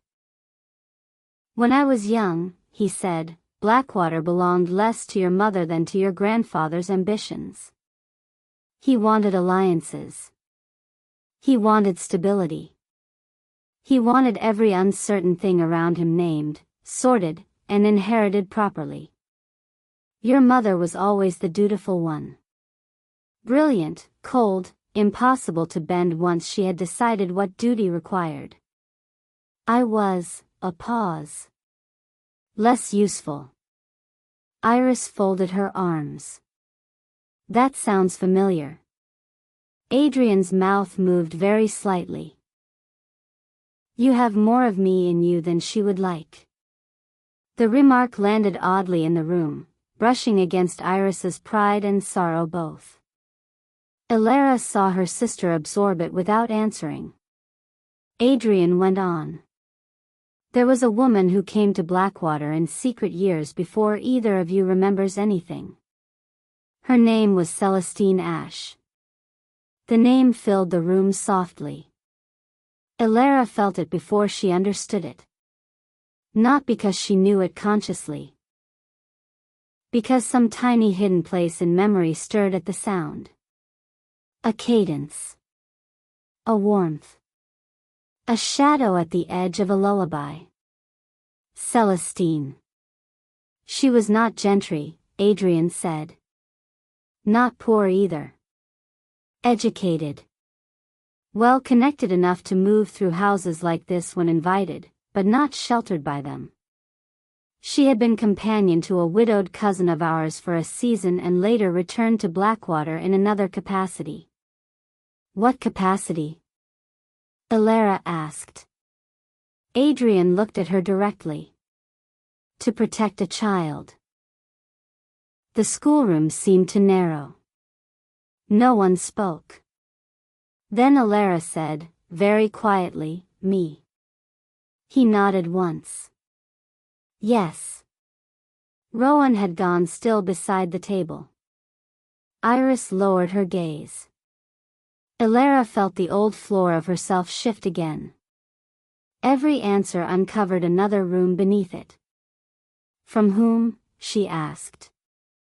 That, Adrian said, is where the truth becomes dangerous. No, Elara replied. It became dangerous long before I knew my own name properly. Adrian accepted the rebuke. From a claim, he said at last.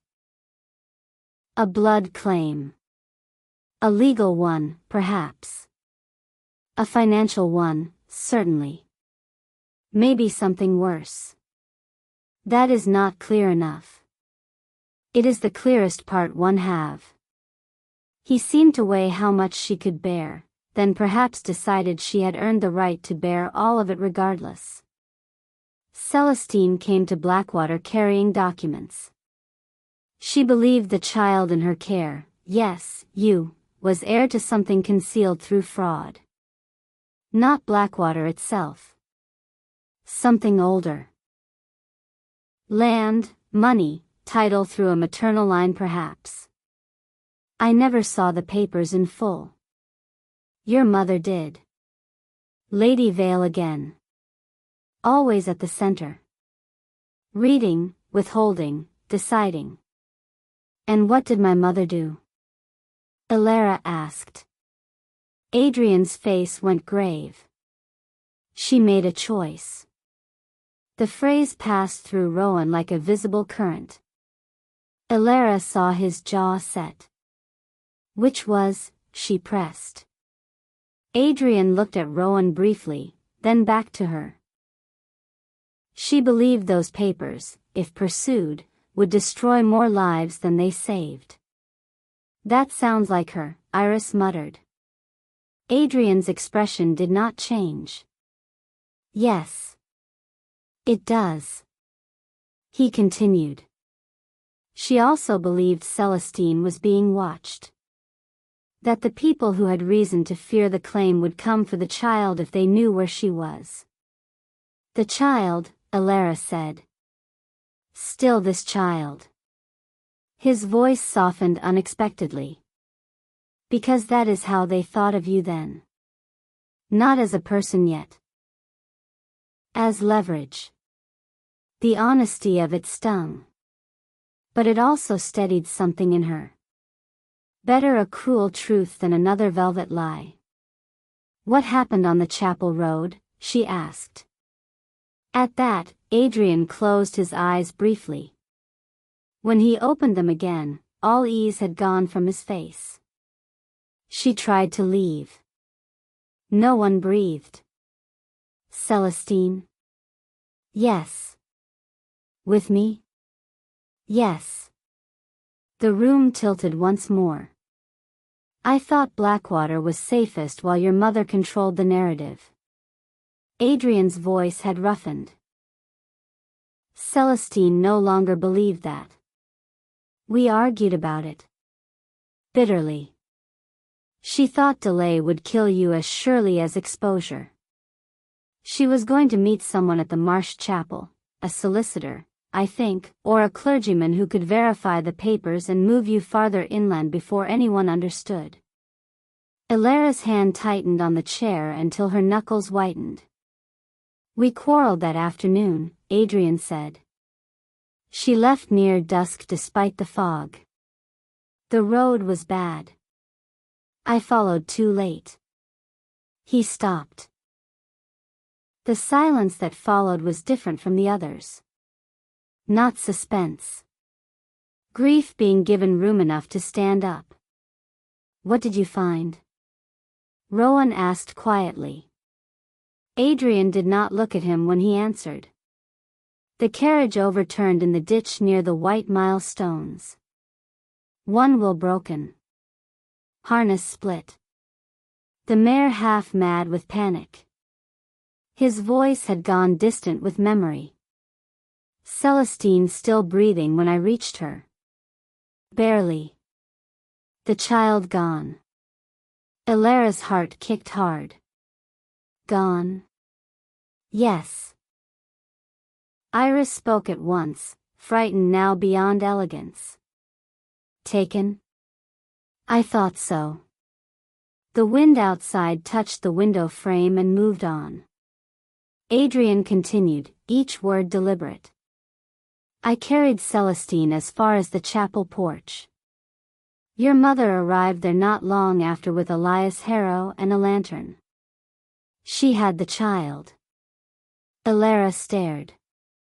My mother had me. Yes. How? I never knew. You never asked. I asked everything. The first real heat entered his voice. She gave nothing. That, Ilara believed instantly. Adrian's mouth tightened as he mastered himself again. Celestine died before dawn. Your mother said only this, the child would live, but not under her own name, not under the claim, and not under any history that could call men to her cradle with ledgers in one hand and knives in the other. Ilara felt sick. Because it sounded monstrous. Because it also sounded, in some impossible warped way, like something Lady Vale might believe to be mercy. And you accepted that? She asked. No, Adrian's gaze sharpened. I fought her for 2 days. Then she showed me enough of the papers to understand that once the claims surfaced, your survival would become secondary to what you represented. He turned away for a moment and looked at the blackboard as though the old slate could bear witness. I was younger then. Angry. Not as cautious as your mother. I wanted exposure. Courts. Newspapers if necessary. Publicity can protect as well as endanger. And why didn't you? Rowan asked. Adrian gave a thin, joyless smile. Because by the 3rd day, the solicitor who was meant to meet Celestine had drowned. The room went cold. Even through walls, even through waking household noise and growing light, cold moved visibly through all 4 of them. Drowned? Iris repeated. In a stream shallow enough for children to jump in summer. Adrian's gaze returned to Alara. After that, your mother and I ceased arguing over methods and began arguing over whether there was time for any at all. Alara felt her thoughts fragment. A road. A carriage. A dead woman. A drowned solicitor. Documents. A child renamed and kept. And over it all, the relentless composed hand of Lady Vale pulling curtains over reality one fold at a time. I don't understand, she said. This time the admission tasted less like weakness and more like necessity. What claim? She asked. What was so valuable that it could justify all of this? Adrian hesitated. Rowan noticed. So did Alara. You do know, she said. Partly. Then say it. Adrian took a breath. It may have something to do with the Morcant estate. The name meant nothing to Iris.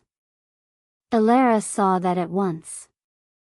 But Rowan's expression changed sharply. Alara, do you know it? He asked. She shook her head. Rowan spoke carefully. Morcant was an old maternal estate line. Not noble exactly, but rich. Very rich. Lands sold in fragments generations ago. Most thought the final settlements had been resolved. Mistakenly, perhaps, Adrian said. The Morcant line was tied to trusts, Rowan said, more to Alara now than to anyone else. Conditional inheritances. Daughters, widows, guardianships. A legal tangle. The kind that breeds vultures. Alara is that line? Iris asked. Possibly, Adrian said. Or close enough to it that the wrong people would kill to prevent confirmation. The room seemed suddenly too small for so many lives and deaths shaped by documents no one present had actually seen. Alara pressed a hand to her forehead. She could smell old chalk, cold ash from some long-dead fire in the grate, her sister's lavender water. Such ordinary scents. Such impossible conversation. If my mother believed this, she said slowly, then why keep me as her daughter? Why not send me away under another name entirely? Adrian answered that one at once. Because she trusted herself more than the world. The simplicity of it made Alara close her eyes. Yes. That, more than any elaborate explanation, was true enough to wound. Iris gave a short dry laugh. Finally something about this family makes sense. No one smiled. Adrian went on, quieter now. There was another reason too. Alara opened her eyes. He seemed to weigh whether to speak, then did. Celestine made your mother promise something in the chapel before she died. What? Adrian looked directly at her. That you would not grow up thinking yourself abandoned. The word struck deeper than all the talk of claims and documents and dead solicitors. Abandoned. A child's terror. Simple. Ancient. Something in Alara's throat tightened unexpectedly. For all Lady Vale had done, whatever she had buried, burned, renamed, she had not sent Alara away to strangers. She had kept her close. Given her her own surname. Raised her under the same roof as Iris, not as servant or ward or secret cousin, but as daughter. Controlled daughter, certainly. Often chilled more than cherished. Yet daughter. Love, Alara thought again with sudden exhausted clarity, was the most dangerous disguise in the world when mixed with fear. Iris had gone very still. Perhaps she was thinking the same thing. Perhaps she, too, had suddenly found all childhood rearranging itself under a harsher light. She never told us, Iris whispered. No, Adrian said. Because to tell one truth she would have had to tell all the others. From somewhere below came the muted sound of someone calling for hot water, then a servant's reply. The house had begun its day in earnest now. Soon breakfasts would be discussed. Trays laid. Guests reassured. Lady Vale, if she did not already know Adrian had disappeared from the drawing room, would know it soon. Time was thinning.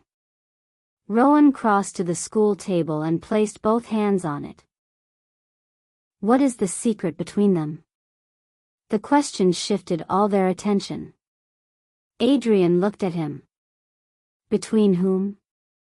You and Lady Vale. The old schoolroom seemed to sharpen around the words. Elara felt it too. Yes. Because beneath all this there was something else. Not just family. Not only alliance and conflict over a child and a claim. Something older, more intimate in its bitterness. Some current she had sensed the moment Adrian spoke, with her mother's cadence in his voice and his own grief beneath it. Adrian's expression changed very slightly. So slightly another person might have missed it. Elara did not. A shadow passed behind his eyes. The secret between them. There. At the heart of chapter and house alike. Adrian looked toward the windows, then back again. When we were young, he said, my sister and I loved the same woman. Silence. Even Rowan seemed taken aback by the directness. Iris stared. What? Adrian gave a tired exhale. Not romantically, in your mother's case. Celestine was her closest friend. Mine, he paused. Mine was something else. The room changed shape around that confession.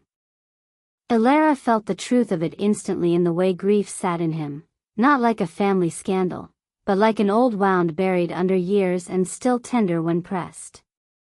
You loved her, Elara said. Yes. And mother knew. Yes. How charming, Iris murmured faintly, though there was no mockery in it now, only sadness. Adrian's gaze lowered briefly. Your mother believed love made me foolish. I believed caution made her cruel.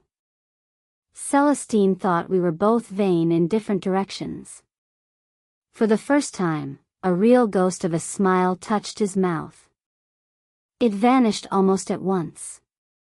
When Celestine came back with the child and the papers, every old loyalty split open.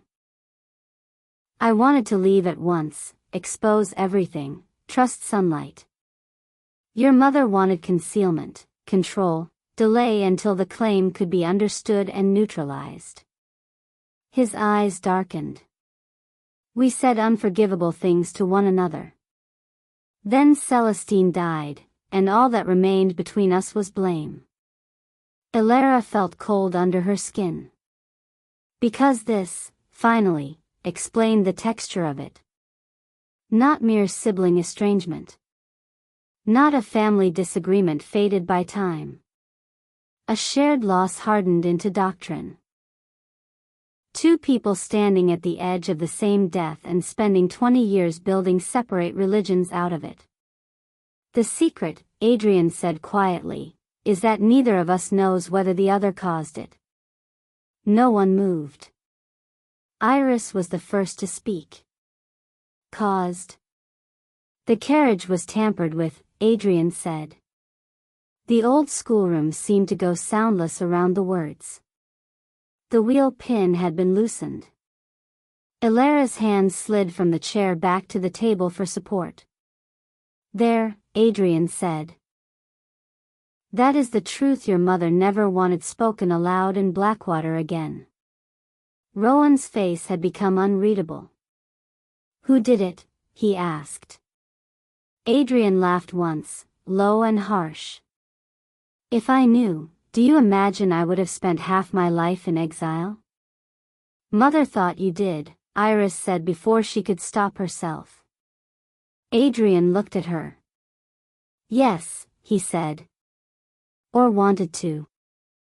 I thought for years she had Celestine followed and the carriage delayed to force compliance. She thought I'd stirred panic, hired the wrong men, drawn attention to the road by my own recklessness. Elara heard herself ask, and now? He looked at her with unbearable steadiness. Now I think we were both being watched by someone who needed us divided. The sentence settled over the room like fog. There it was. The secret between them. Not only love shared and lost. Suspicion. Mutual suspicion kept alive for decades because certainty was too terrible and uncertainty too useful. Lady Vale and Adrian Vale had spent half their lives wondering whether the other, in some direct or indirect way, had helped kill the woman both had loved. No wonder the house never spoke his name. No wonder Adrian had vanished. No wonder Lady Vale carried control like armor fused to bone. Elara pressed her hand hard against the table to stop its trembling. All these years, she said softly, you never learned who loosened the wheel. No. And you came back now because? Because someone sent me a copy of Rowan's second letter. Every eye turned to Rowan. He went very still. Adrian continued. Folded into it was a note in a hand I didn't know. It said, if you still care which sister dies for Celestine Ash, come before Christmas and ask Vale what she buried. The note under the mirror. The warning at dinner. The letters. Threads converging. Someone was not merely watching. Someone was directing the tempo. Elara looked at Rowan. So whoever is doing this has touched all of you. Yes, he said. And wanted all of you here. Yes. A strange calm came over her then. Not peace. A kind of terrible lucidity. The morning had opened into too many revelations for any one of them to contain properly, and perhaps because of that her thoughts began arranging themselves with chilling order. Someone knew the old story. Someone knew the current attachments between Rowan, Iris, Lady Vale, Adrian, and herself. Someone was using the old terror of the road to manipulate the present. And somewhere beneath the white stones in the garden was a locked hatch waiting for a key-marked chapel. The puzzle no longer belonged only to the past. It had a living hand on it.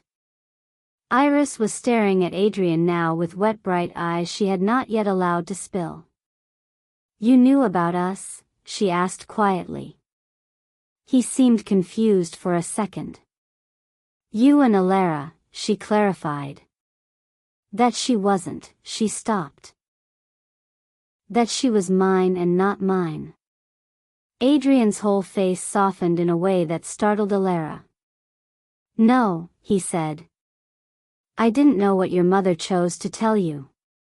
Only that from a distance, whenever I forced myself to ask, I was told she had 2 daughters and both were thriving. His mouth tightened. I believed too easily that what I could not fix might still be survivable. The self-reproach in it was unmistakable. Elara felt, unexpectedly, less anger than weariness. The whole house seemed built now on versions of that same sin, believing survival was enough.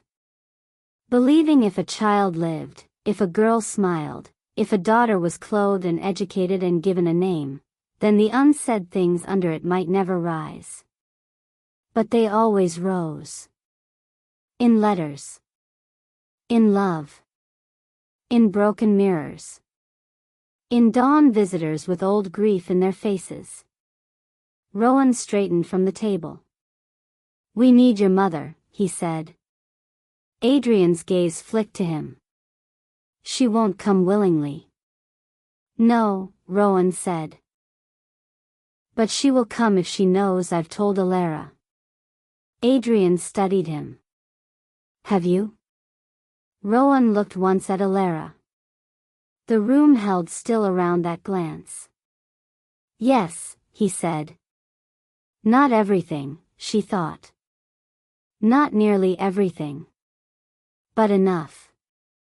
Adrian nodded slowly. "Then she'll come armed." Iris almost smiled despite herself. "She's always armed."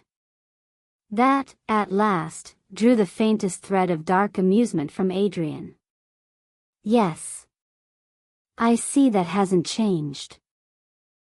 The resemblance between uncle and niece flashed clear then, not in looks, but in the edge of wit used as a bandage over fear. Alara pushed away from the table. "No." 3 faces turned toward her. "No?" Rowan repeated. "We are not calling Mother in here to turn this room into a battlefield while we stand in the middle and hope honesty prevails." "She already knows I've vanished," Adrian said. "Good.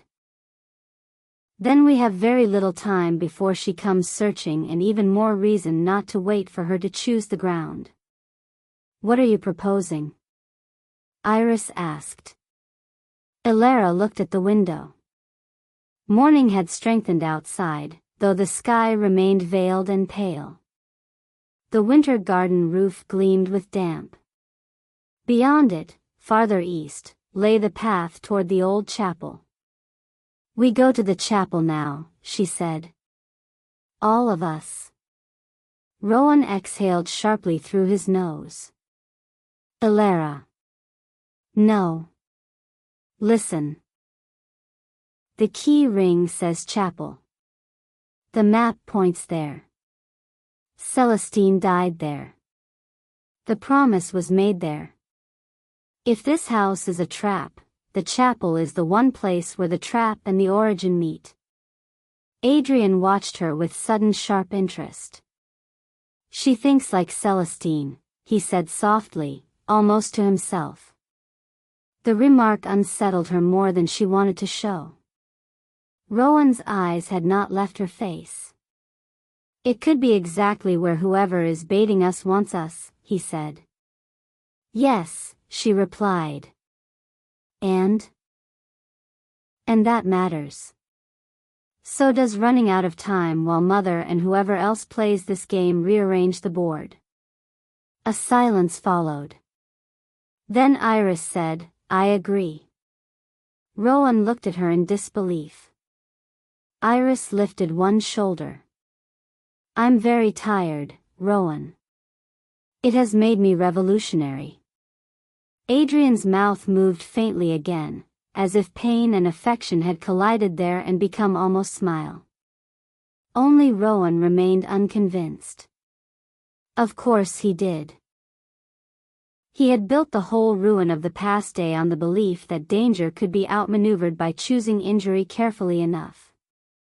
To surrender control now, even partly, was perhaps the hardest thing she could ask of him. "Alara," he said quietly, "if we go exposed. We already are. And if the chapel holds nothing?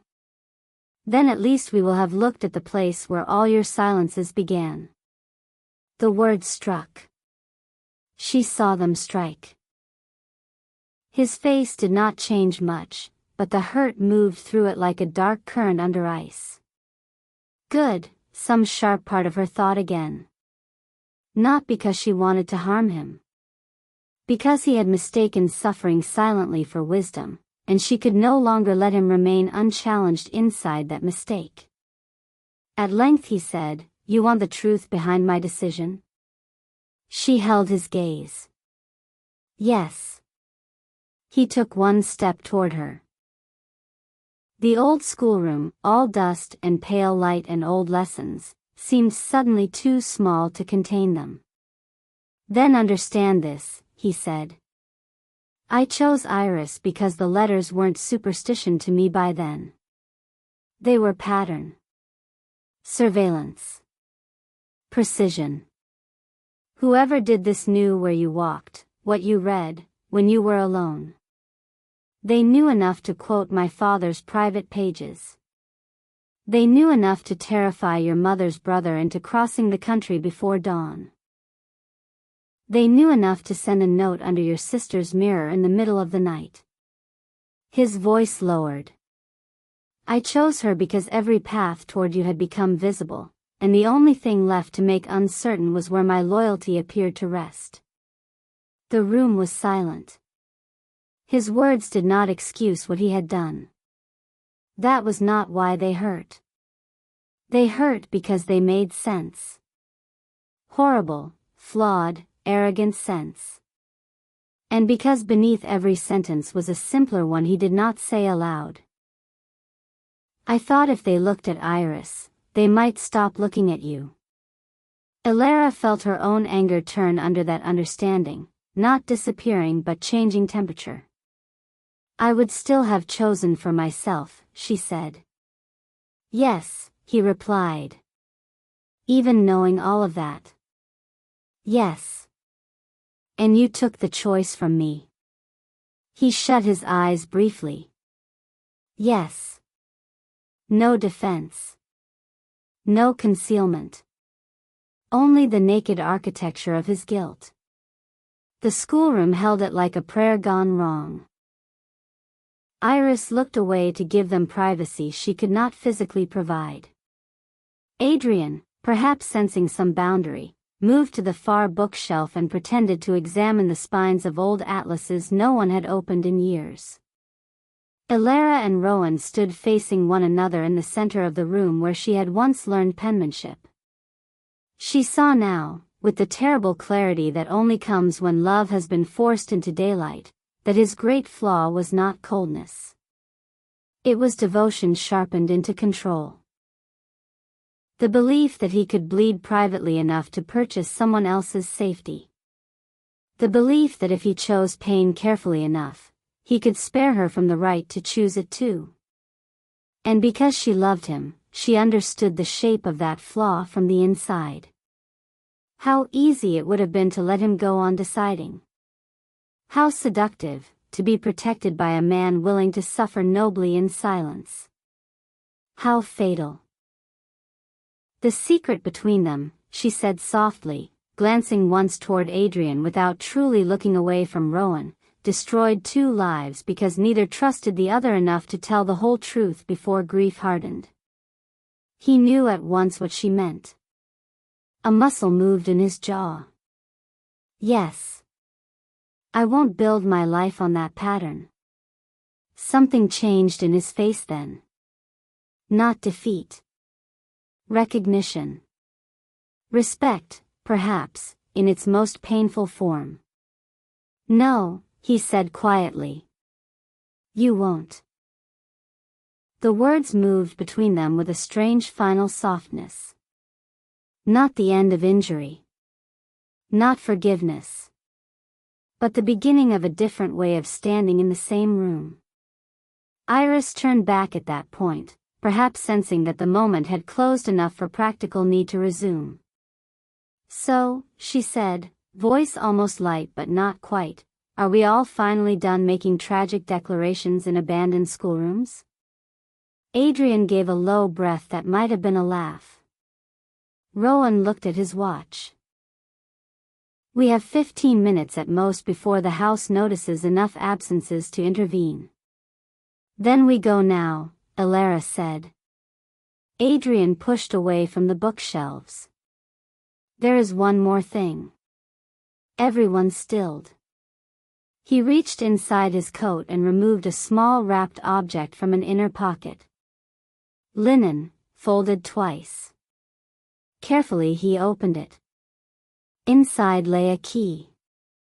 Old brass. Long-necked. darkened with age except where use had polished the teeth. Tied through its ring with a narrow faded blue ribbon. The whole room seemed to draw inward around it. "The first key," Rowan said.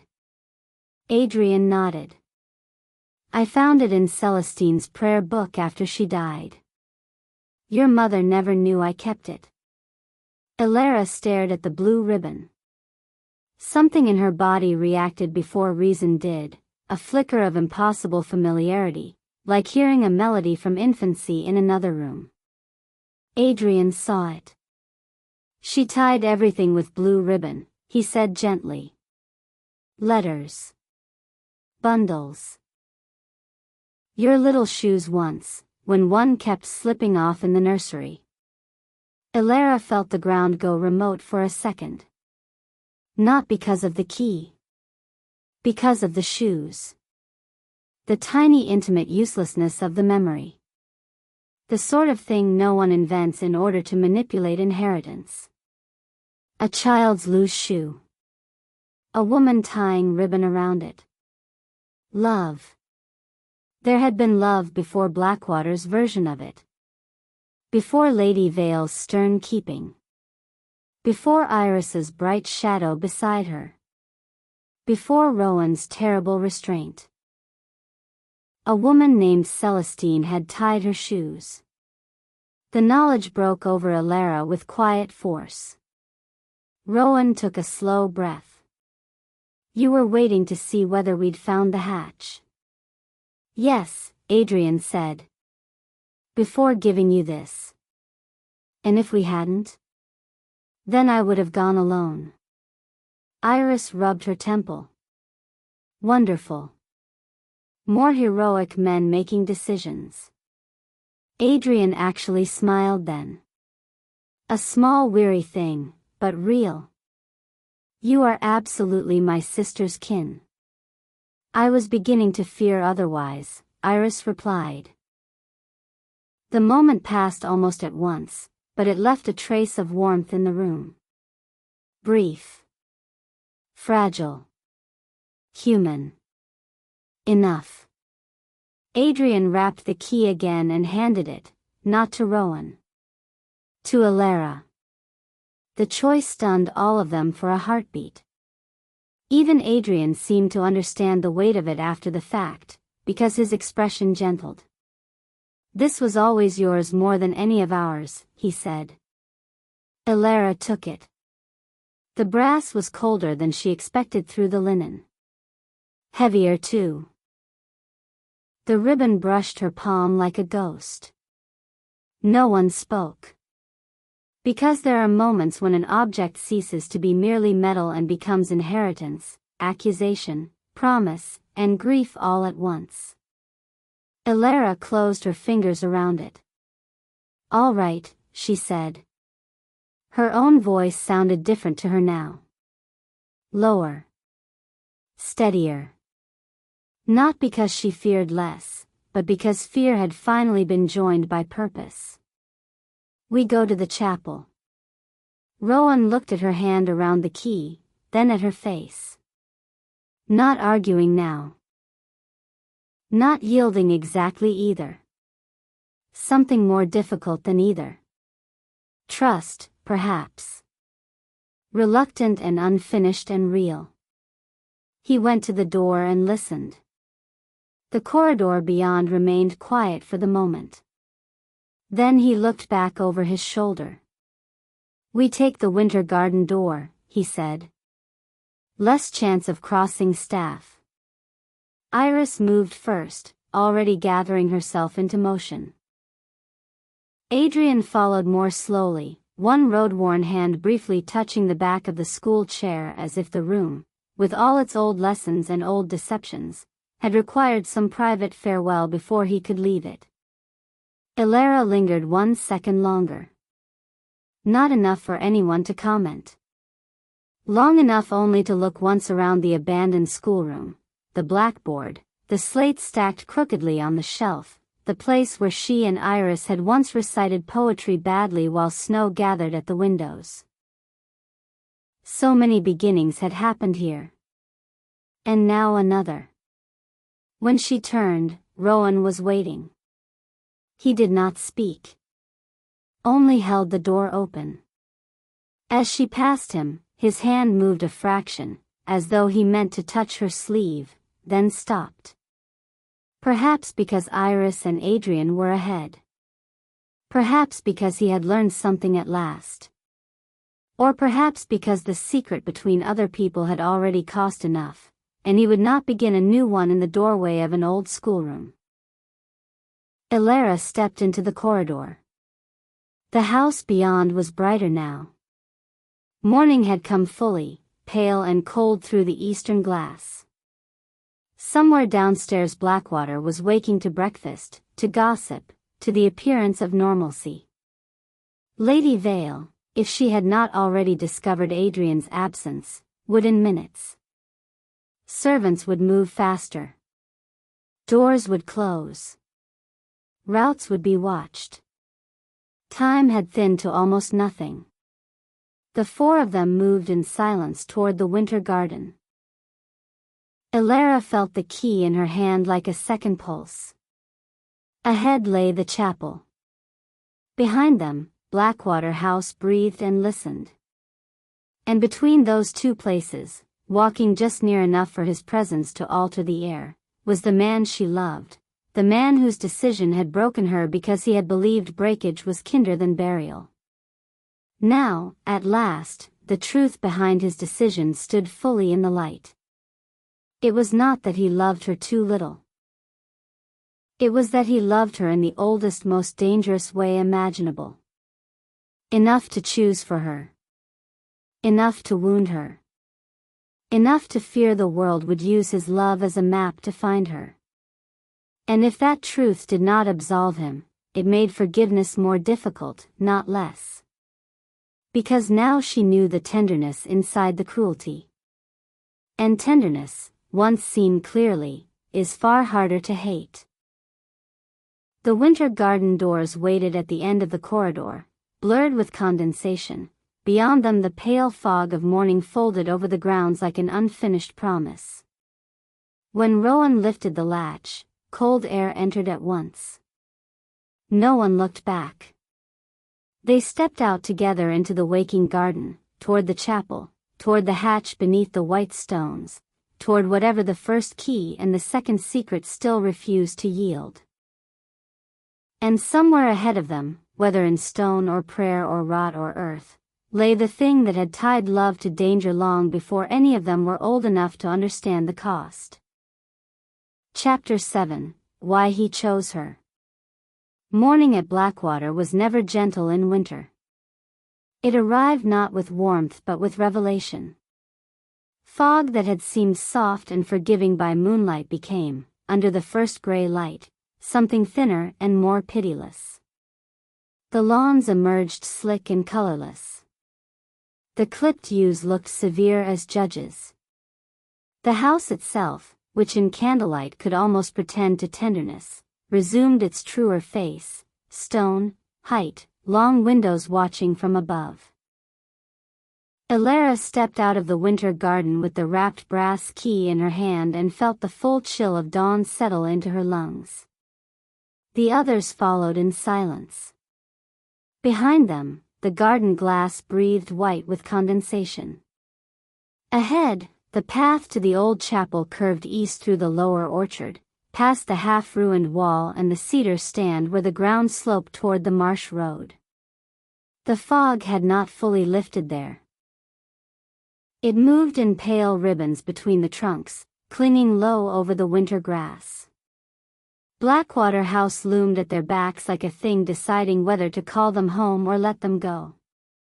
No one turned to see if it had sent watchers to the windows. No one needed to. Elara could feel the house behind her the way one feels a hand almost touching the nape of the neck. Rowan took the lead at first, choosing the narrower servants' path rather than the main gravel walk. It wound behind the espaliered pear trees and then between two long dormant beds edged in box. He moved with quick economy, his attention divided between the ground, the sightlines from the house, and the spaces ahead where fog could still hide a figure.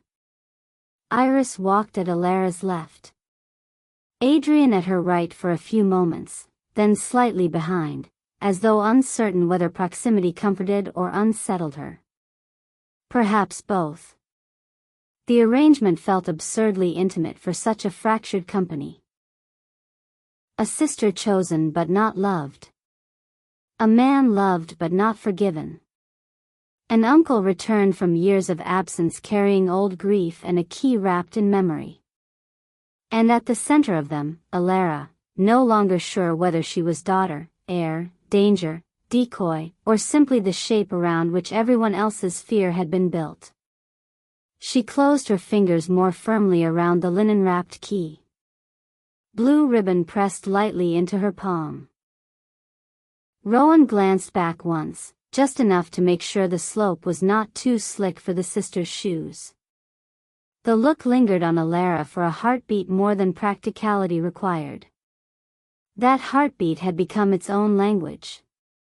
She understood it now with too much clarity. Why he chose Iris. Not because Iris was easier to love. Not because Alara had imagined what stood between them. Not because, as she had thought for one long savage hour, he had looked at her all these years with nothing more dangerous than passing fondness. He had chosen Iris because he believed his love for Alara had become visible enough to kill her. A noble sentence, perhaps, to certain kinds of listener. A tragic one. Almost romantic in the way people with no skin in a wound enjoy calling wounds beautiful. But walking through the pale wet orchard, Alara understood with increasing steadiness that the truth behind his decision was neither noble nor romantic by itself. It was terrible. Because love, when mixed with fear and secrecy, had made him arrogant enough to decide what pain she should be permitted. He had protected her, yes. And he had humiliated her. The tenderness inside the cruelty was what made it hardest to bear. They reached the low orchard gate. Adrian lifted the latch before Rowan could. The iron clicked softly. The gate swung inward with a sigh of damp wood. Beyond lay the narrow field path leading toward the chapel stand.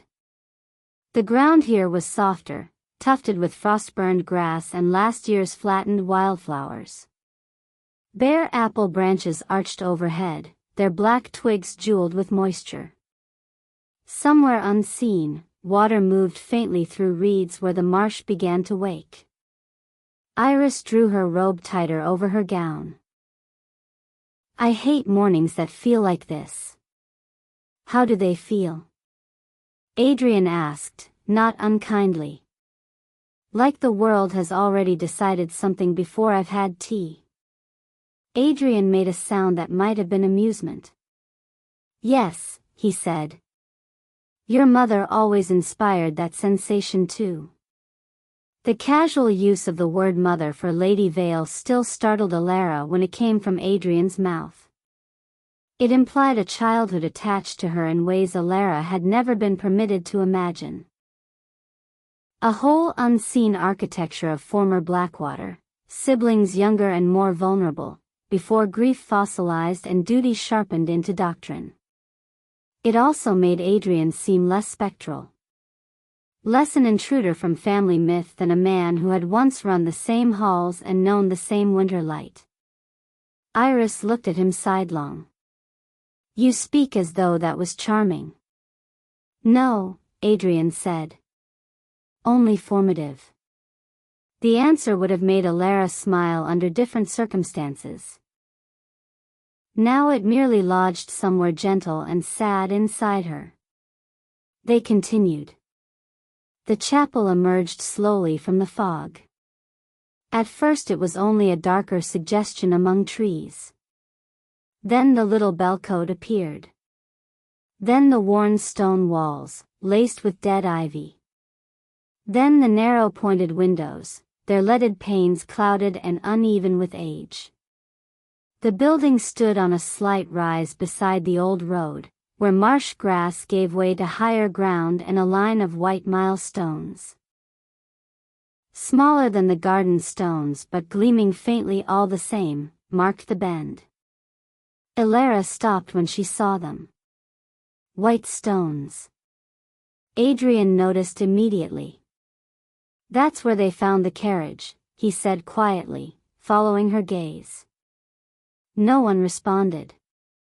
The milestones looked harmless in daylight. Short. Rounded. Blank with lichen. They might have marked a parish boundary, a distance, nothing more. But after the note, after the dream, after the garden bed and its hidden hatch, they no longer seemed innocent. Nothing white did. The path up to the chapel was slick with moss and old leaves. Rowan went first to the porch and tested the oak door. Locked. He looked back toward Ilara. She moved forward at once and unwrapped the key from its linen. The blue ribbon hung damp and faded over her fingers. The brass looked warmer in daylight.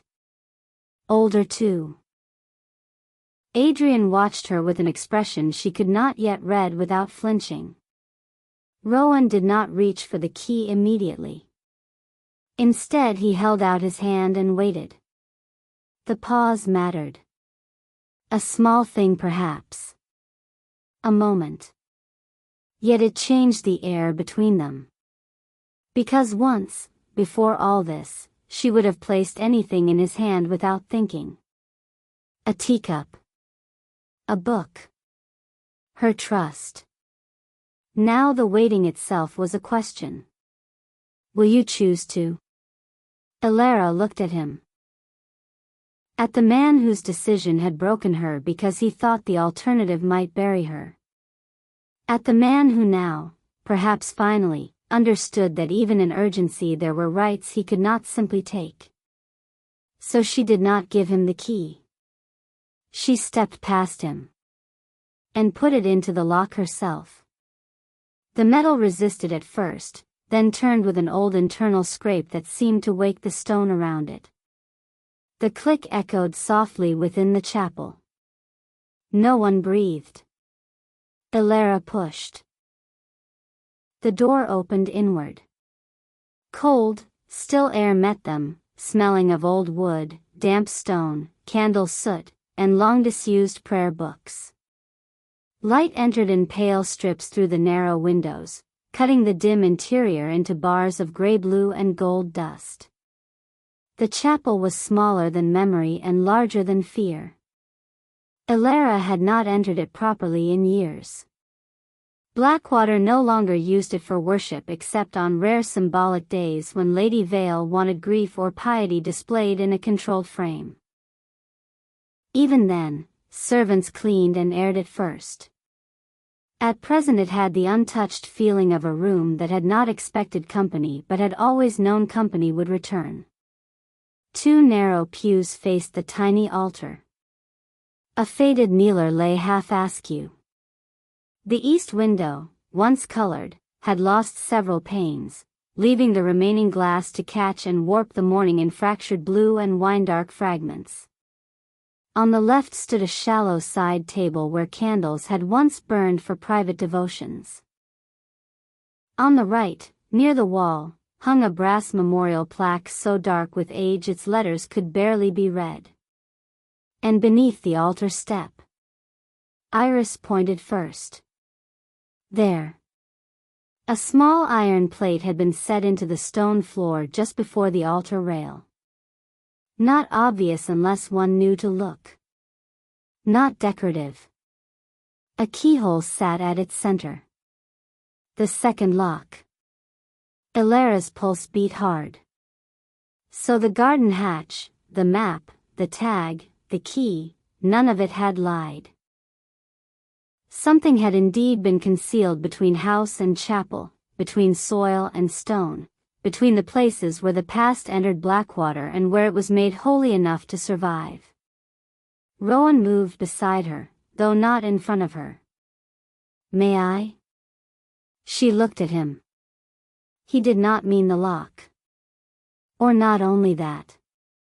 May I stand near? May I help? May I touch the shape of the truth with you now that I have already done too much alone? She handed him the key this time. His fingers closed around it carefully, almost reverently. For 1 second the blue ribbon lay over his knuckles and she had the absurd, aching thought that she could forgive anything if she were weak enough and tired enough and loved enough. She was all 3. But not that weak. Not yet. Rowan crouched by the altar step and inserted the key into the iron plate. It turned more easily than the door had. A hidden mechanism answered beneath the stone with a low metallic release. Iris drew in breath. Adrian's face changed, fear and hope and dread, all old and familiar to him perhaps, sharpened again by proximity. Rowan lifted the iron plate. Beneath it lay not a cavity directly under the altar, but a narrow recess containing a small cedar box, darker and finer than the one in the boathouse. Wrapped around it, impossibly preserved in dry shadow, was a strip of blue silk. Elara stared. The ribbon in her hand. The ribbon on the box. Celestine again, reaching out of the past through some private, ordered habit of tying and keeping. Adrian's voice went very quiet. That was hers. No one touched the silk for several seconds. Then Rowan looked up at Elara. This one too. Not a question. An offering. She knelt opposite him on the cold stone and drew the cedar box out herself. It was heavier than it looked. When she set it on the altar step, dust trembled from the carved lid. No keyhole this time. Only a small brass clasp. She opened it. Inside lay papers. Folded packets, tied in blue silk. A miniature portrait wrapped in oiled cloth. A rosary darkened with age. And beneath them all, a sealed envelope bearing in faded ink a single line. For the child, when the house begins lying again. Elara's breath stopped. For the child. Not the heir. Not the claimant. Not the danger. The child. When the house begins lying again. Not if. When. A sound escaped Iris then, so soft it was hardly there at all. Adrian turned away and pressed his fingers briefly against his eyes. Only Rowan remained utterly still, his face changed into something like grief made watchful. Elara reached for the envelope. The seal cracked at her touch. Inside was a letter. The paper had yellowed. The hand was elegant and firm. Not Lady Vale's.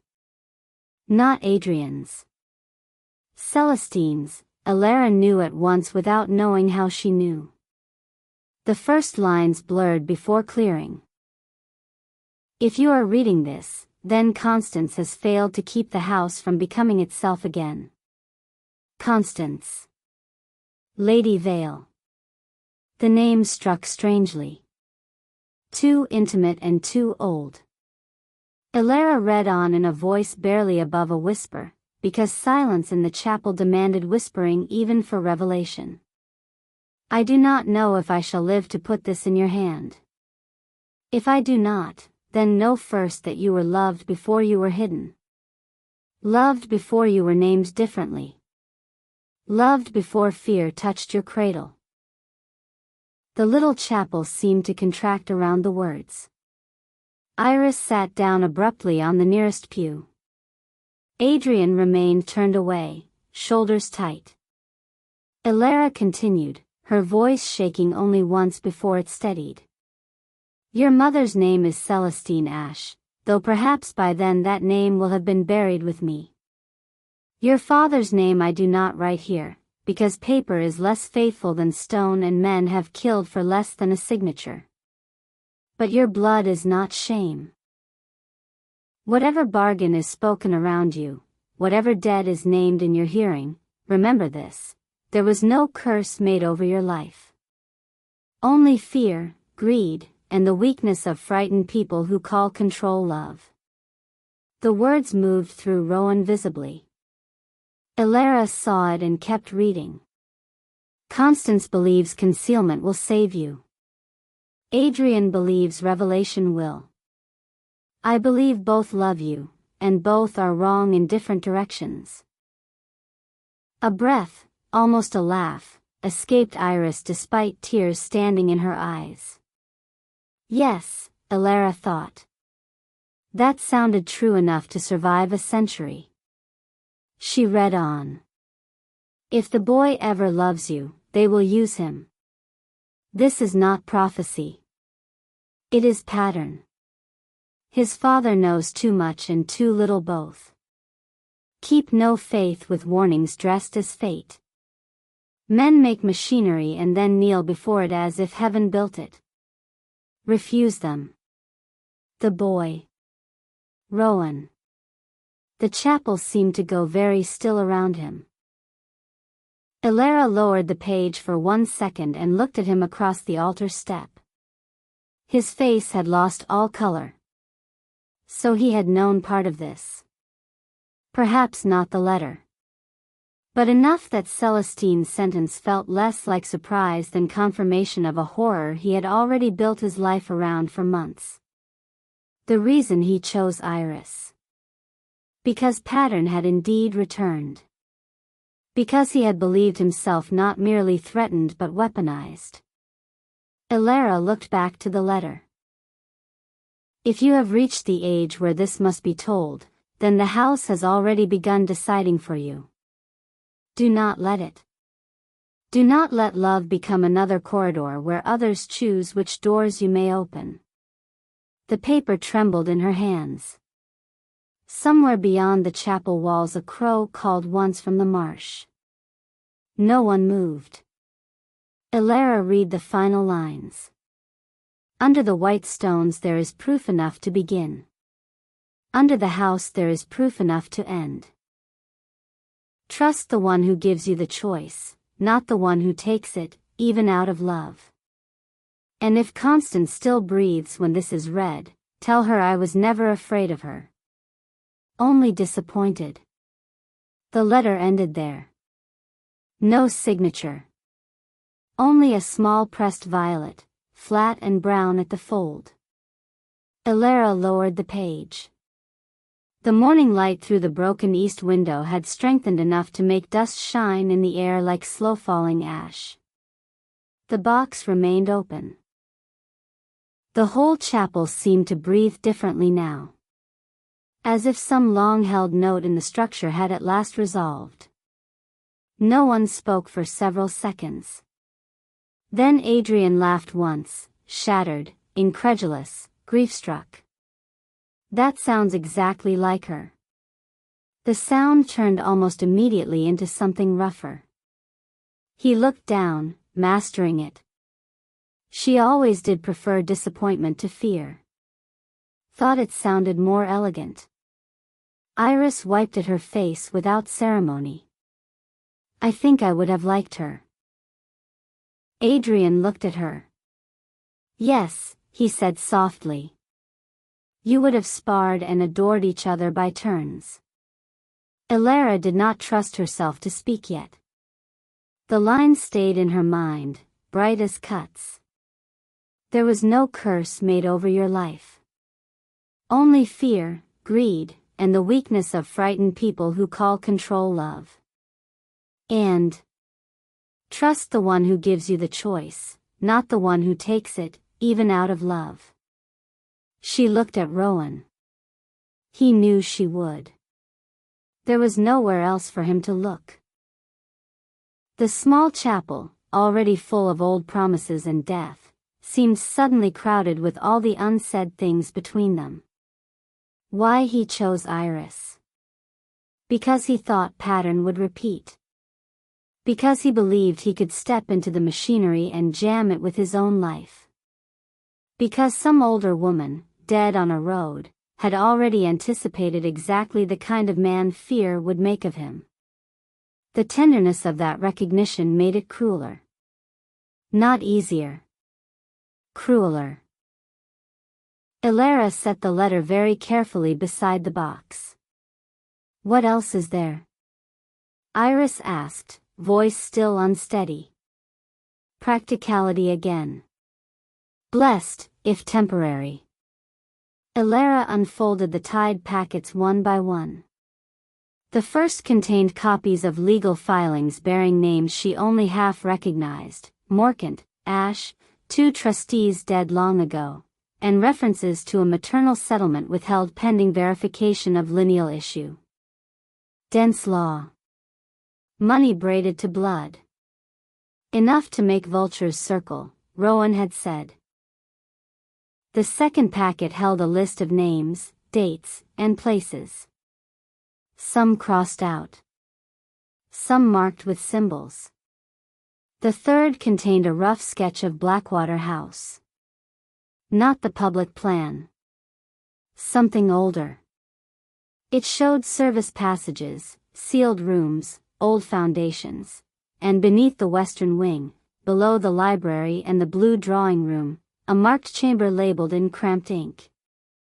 Stone room / account chest / second proof. Under the house there is proof enough to end. Ilara felt her pulse trip. The library, she said. Rowan moved instantly to her side. Not touching. Near enough to read the sketch. Yes. Adrian leaned in from the opposite side. I remember hearing of a storage cellar beneath the west wing when I was a boy. Father had estate accounts moved there during storms. Mother sealed part of that level after the flood winter, Iris said. None of them had gone there in years. The house beneath the house. Of course. Blackwater never kept one layer of concealment when 2 would do. Ilara looked back at the letter, then at Rowan. Trust the one who gives you the choice. He flinched almost invisibly. Good, some part of her still thought.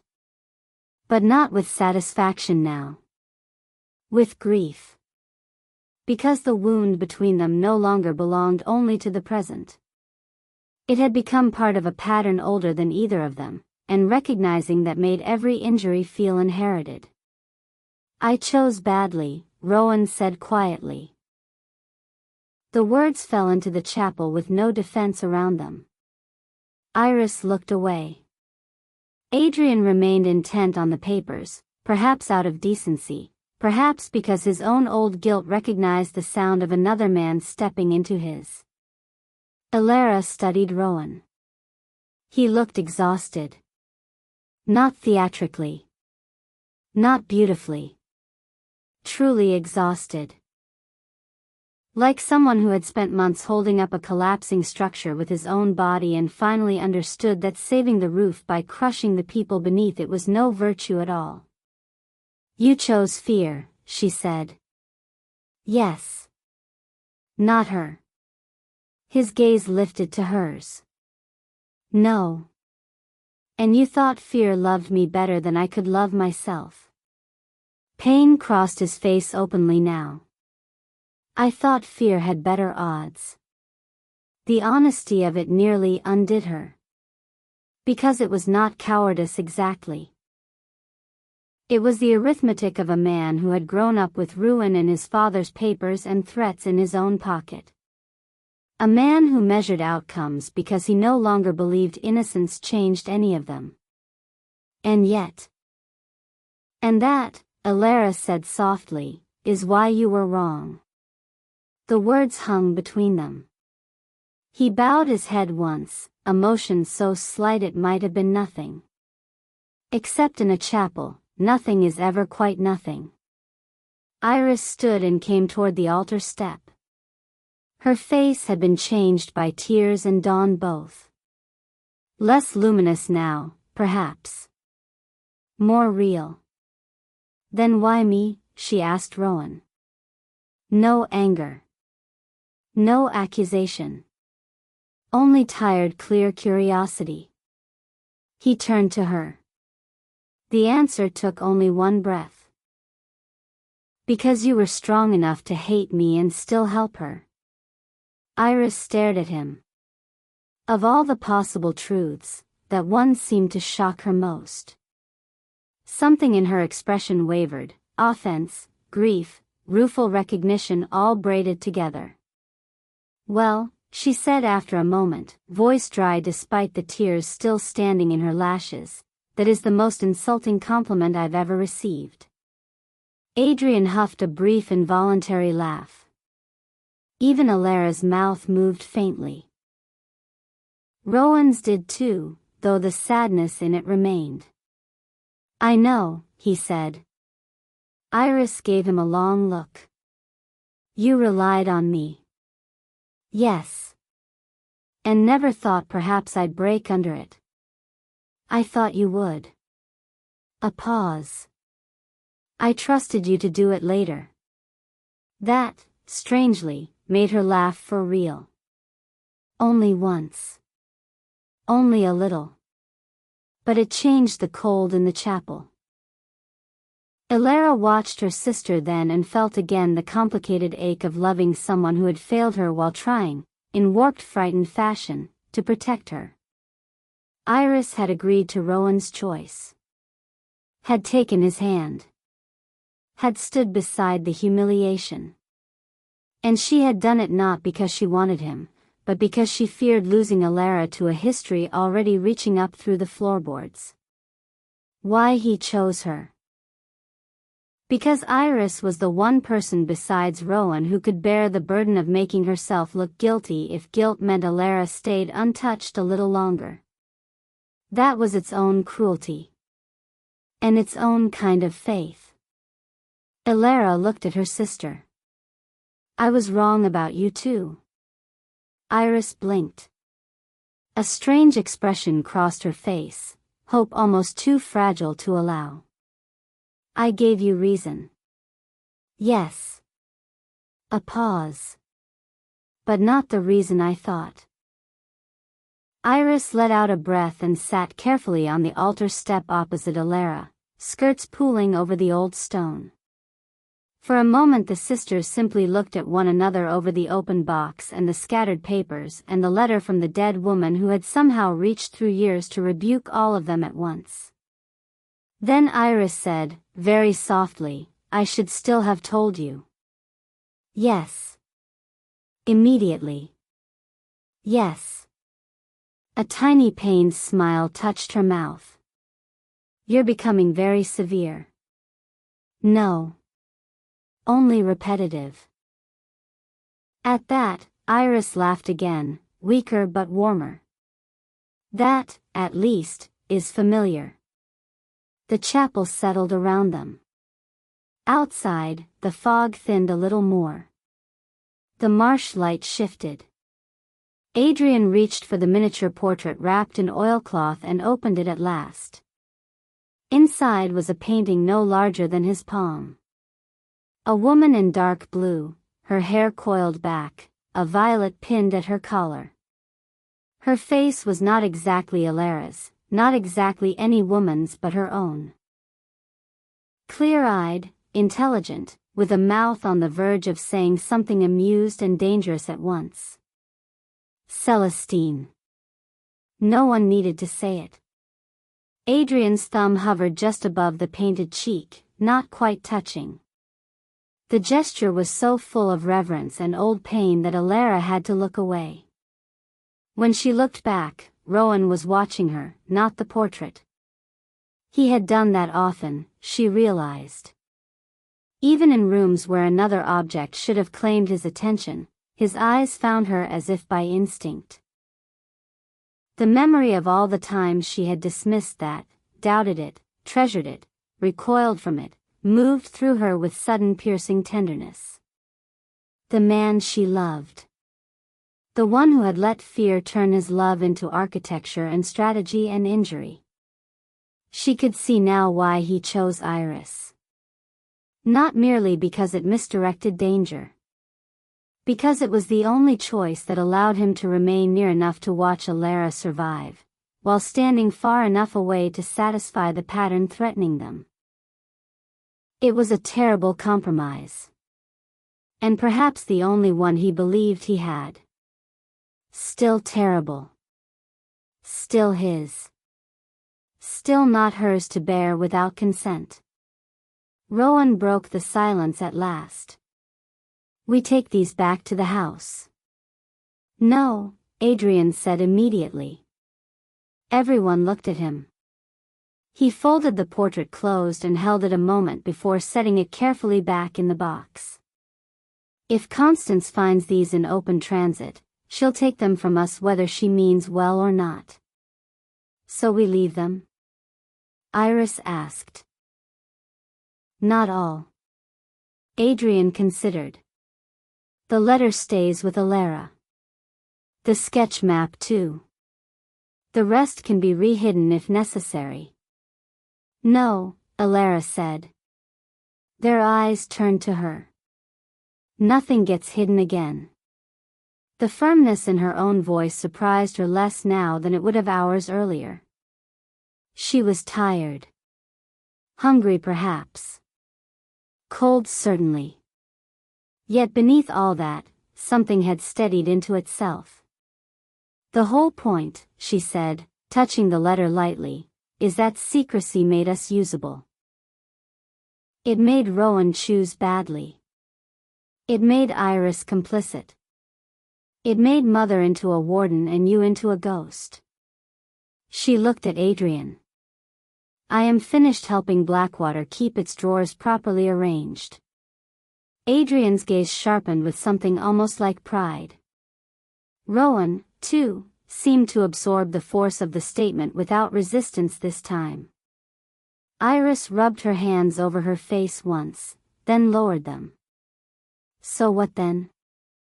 We march into breakfast and read legal fraud and illegitimacy over marmalade?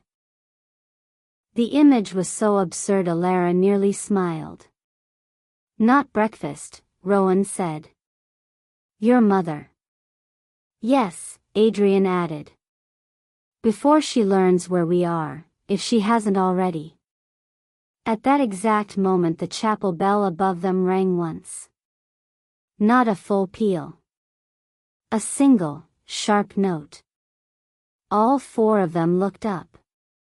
Then toward the door. No wind had risen strong enough to do it. The rope for the small bell hung just outside the porch where any hand might reach. Someone was there. Iris stood at once. Rowan moved faster, closing the distance to the door in 2 strides. He signaled for silence with one hand and listened. Another bell note. Once. Then, through the wood, Lady Vale's voice. Open the door. No raised tone. No panic. Just that smooth, implacable command that had shaped Blackwater's weather for years. Adrian shut his eyes briefly. Of course. Iris whispered, how did she know? Alara? Rowan said very quietly, without turning. She understood at once what he was asking. Choice. Not command. Open. Hide the papers. Refuse. The distinction mattered now more than urgency. Alara folded Celestine's letter and slipped it inside her bodice. She took the sketch map too. The rest of the papers she stacked neatly back in the cedar box and closed the lid. Then she said, open it. Rowan did. Lady Vale stood on the chapel porch in a dark morning coat, gloves immaculate, hat veil lifted. Behind her, at a measured distance, waited Dr. Harrow and one footman carrying nothing. Therefore acting not as servant but witness. The fog had silvered the shoulders of her coat. She looked first at Rowan, then past him, taking in the interior at a glance: Adrian, the sisters, the altar step, the opened iron plate, the box. Only a fractional pause betrayed that any of it surprised her. "Constance," Adrian said. Her eyes moved to him. Adrian. No bitterness in the word. No affection either. Just a recognition worn so smooth by years of suppression that it had become almost formal. Lady Vale stepped inside. The footman remained at the porch. Dr. Harrow, after the briefest hesitation, followed her in and shut the door behind them. The chapel became close with presence. Old grief. New discovery. Witnesses. Family and not family. Lady Vale's gaze found the cedar box. Then Alara.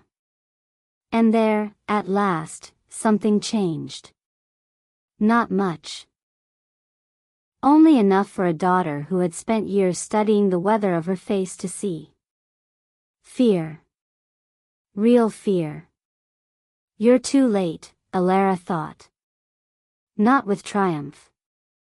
With a strange exhausted sadness. Lady Vale spoke first.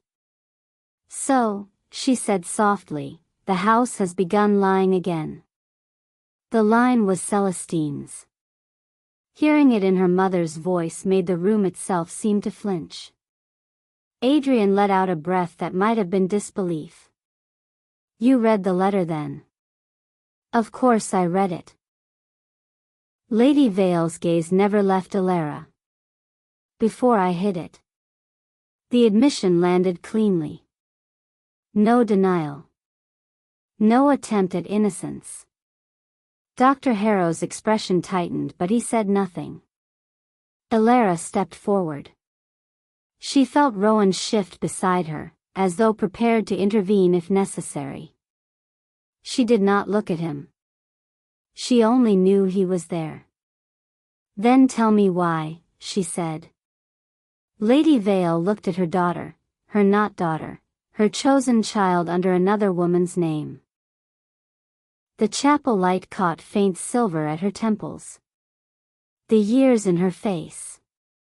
The old held line of authority now crossing with something more vulnerable and more dangerous.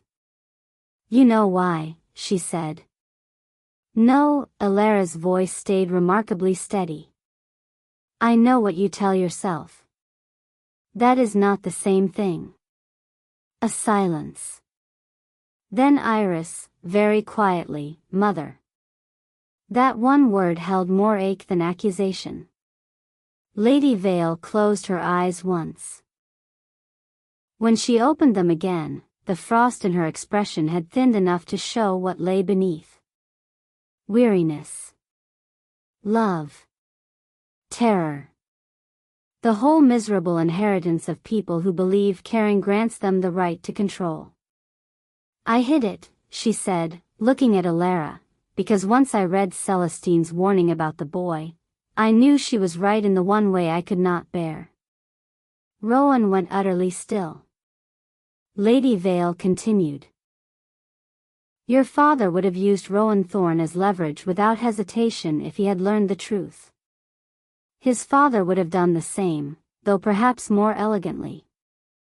The men circling the Morcant settlements would have found in the son of Gabriel Thorne the perfect key to draw you out. A breath. And love always makes keys of people." The chapel seemed to listen harder. Why he chose her.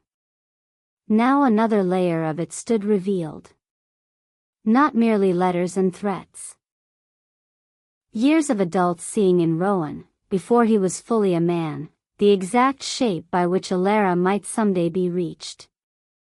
Lady Vale looked at him then. "By the time I realized you had begun to care for her, it was already too late." The words were not kind. They were not cruel either. Only true in the bleakest available sense. Rowan absorbed them without speaking. Elara saw his throat move once. Lady Vale returned her gaze to Elara. So yes, she said. I hid the letter. I hid the road. I hid your name. I hid my brother because grief made him reckless and I could not afford recklessness where you were concerned. I made a daughter of you because abandonment would have broken Celestine's promise and perhaps broken you besides. I kept the house lying because a lying house can still keep a child alive. The words fell one by one. Heavy. Exhausted. Final. No one moved. No one interrupted. Because there was love in them. And damage. And the impossible difficulty of separating one from the other once years have hardened them together. Elara looked at her mother and understood, with a pain almost beyond bearing, that every version of this woman had been true. The cold keeper. The controlling matriarch. The one who hid and renamed and buried. And also the one who had taken a dead friend's child in from a road and built a whole prison around her because prison seemed safer than the world. Love, she thought again, was monstrous when frightened. Why he chose Iris. Why Lady Vale had hidden the letter. Why Iris had stayed silent. Why Adrian had returned. Every answer curved toward the same center. Fear taking the shape of devotion until devotion became indistinguishable from theft. Lady Vale looked at Rowan one last time. And you, she said, finally understand why I would rather see you hated than trusted. The chapel held still. Rowan met her gaze. Yes, he said. Only that. Yet something in it made Elara turn toward him fully.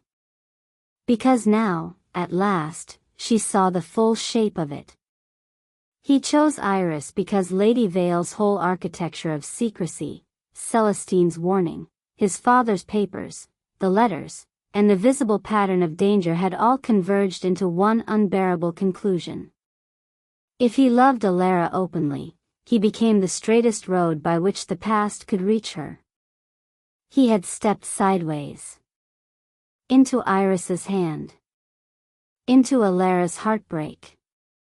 Into public misunderstanding. Because, in the logic of damaged people, those were survivable injuries. Death was not. And still. He had not trusted her with that decision. That remained. Elara felt it remain like a stone in the middle of tenderness, unsoftened by anything around it. Lady Vale saw the turn of her face toward Rowan. Saw, perhaps, everything in it. Then she said, very quietly, the mistake all of you keep making is assuming love excuses the taking of choice. It does not. Not mine. Not his. Not yours, Iris. The words seemed to astonish everyone, perhaps Lady Vale most of all. Iris stared. Adrian actually laughed once, faint with disbelief. Well. 20 years late, Constance, but elegantly phrased. A shadow of old fury crossed her expression. Do not start. Then stop being right only after ruining the room. Dr. Harrow, who had thus far remained respectfully silent, cleared his throat softly. May I suggest, he said, that if we are at last discussing morality honestly, someone should also mention that the current danger has not vanished merely because old letters have been read aloud. Practical. Precise. Blessed. All eyes shifted. Yes, Rowan said at once. The person sending the letters still exists. And knows enough to manipulate all of us, Adrian added. Lady Vale looked at the cedar box. Then we go back to the house. No, Elara said. This time the word carried through the chapel with enough force that even her mother paused. Alara touched the letter hidden against her breast, the map folded beneath it, and felt the shape of herself hardening into something both older and more certain. "No more returns without a plan," she said. "No more secrets hidden because someone thinks I'll be safer blind. No more choosing for me because fear sounds persuasive in the voice that carries it." Lady Vale looked at her for a long time. Then, unexpectedly, inclined her head. Not surrender. Recognition.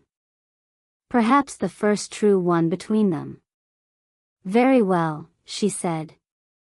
The chapel seemed to exhale. Alara looked around at all of them then, at Adrian with his old grief and road dust, at Iris pale and defiant and hurting, at Dr. Harrow already thinking 3 steps ahead, and at Rowan, whose love she could now see clearly enough to know it had always been both shelter and danger. Why he chose her? Because he thought pain would divert death.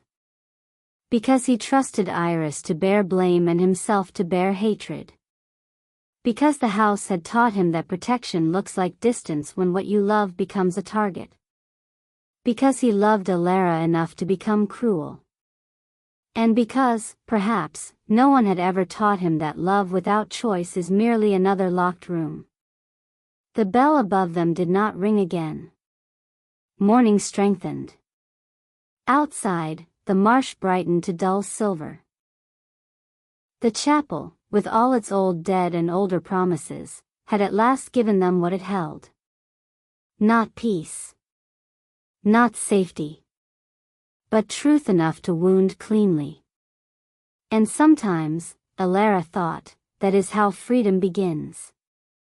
With a wound that no longer lies about its shape. Chapter 8, The Consequences. Truth did not calm the chapel. If anything, it sharpened everything inside it. Once spoken aloud, the old hidden structure of Blackwater's past did not soften into understanding or absolution. It remained what it had always been: fear, concealment, grief, love bent into control, and the living hand of someone still moving among them with enough knowledge to turn old wounds into present danger. Morning light strengthened by degrees through the narrow windows, paling the chapel's shadows and revealing more clearly the age in the stone, the watermarks near the altar step, the faint green bloom of damp in the corners where the roof no longer kept weather out completely. Dust glimmered in the cold beams. The cedar box lay open. The opened iron plate still gaped like a small dark mouth in the floor. No one seemed quite ready to move. Lady Vale stood near the center aisle, gloved hands folded too precisely at her waist. Adrian remained by the altar with the portrait still closed in one hand, as if letting it out of his possession again required a choice he had not yet made. Iris had taken the end of one pew, shoulders drawn in under her coat now, all the brightness of her face stripped to the bone. Harrow, ever practical even in a room full of family catastrophe, watched everyone with the grave measured alertness of a physician evaluating a fever in an entire house. And Rowan stood a little apart. Not because he meant to. Not in any theatrical martyrdom. Only because the truth of why he had chosen Iris now stood between him and Alara in a form neither could ignore. He looked like a man who had set a bone badly to save a life and must now watch the patient discover both the damage and the intention at once. The consequences, Alara thought. That was what always followed truth. Not relief. Not clarity alone. Consequence. Lady Vale was the first to reclaim language. Whatever else has been said here, she began, we cannot remain in this chapel all morning while guests wake, servants speculate, and whoever sent those letters continues unobserved. It was the sort of sentence Alara had heard from her mother all her life, composed, elegant, full of logistics pressed over emotion like linen over a wound. Under other circumstances, perhaps even last night, it might have worked. It might have turned the room back toward obedience. But the chapel had changed the order of things. It had given Alara a letter from the dead and a map beneath the house and the words she had needed more than any others. Trust the one who gives you the choice, not the one who takes it, even out of love. No, Alara said. Lady Vale looked at her. Not sharply. Not with offense. With that new, almost wary attention reserved for someone the house can no longer place safely. No, her mother repeated. We do not go back simply to resume pretending. Alara touched the letter beneath her coat. If we return to Blackwater at all, we return with every person in this chapel clear about what happens next. A silence followed. Dr. Harrow, surprisingly, inclined his head. Sensible. Iris glanced at him with tired gratitude. Adrian gave the smallest exhale, as if some tight cord in him had loosened enough to admit approval. Only Lady Vale remained perfectly still. What happens next, Rowan said quietly, depends on who has access to the West Wing cellar. That brought the room into a more immediate focus. The sketch in the cedar box. The stone room under the house. The second proof. The words lived between them now like a destination and a threat. Lady Vale turned her gaze toward him. Very few people. Name them. His tone was calm. Too calm. A dangerous calm. Alara heard it and knew at once that something in Rowan had shifted since the chapel letter. He no longer sounded like a man trying to outmaneuver a curse with private suffering. He sounded like a man who had discovered the shape of a machine and meant to put his hands inside it until it stopped turning. Lady Vale heard it too. Perhaps because she had spent years making similar calculations. The keys to the flood cellars and sealed accounting rooms are kept in the study chest, she said. Or were. Mrs. Fun has one. I have one. Elias knows where the older records were moved after the flood winter. She paused. And my husband had one once. Not Alara's father. My husband. The distinction brushed strangely against Alara now. Another truth folded inside language. Adrian spoke next. And Gabriel Thorne? Rowan's gaze shifted. My father? Lady Vale's mouth tightened. He had access by invitation in those years. During the account reconciliations. Adrian laughed once under his breath, without mirth. Of course he did. The old resentment between him and Lady Vale stirred instantly at the mention of Gabriel Thorne. It lived in their voices like frost under floorboards, always present, waiting only the right vibration to sound. Dar. Harrow stepped into it before it could widen. If the chamber under the house contains account records or legal proof, he said, then whatever survives there may name both motive and current danger. Which means we need to reach it before anyone else does. Iris looked from one face to another. And who exactly is anyone else? That question settled over the chapel with unnerving weight. Because beneath all the old dead and all the old grief there remained the most immediate fact of all. Someone alive had sent the letters. Someone alive had placed the note beneath her mirror. Someone alive had known enough to manipulate Rowan, summon Adrian, and strike at the exact web of loyalties most likely to break the household from within. Lady Vale was the one who answered. Anyone, she said, who knew Celestine long enough to understand what she carried, or who later gained access to what we hid. Which narrows nothing, Iris said. It narrows more than you think, Adrian replied. All eyes turned to him. He set the miniature portrait down very carefully inside the cedar box and straightened. Celestine did not move in a wide circle. She trusted too selectively for that. And once the road happened, there were only a handful of people with enough proximity to profit from silence. Name them, Rowan said. Adrian ticked them off with grim precision. Constance. Myself. Gabriel Thorne. Elias, though I don't believe it of him. The dead solicitor, if he survived long enough to pass things on. And perhaps one or two estate men who handled records without understanding them fully. Dr. Harrow gave a dry, almost insulted little sound. I am flattered by the inclusion, but I am innocent if that helps. No one in this family finds innocence especially persuasive, Iris murmured.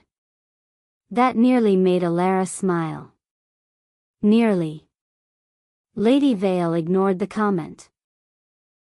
If someone from those years is still alive and active, they would be older now. Less likely to climb through windows and more likely to use others. Servants? Alara asked. The word hung unhappily. Blackwater was full of servants. Some long time. Some newer. Some whose loyalty lay with wages, some with the house itself, and some perhaps with whatever private debts the family never saw. Lady Vale's gaze hardened. Do not start accusing the staff on instinct. I'm not accusing anyone. I'm asking whether trust in this house extends anywhere without condition. No one answered immediately. That itself was an answer. The consequences, Alara thought again. Truth never arrives alone. It drags practical rot in behind it. Who knows? Who carries keys? Who repeats a phrase overheard in the corridor? Which maid notices a box missing from a cupboard? Which gardener sees disturbed earth beneath white stones and says nothing because the family has taught silence by reward and punishment both? We cannot investigate openly, Rowan said. Not with guests still in the house. Iris closed her eyes briefly. The guests. It sounded absurd now, that half the county still lingered upstairs in guest rooms and warm beds, unaware that beneath them family history had come apart before breakfast. Lady Vale's expression returned, for an instant, to something hard and managerial. Familiar. Nearly reassuring in its old severity. They will leave by noon. Adrian looked at her. And how do you intend to accomplish that without causing talk? I have managed this county's talk for 22 years. That is not an answer. No, she said coolly. It is a record. The old friction flashed again. Alara looked at them. Brother and sister, both proud enough to sharpen love into war and war into method, and understood that some arguments in a family never truly end. They only migrate. From drawing room to chapel. From youth into middle age. From one buried incident into the next. She stepped between them before it could become something worse. We are wasting time. Lady Vale fell silent. Adrian did too, though less obediently. Alara is right, Rowan said. The instinctive alignment of their voices struck her unexpectedly. Not because she disliked agreement. Because it still hurt to hear how naturally they could stand side by side when the wound between them remained open. Lady Vale noticed it too. Alara saw her mother see it. Saw the old reflex rise in her, the one that had hidden letters, manipulated names, and tried to rear out emotion by force of household will. Then, to Alara's surprise, Lady Vale let the reflex pass. "What do you propose?" she asked. Not to Rowan. To Alara. The choice mattered. Alara breathed in once, letting the chill chapel air steady her. "We go back separately," she said. "No one must see us leaving this room as a united company." "Not yet." Dr. Harrow nodded at once. "Prudent. Adrian should not reappear at breakfast as if nothing has happened," Iris said. "That alone would set every eye in the house turning." "True," Lady Vale said. Adrian's mouth curved faintly. "And I was so looking forward to marmalade under family scrutiny." Iris gave him a quick startled glance, then almost laughed. The resemblance between them flashed again, brief and painful and oddly welcome. "Alara and I returned by the orchard path," Lady Vale said. "It can be said we came for morning air." Alara turned to her. "No." A pause. Lady Vale's face gave away almost nothing now, but Alara felt the impact all the same. "No," she repeated. "I am not going back under your hand as though I am once more a child led away from the edge of knowledge." It was not said cruelly. That made it harder. Lady Vale looked at her daughter for a long moment, and in that gaze Alara saw all the old years stacked between them. Lessons, corrections, chilly praise, silent meals, the peculiar lonely discipline of being loved by a woman who mistook control for proof of care. Then Lady Vale inclined her head once. "As you wish." The words held no apology. Yet yielding them at all cost her something visible. Alara felt it and did not know what to do with the flicker of pity that followed. "I'll go with Iris," she said instead. Iris looked startled, then quietly grateful. "And you?" Dr. Harrow asked Rowan. "I'll return through the west path and enter by the library terrace." Adrian added, "Then I should use the front again. Better to seem restless than hidden." "You'll remain in the drawing room," Lady Vale said immediately. "Visible. I can explain your arrival after all these years more easily than your disappearance." He looked at her with old irony. How kind. How practical. Those are rarely the same in this family. "No," Lady Vale replied. "They are not." The answer fell strangely soft between them. Not peace. Nothing so miraculous. Only a bruise touched without pressure. Alara gathered the cedar box contents with careful hands. The letter she kept against herself. The sketch map too. The legal papers and name lists she retied and placed back into the box beneath the portrait and rosary. "What of this?" she asked. Lady Vale's eyes moved to the cedar box. "Leave it." "No," Adrian said at once. The siblings turned toward each other. For one charged second the chapel seemed to lean in. "It has survived here 22 years, Lady Vale said. It can survive 1 hour more." Adrian laughed softly, and this time the sound held no humor at all. "Yes. That was always your genius, Constance. Calling delay preservation." The word struck with surgical precision. Lady Vale's face went still. Alara thought Adrian had gone too far, then thought perhaps too far had ceased to exist in this family long ago. Before Lady Vale could answer, Rowan intervened. "I'll take the box." All eyes shifted. He went on, looking at no one but the cedar lid as if plainness might help. If the chamber under the west wing matters, I'm the least watched moving near the library. People expect me there. That is exactly why you may be most watched, Dr. Harrow said. Yes. Rowan's voice remained even. But I know the room. The terrace. The service passage behind it. Elara looked at him. He did not look up, perhaps because he understood already what she was thinking. The consequences. He had built the previous day on secrecy and unilateral sacrifice. The chapel letter had cut through that. And now, perhaps instinctively, he was offering again to carry the dangerous thing alone.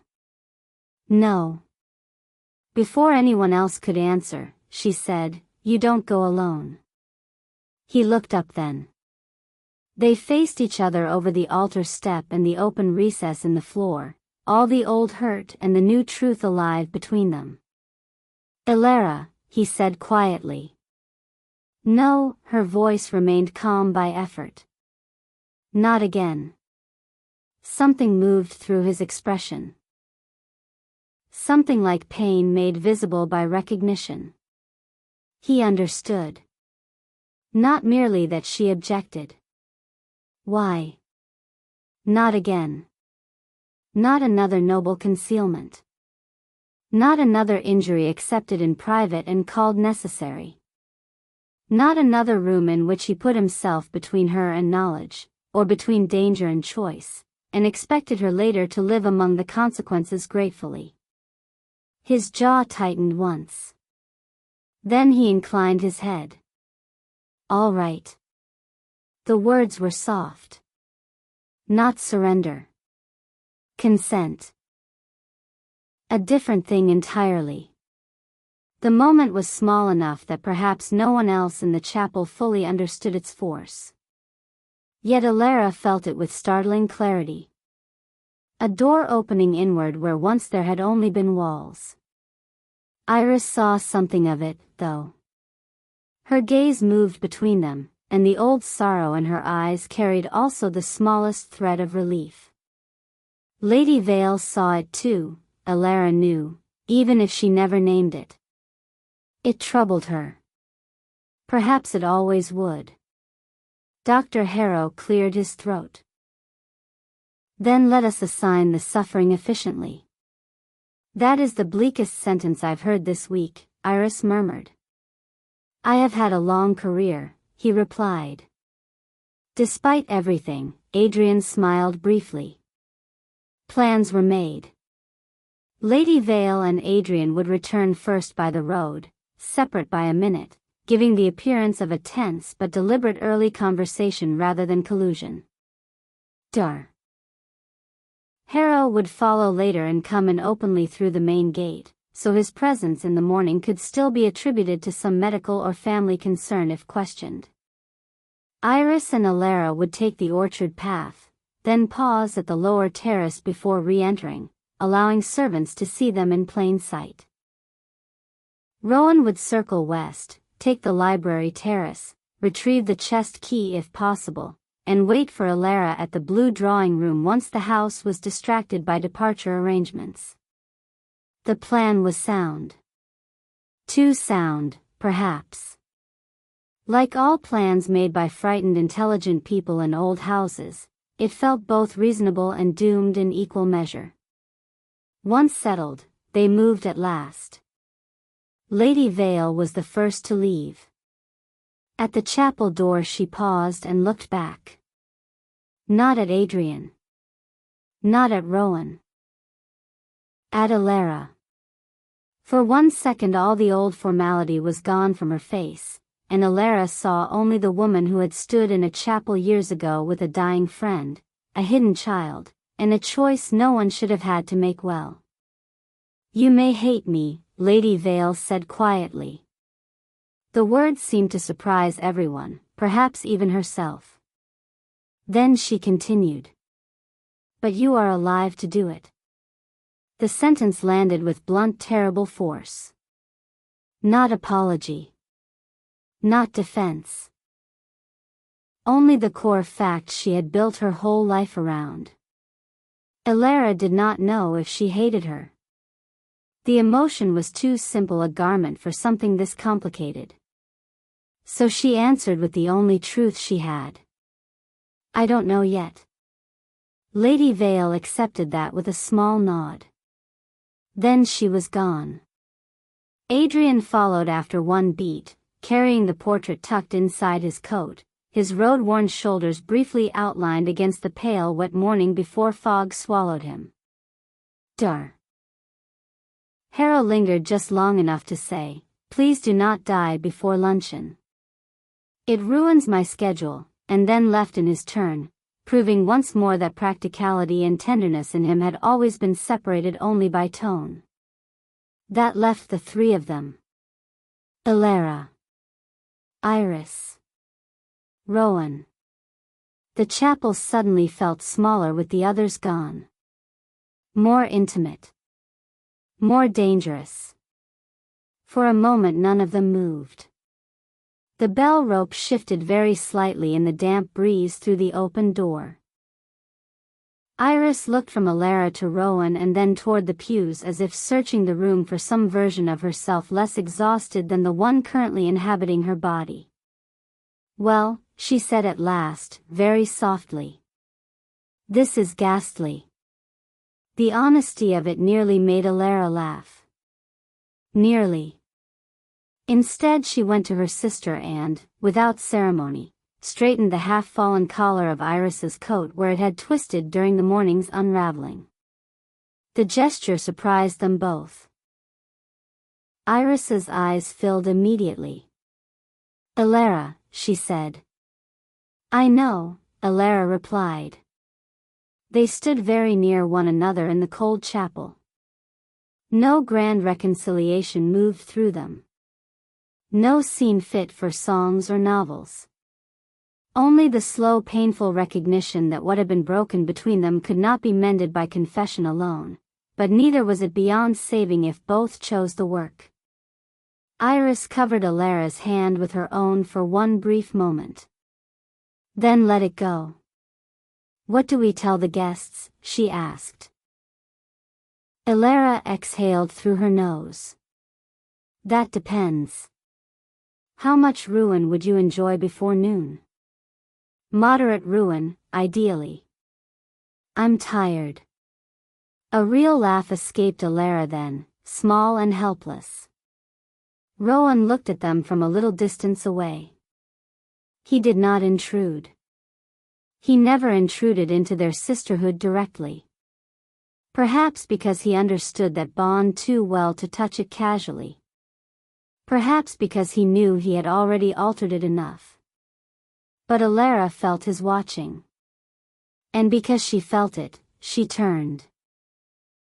He stood by the altar step with one hand resting on the cedar box lid now closed and tied. Morning light from the broken east window crossed his face in pale fractured bands. He looked older than he had yesterday. Not by time. By consequence. The truth behind his decision now stood fully between them. It had not made the wound vanish. It had only given the wound anatomy. He chose Iris because he loved Elara enough to fear being the instrument of her death. He chose Iris because he believed public pain safer than private vulnerability. He chose Iris because fear and pattern and inherited damage taught him that to love openly is to expose. He chose Iris because somewhere deep in him, perhaps long before letters and notes, he had already accepted that he himself was a dangerous thing. And now the consequence of all that stood in the way he looked at her. Not pleading. Not asking for absolution. Only there. Steady. Willing to be judged. I should go, Iris said quietly. Elara turned back. Her sister's gaze moved between them once, reading more than either would have liked. Before I become the sort of tragic intermediary novels force upon elder sisters. A faint pained smile. Though perhaps I've already exceeded the role.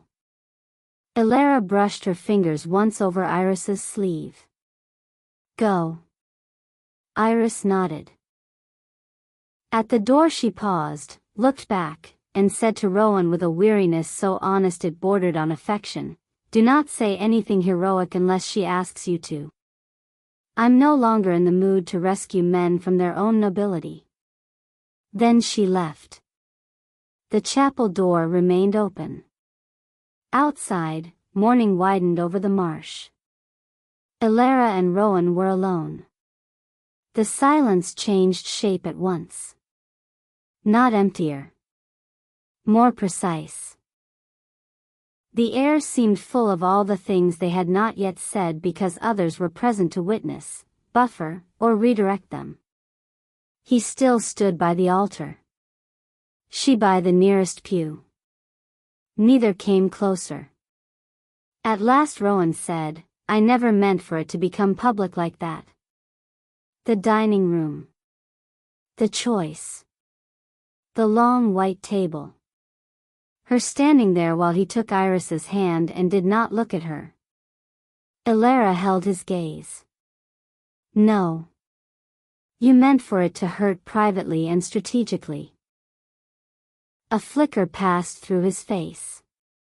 Yes. The quiet agreement hit harder than defense would have. She moved a little, resting one hand against the carved end of the pew. "Do you know what the consequence of understanding you is?" she asked. He was silent for a beat. "No. It removes the comfort of hatred." The words seemed to strike him more deeply than accusation. Because hatred he could perhaps have borne. Misunderstanding, certainly. But understanding. Real, unwilling, unmerciful understanding, left both wound and tenderness alive at once. Nothing is more difficult to survive. "Elara," he said. She shook her head slightly. "No. Listen now. I know why you chose Iris. I know what you thought you were saving me from. I know you were frightened, and I know the fear was not imaginary." Her voice softened without permission. "That does not undo what it was to stand there." His expression changed. Not because she raised her voice. She hadn't. Because she had named the center of it. "I know," he said again, and this time the phrase did not sound evasive or insufficient. It sounded like grief acknowledging the limits of repair. She looked down briefly at the damp stone beneath her slippers. "You should have trusted me with the danger." "Yes. You should have trusted me with your love." At that, something went through him almost visibly. His hand tightened on the cedar box. "Yes," he said, more quietly. The chapel breathed around them. A gull cried far off near the cliffs. Elara lifted her eyes again. "And yet if you had told me yesterday what the letters said, what Celestine wrote, what your father wrote," she paused. "I think I would still have chosen you." He went still. Completely. The morning light across his face seemed to pale him further. "Yes," he said at last. "That was what I feared most." The tenderness in that answer was so unbearable she had to look away. Because it meant he knew her. Truly knew her.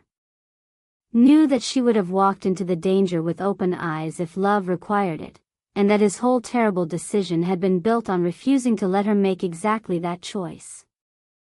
How could one condemn such a thing cleanly? How forgive it either? Love made the edges impossible. "I am angry with you," she said. "I know. I may remain so for some time." "You should."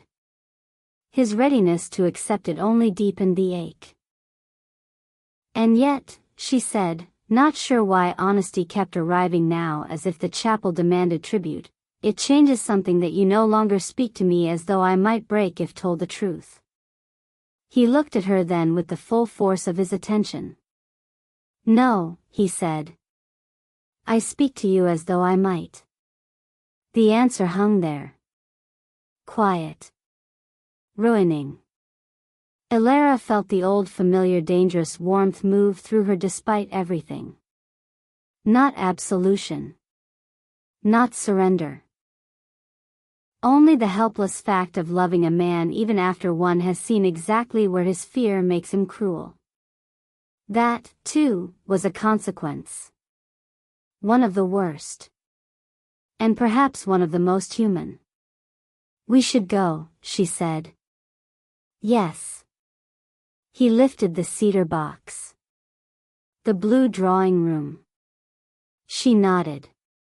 At the chapel door they paused only once, both glancing instinctively toward the milestones by the road where the carriage had overturned years ago.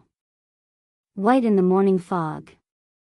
Still and innocent looking and terrible. Then they stepped out separately into the day. The walk back through the orchard felt altered. Not because the path had changed. Because Elara had. The world itself now seemed full of hidden compartments she could no longer unknow. The orchard gate where she and Iris once stole apples before they were ripe. The lower terrace where Lady Vale received summer guests in white muslin and controlled laughter. The western windows beneath which old account chambers and sealed cellars slept. Everywhere the house had been overlaid by another house. One built of omissions, substitutions, locked rooms, legal papers, and fear of what love might expose. As she and Iris crossed the terrace, two maids carrying folded linen dipped curtsies and tried not to stare. They failed at the latter. Elara knew immediately what they saw. The sisters together at dawn, both pale, one still in last night's gown under a coat, the other mud-marked at the hem and carrying herself with a hardness unusual enough to note. By breakfast, the house would be humming. So be it. At the terrace steps, Iris paused. "Mother will look for us separately first," she said.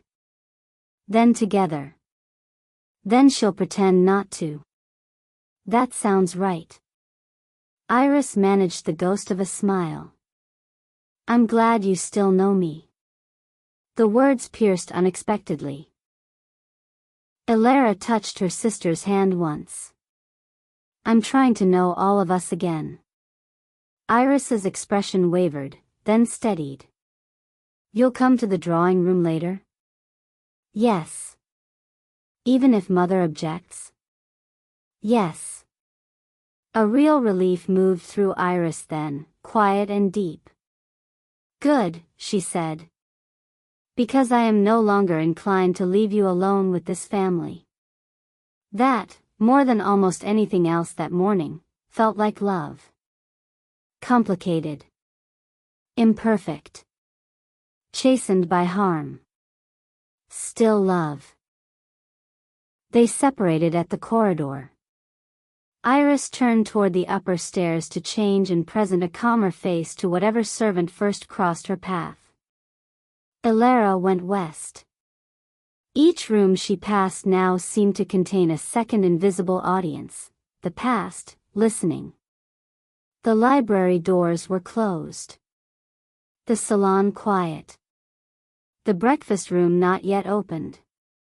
At the end of the west corridor the blue drawing room waited with its fading silk walls, its dead clock, its window looking out toward fog and sea. The dreaming room, they had once called it. It felt that way again now. A room made not for daily life but for the things daily life refuses to absorb. Rowan was already there. Of course he was. The cedar box lay on the table near the cold fireplace. The curtains had been partly drawn. On the mantel, the broken clock still held its useless hour. Everything smelled faintly of sea damp and last night's extinguished candles. He looked up when she entered. No words at first. Only that look again. The one stripped now of disguise, strategy, and distance alike. Love, consequence, guilt, waiting. The house beyond the walls had begun to stir in earnest. Somewhere a servant knocked and entered another room. Somewhere else silver rattled faintly onto trays. Voices moved along the corridor and passed. Blackwater was waking to its consequences too. Elara shut the drawing room door behind her. And in the hush that followed, with the old house pressing close around them and the truth under the house waiting still to be uncovered, she understood that consequence was not a single event but a season. A thing one walked into and kept walking through. The choice at dinner had consequences. The lies in the chapel had consequences. Love itself had consequences. And now, in the blue drawing room where once she had stood by the window and watched the sea rather than face the night, those consequences had finally arrived to be lived rather than feared. Chapter 9, The Return. The blue drawing room had changed since dawn. Not visibly, perhaps. The same faded silk on the walls. The same narrow gilt mirror over the mantel. The same clock with its stopped hands and its small daily failure to measure anything useful. The same portrait above the piano of the pale, unsmiling woman no one in the family ever named without checking first who else was listening. And yet the room felt different now that Elara entered it carrying truth against her heart. Truth had a way of altering air. The silence in the drawing room no longer seemed merely elegant or old. It seemed complicit. Like the hush of a witness who has decided, after years of prudent observation, that perhaps speech is finally less dangerous than discretion. Rowan stood at the far side of the room near the round inlaid table where the cedar box rested. He had removed his coat. Damp still darkened the shoulders of his shirt from the morning fog. One cuff was unfastened, as though he had either begun some practical task and abandoned it midway or simply forgotten his hands belonged to ordinary civilization at all. He looked tired in the cold way people do after a night without sleep and a morning full of revelation, not soft with fatigue, but sharpened by it. Edges too clear. Color leached away. Every expression reduced to essentials. When the door clicked shut behind Elara, he lifted his head. Their eyes met. The room seemed to narrow around that fact alone. No one else stood between them now. No sister. No uncle. No mother. No letter in another person's hand to translate feeling into doctrine. Only the man who had chosen Iris. And the woman who understood why now well enough for hatred to have become impossible and forgiveness still impossible too. That was its own kind of intimacy. Elara crossed the room slowly. The carpets muted her steps. Beyond the windows, the sea remained hidden under late morning fog, though light had strengthened enough to turn the glass from black to pewter. Somewhere in the west corridor a maid passed carrying a tray and did not pause. From below drifted the faint movement of breakfast service beginning in earnest for those guests not yet politely frightened into departure. Blackwater was dressing its morning in normalcy. The drawing room rejected that effort entirely. Rowan waited until she reached the table. Then he said, "I have the west key." His voice was low, practical. Not because practicality mattered more. Because it was easier to begin there. He set a heavy iron key on the table beside the cedar box.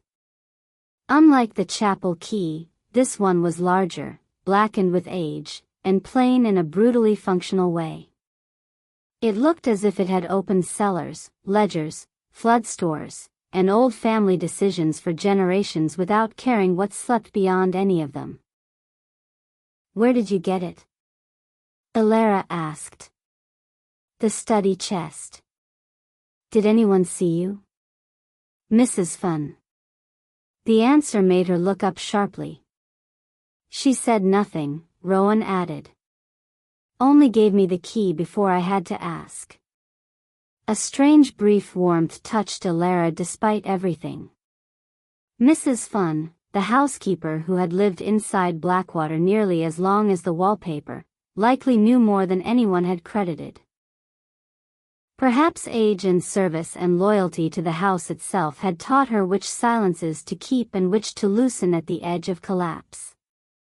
"Then she knows," Elara said. "Yes." "Does everyone?" His mouth tightened faintly. "Not yet. Not yet." The phrase drifted through the room with the quiet menace of a weather front. There would come a point, Elara knew, when not only the family but the county would know enough to scent blood and scandal. Old claims. Buried names. An absent brother returned. A nearly announced engagement fraying before luncheon. The Vallas had never been ordinary, but they had always remained controlled. Mystery was acceptable in aristocratic houses so long as it stayed elegant. This would not stay elegant. The consequences had only begun. Elara placed both hands on the table's edge and looked at the cedar box. He saw where her gaze had gone. "I didn't open it." She glanced up. A small thing. Perhaps. But it mattered. He had the box. He had time. He had opportunity. He had not opened it. Because now, perhaps, he understood what choice looked like when given rather than taken. "Thank you," she said. Something moved in his face, almost surprise, almost sorrow that gratitude should still be possible between them at all. He did not answer immediately. At last he said, "I'm learning what should have been obvious much sooner." The self-reproach in it was plain. Elara looked away before it could work too deeply into her. The drawing room held too many old feelings already. It did not need pity added to them. "What did you find in the study chest besides the key?" she asked. "Old ledgers. Flood inventories. Nothing disturbed at first glance." A pause. One space empty where a bundle of account maps likely used to be. "The sketch from the chapel." "Yes. So someone else may have searched for the cellar already. Or your mother removed the maps years ago and missed one." Both were plausible. Neither was comforting. Elara touched the hidden fold of Celestine's letter through her dress. "Did my mother say anything when she returned?" At that Rowan gave a very faint smile without warmth. "Lady Vale said many things to many people. Most of them useless." It startled a small short breath from Elara that nearly became a laugh. He noticed. Of course he noticed. The sadness in his expression deepened for one instant before settling again. "She told the guests," he said, "that Adrian arrived unexpectedly on family business and that the household may feel strained this morning but values discretion among friends." Elaborate and terrifying. Very like her. Yes. She means to empty the house quickly. She already has. 3 carriages have been ordered. He glanced toward the door. By noon only the overnight family retainers and closest connections will remain. Closest connections, Elara repeated. What a sinister phrase. Most family phrases are, at Blackwater. The answer came lightly enough to be almost conversational. But conversation between them had become a dangerous thing. Too much lived under every ordinary sentence. A silence followed. Rowan rested one hand lightly on the cedar lid but did not open it. Elara watched the hand. Remembered it closing around Iris's in the dining room. Remembered it catching her own arm on the cliff steps. Remembered it beside a library ladder 2 winters ago, steadying wood, not touching her, every gesture of restraint somehow more intimate than contact. The man she loved. The one she should perhaps have stopped loving when the shape of him turned painful enough to be called wisdom. And yet love does not obey hindsight. It sits stubbornly in the body like old weather and stone. We should go down before the house settles around us again, Rowan said.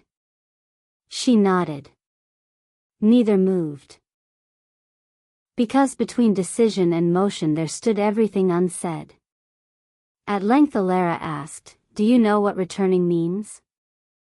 The question was not about walking downstairs. He knew that at once. "Yes," he said quietly. "Do you?" "Yes." His voice did not waver. She searched his face for any sign he still misunderstood the scale of it. That he imagined the cellar below the house would solve matters cleanly, or that truth, once revealed, would settle into morality like sediment into water. But he looked at her with full understanding. Or enough of it to hurt. "It means nothing goes back," she said. "No. It means my mother may cease to be my mother in any way the world understands." He was still. "Yes. It means your choice becomes public in its wrongness." Another beat. "Yes. It means Iris must stand in a house that watched her chosen and then unchosen through no fault of her own." Pain crossed his face at that. "I know. And it means if what we find below the West Wing names, Blackwater may not survive it as a house people can politely visit and then politely forget." At that, something like dark weariness touched his mouth. "I never liked polite visits." The answer was so dry, so unlike the gravity of the rest, that Elara's eyes lowered in helpless disbelief. He had always done that. Let wit arrive in the narrowest crack of pressure, not to avoid seriousness but to make it bearable by one more breath. She hated that she loved him for it too. He saw the shift in her expression. His own softened, though not enough to become safe. "Elara," he said. There it was again. Her name in his voice. Always enough to disturb every conclusion. She forced herself to meet his gaze. "I know it means all of that," he said. "And I am still asking you to go down with me." Not telling. Asking. The distinction moved through her almost physically. Too late, perhaps, but real. She looked at the key on the table, then back at him. "All right." He inclined his head once. Again that same small, difficult thing, consent received, not presumed. He lifted the cedar box. She took the folded map from inside her dress and set it beside the larger iron key. Together they looked like pieces of different lives forced into one pattern, domestic, legal, secret, inherited. "Before we go," Rowan said, "there's one thing I haven't told you." The room changed instantly. Not dramatically. Just enough that the stopped clock on the mantel seemed louder in its silence. Elara's pulse sharpened. Another omission? Yes. The bluntness of the answer took some of the sting from it by refusing disguise. He set the box down again. I didn't know whether it mattered. Now I think it does. She waited. He seemed, for one of the very few times she had ever known him, genuinely uncertain how to begin. That frightened her more than certainty would have. At the dining table, he said slowly, when I took Iris's hand. Elara felt the blood shift in her body, cold and hard. He saw it. His gaze lowered briefly, then lifted again. I wasn't only trying to divert attention. What else? He inhaled once. I saw someone. She stared. What? In the reflection of the window behind your mother. Just before I stood. The drawing room seemed to contract around them. Who? I don't know. A man, perhaps. Or a figure heavy enough in coat and shadow to seem one. Standing in the western corridor beyond the dining room doors. Elara searched his face for exaggeration, for imagination sharpened by stress. There was none. What was he doing? Watching you. The words entered the room like a knife laid quietly on linen. Not watching Rowan. Not Iris. Not Lady Vale conducting her grotesque ceremony. Elara. A faint pressure started behind her eyes. In the reflection, Rowan went on, I saw him look at you. Then at me. And in that moment I understood that if I hesitated even slightly, whoever had been building this toward public proof would have everything they needed. The choice. The speed of it. The brutality. He had not merely acted out of accumulated fear or old warning.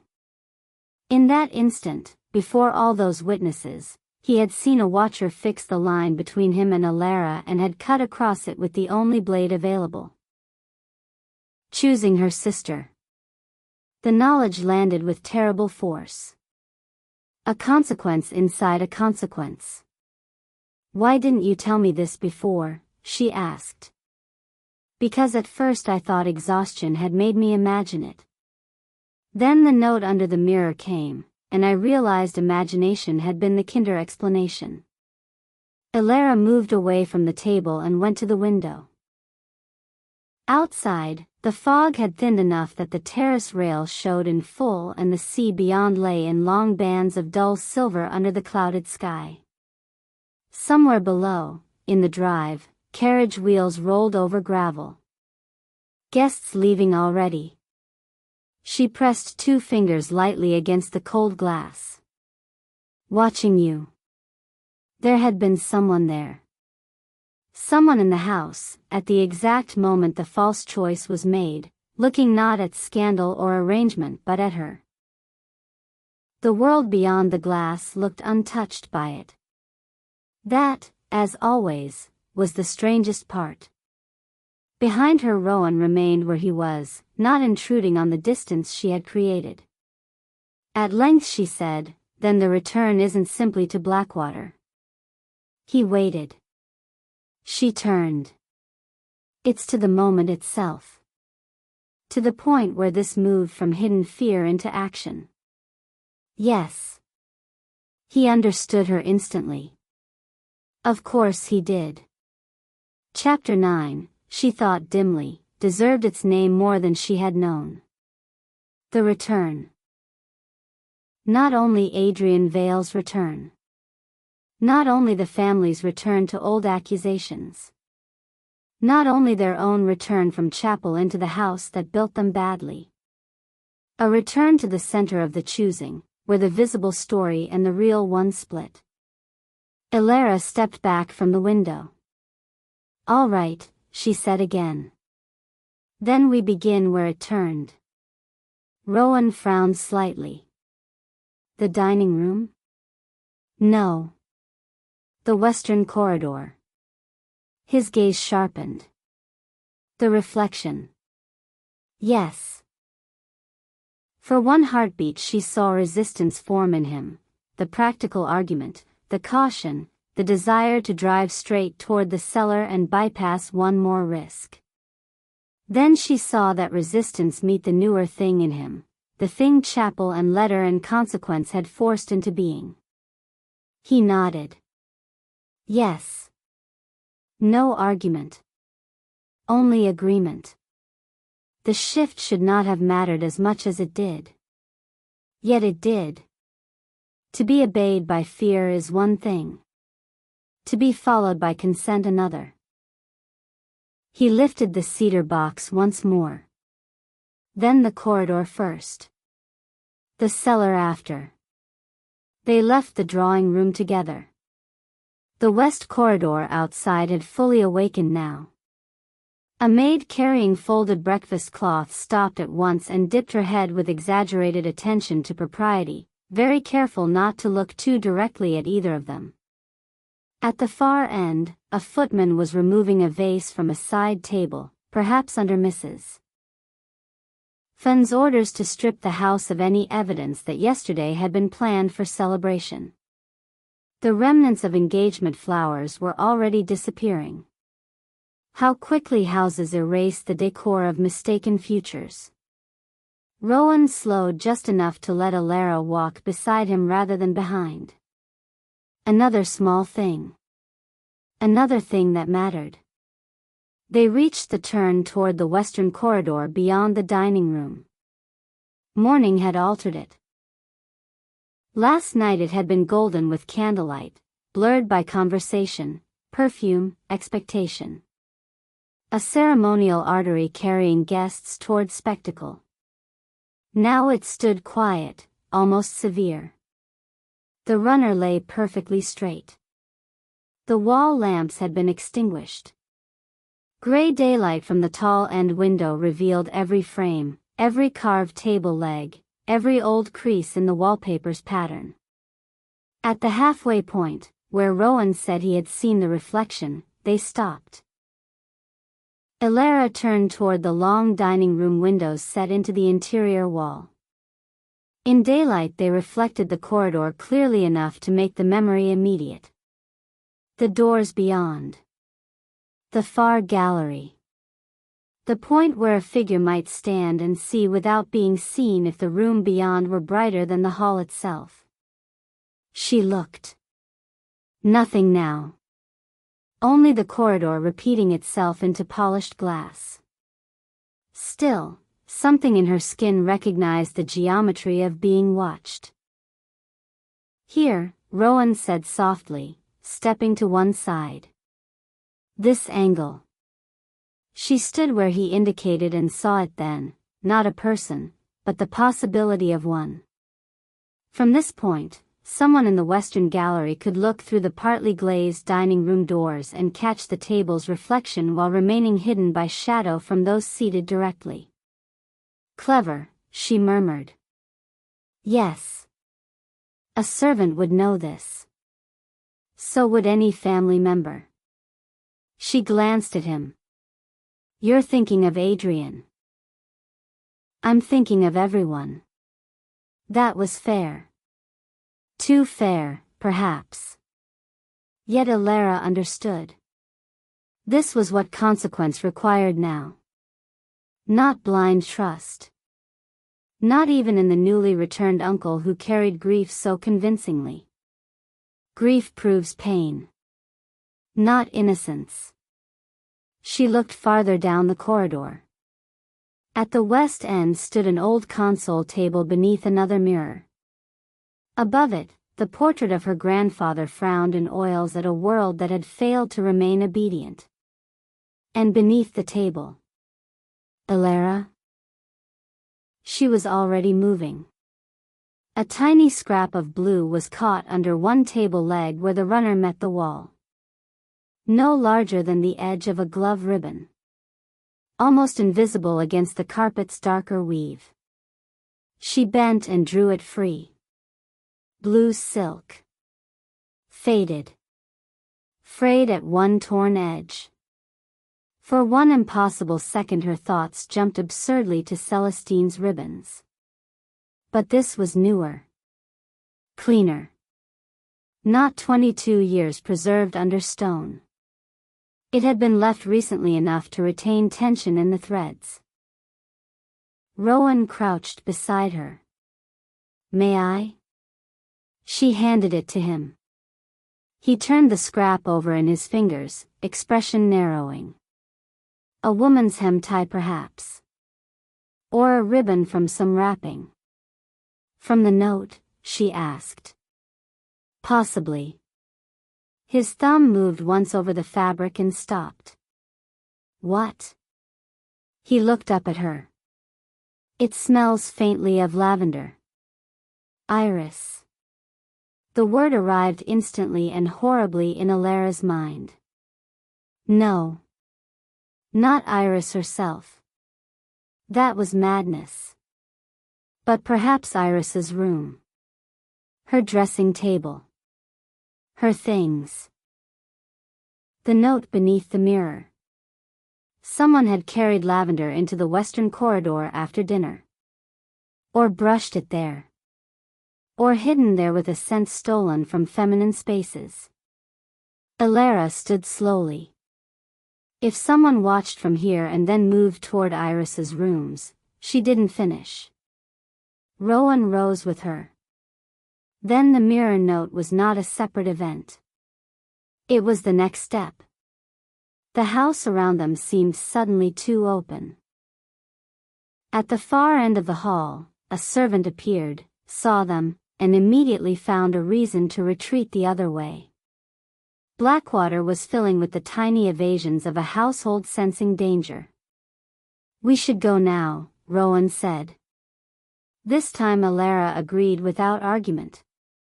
They moved quickly through the library passage and down the narrower back stair leading toward the flood levels beneath the west wing. The air cooled with each turn. The smell changed too. From beeswax and fabric and living fire to stone, old plaster, and the mineral damp of lower walls. Alara had rarely been below the main service level. As children, she and Iris had once slipped this way in search of ghost stories and been dragged back upstairs by a breathless under-butler who looked more terrified than angry. The adults had never explained why the lower west levels remained half-sealed. Flood damage, they said. Rot. Rats. Practical things children cannot test. Now the stairs seemed to descend through the house's polite face into its real one. No carpets here. Only worn stone steps with a channel hollowed at one side by decades of use. At the first landing, Rowan paused to listen. Nothing. Only the faint hum of the house above and the occasional distant thud of carriage trunks being loaded somewhere beyond the walls. He continued.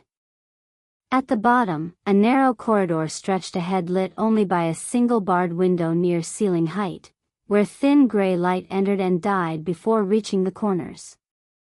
Doors lined one wall. Most stood braced shut. Water stains climbed the plaster in old tide marks. The floor smelled faintly of silt even now. The flood winter, Alara said quietly. Yes. My mother sealed all this after. Most of it. He stopped before the final door at the end. Heavier than the others. Iron banded. The lock large and old enough to require both hands and patience. The west chamber. The second proof. Rowan set the cedar box down on an overturned crate and inserted the heavy iron key. For one terrible moment it did not turn. Then, with effort, it yielded. The sound the lock made was not loud. Yet it seemed to travel through the corridor like something waking. Alara stood very still. Behind the door, she thought, were not only ledgers and papers. There were years. Choices. Things buried by flood and design and fear. Rowan pushed. The door opened inward into darkness thick enough to see material. The smell came first. Dry dust over old damp. Leather. Paper. Stone. A trace of lamp oil long evaporated. Then the shape of shelves emerged as Rowan struck a match and found a wall lantern just inside. Light spread slowly over the room. It was larger than Alara expected. Not a mere cellar. A hidden archive. Shelves lined with locked account chests and document boxes. Rolled maps in pigeonholes. A long central table. 2 high windows set near the ceiling and thickly webbed. On one wall hung estate plans under waxed cloth. On another, a rack of unused iron brackets perhaps once meant for storm lanterns or tools. And at the far end of the room, where the lamplight reached last, a chair. Occupied. Alara's breath stopped. The figure in it did not move at first. Then lifted his head. Not dead. Sleeping perhaps, or stunned. A man in late middle age, his clothes plain but of decent quality, one temple bloodied where a bruise had dried dark against the skin. His hands were tied to the chair arms with curtain cord. As the light found his face fully, Rowan swore under his breath. Alara did not know the man. But Rowan did. Pell, he said sharply. The man blinked into the light. Recognition, fear, and a kind of exhausted relief crossed his face all at once. Mr. Thorne, he said hoarsely. Then his gaze found Alara. Miss Vale. A pause. His eyes changed. Not with shock exactly. With the strange old knowing all the others had begun to show. Or not, he whispered. The room seemed to tilt. Who is he? Alara asked. Rowan did not take his eyes off the bound man. My father's former steward. The consequences, Alara thought again. They had only just begun. And now, in the hidden chamber beneath the house, one of them was tied to a chair waiting to speak. Chapter 10, The Ending No One Expected. The room beneath the west wing held its breath. It did not echo like the chapel.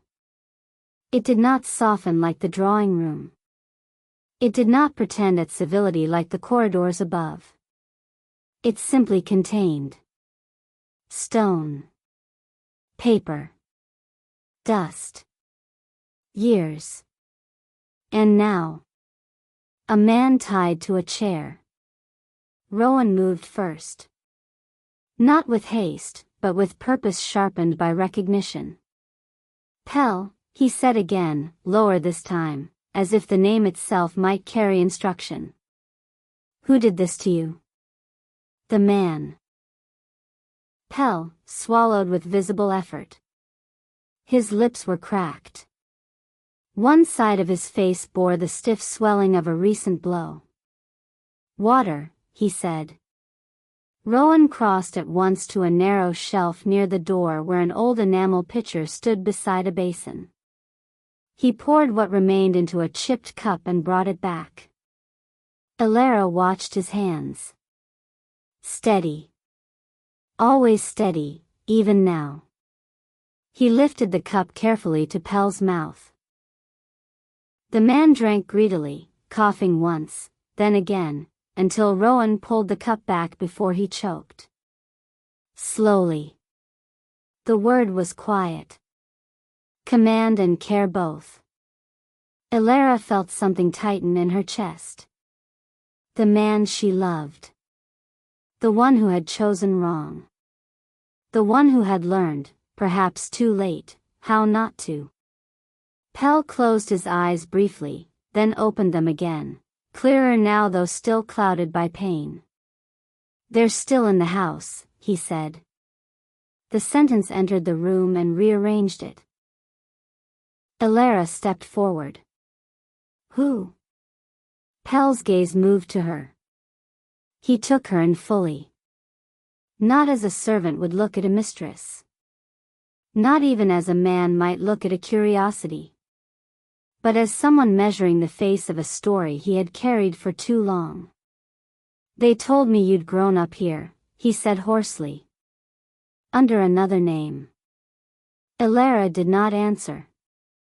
She did not need to. Something in her expression must have confirmed it. Pel nodded once, as if a piece of a long puzzle had settled. "Then we've run out of time," he said. Rowan cut in, sharper now. "Names." Pel's eyes flicked back to him. "Two of them I saw," he said. "A man and a woman." Elara felt the air thin. "A woman," she repeated. "Yes." "Describe her." Pel swallowed again. "Not old. Not young either. Dark hair. Kept it pinned high.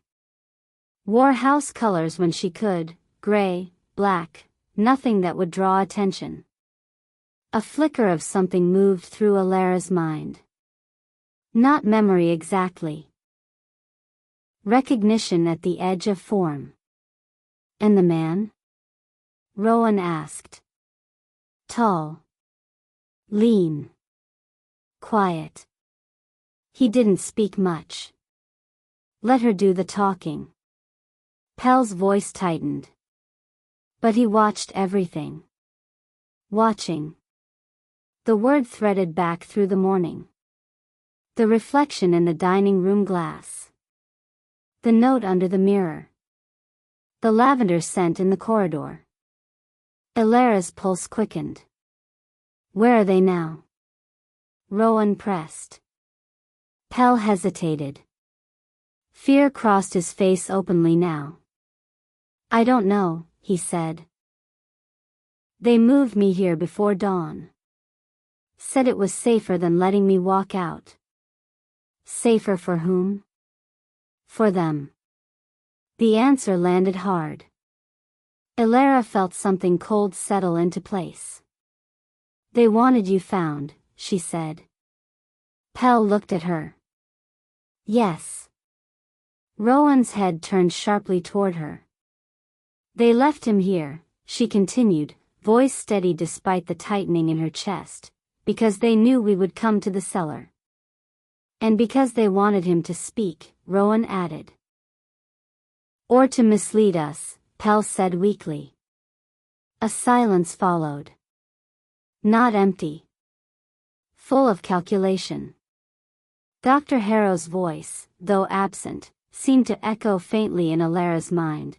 "Please do not die before luncheon." Practical. Always practical. Think. Elara stepped closer to Pel. "What did they ask you?" she said. His gaze flickered. "About the papers," he admitted. "The Morkant settlements. The original ledgers. Whether anything had been moved after the flood." "And what did you tell them?" "The truth." "Which is?" "That most of it was sealed here." He gestured weakly around the room. "And that if anything survived intact, it would be in the account chest marked with your grandfather's sign." Elara followed the gesture. Along the far wall, among the many chests, one stood slightly apart. Darker. Heavier. Its iron bands thicker. A faint carved mark visible on the lid. The chest. The second proof. Rowan saw it too. Of course he did. Their gazes met briefly. Then shifted back to Pel. "They didn't open it?" Rowan asked. Pel shook his head. "No key." Ilara's fingers tightened unconsciously. The key. Still in Rowan's hand. Still warm from use. Still. A sound came from the corridor outside. Soft. Not footsteps exactly. A shift. All three of them went still. Rowan's head turned slightly. Ilara felt her pulse in her throat. Pell's eyes widened. They came like that, he whispered. Quiet. The room seemed to contract. The lantern flame trembled once. Ilara did not move. Not yet. Not until she understood. Rowan, she said softly. Yes. Don't turn. He froze. Trust. Not command. Not fear. Trust. The distinction mattered now more than anything. She moved instead. Slowly. Toward the door. Every step deliberate. Every breath measured. The corridor beyond lay in shadow. Empty. Still. And yet. She felt it. The presence. Not seen. Felt. Like a held gaze. Like breath withheld just beyond sight. Ilara, Rowan said quietly behind her. She lifted one hand slightly. Wait. He did. Of course he did. The difference between then and now lay entirely in that single obedience. Ilara stepped into the corridor. Nothing. Stone. Silence. The faint distant noise of the house above. And yet. There. At the far end. A movement. Too slight to name. Then gone. Ilara's heart struck once, hard. They're still here, she said. Yes, Rowan replied. Or they want us to think so. A beat. Yes. She turned back. The room behind her seemed suddenly smaller. More exposed. Pell looked terrified now. Rowan had shifted position slightly, placing himself between the bound man and the door without even seeming to. The instinct in it was automatic. Protect. Contain. Control. Ilara saw it. Understood it. And, for the first time since morning, did not resent it. Because now. He had not taken the choice from her. He had waited. He had listened. He had stood where she needed him to stand, not where his fear demanded. That was the difference. That was everything. We open the chest, she said. Rowan looked at her. Now. Yes. He hesitated.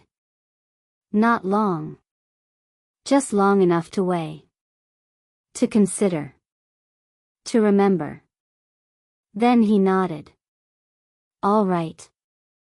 Together they crossed the room. The chest loomed larger up close. Older. Its wood darkened by time and damp but still solid. The carved mark on its lid was clearer now, a stylized sigil Ilara did not recognize but felt she should. Do you know it? Rowan asked. She shook her head. No. Then we will. He inserted the key. For a moment. Nothing. Then. A heavy internal shift. The lock released. The sound seemed to echo through the room like a verdict. Rowan lifted the lid. Inside. Not chaos. Not decay. Order. Ledgers bound in leather. Documents wrapped in oilcloth. Sealed envelopes. And at the very top, a single sheet. Placed deliberately. Waiting. Ilara reached for it. Her hand did not tremble now. Not outwardly. Inside. Something steadied. The way a storm settles just before breaking. She unfolded the paper. The handwriting was not Celestine's. Not Lady Vale's. Not Adrian's. Different. Sharper. More modern. It read. You were meant to find this. The room went cold. Rowan's breath shifted beside her. Pell made a broken sound. Ilara read on. The past was never the threat. Only the story you were told about it. Her pulse slowed. Strangely. Calm moving through her where fear should have surged. There is no inheritance worth killing for. Only people who believe there is. The words felt like something breaking open. Not violently. Quietly. Like a door unlatched from the inside. Your mother chose control. Adrian chose defiance. Rowan chose fear. Iris chose silence. Ilara's grip tightened. Her name had not yet appeared. Not yet. Now you must choose. The final line. Or we will choose again for you. The paper slipped slightly in her fingers. The room seemed to tilt. Not with shock. With clarity. There it was. Not a curse. Not a bargain. Not fate. A person. A will. Someone who had studied them. Understood them. And orchestrated everything. Not to kill. But to force a choice. Ilara lowered the page slowly. Rowan was watching her. Not the paper. Her. Always her. What does it say? He asked. She met his gaze. And for the first time since morning. She did not feel torn. Not between love and anger. Not between fear and trust. Something else had taken root. Something clearer. They want me to choose, she said. And you will? A pause. Not long. Not uncertain. Yes. Rowan's jaw tightened. What choice? Ilara looked at him. At the man who had chosen for her. At the man who had learned. At last. Not to. Then she looked at the open chest. At the papers. At the weight of a past that had been shaped by other people's decisions, other people's fears, other people's versions of love. Then. She folded the page. Carefully. Placed it back. And closed the lid. The sound of it shutting echoed through the chamber like something final. Rowan stared. Ilara. No. Her voice stopped him. Not harsh. Not raised. Certain. There is nothing in here worth more than what it has already cost. The words settled into the room. Pell stared at her as if she had done something impossible. Rowan looked at her. And understood. Not everything. Not yet. But enough. You're walking away, he said. Yes. From all of it? Yes. Even if it means. It means choosing myself. The silence that followed was unlike any other that day. Not tense. Not fearful. Not waiting. It simply was. A new thing. Unfamiliar. Unscripted. Free. Ilara stepped back from the chest. Away from the papers. Away from the inheritance that had shaped lives before hers. And would not shape hers any longer. Rowan watched her. Something in his expression shifted. Not loss. Not relief. Recognition. "You're right," he said quietly. The words carried no resistance. Only truth. Adrian's voice echoed faintly in memory. "Trust the one who gives you the choice." Rowan had finally done that. Not perfectly. Not early enough. But now. That mattered. Ilara turned toward him. "What will you choose?" she asked. The question hung between them. Simple. Terrible. Necessary. Rowan held her gaze.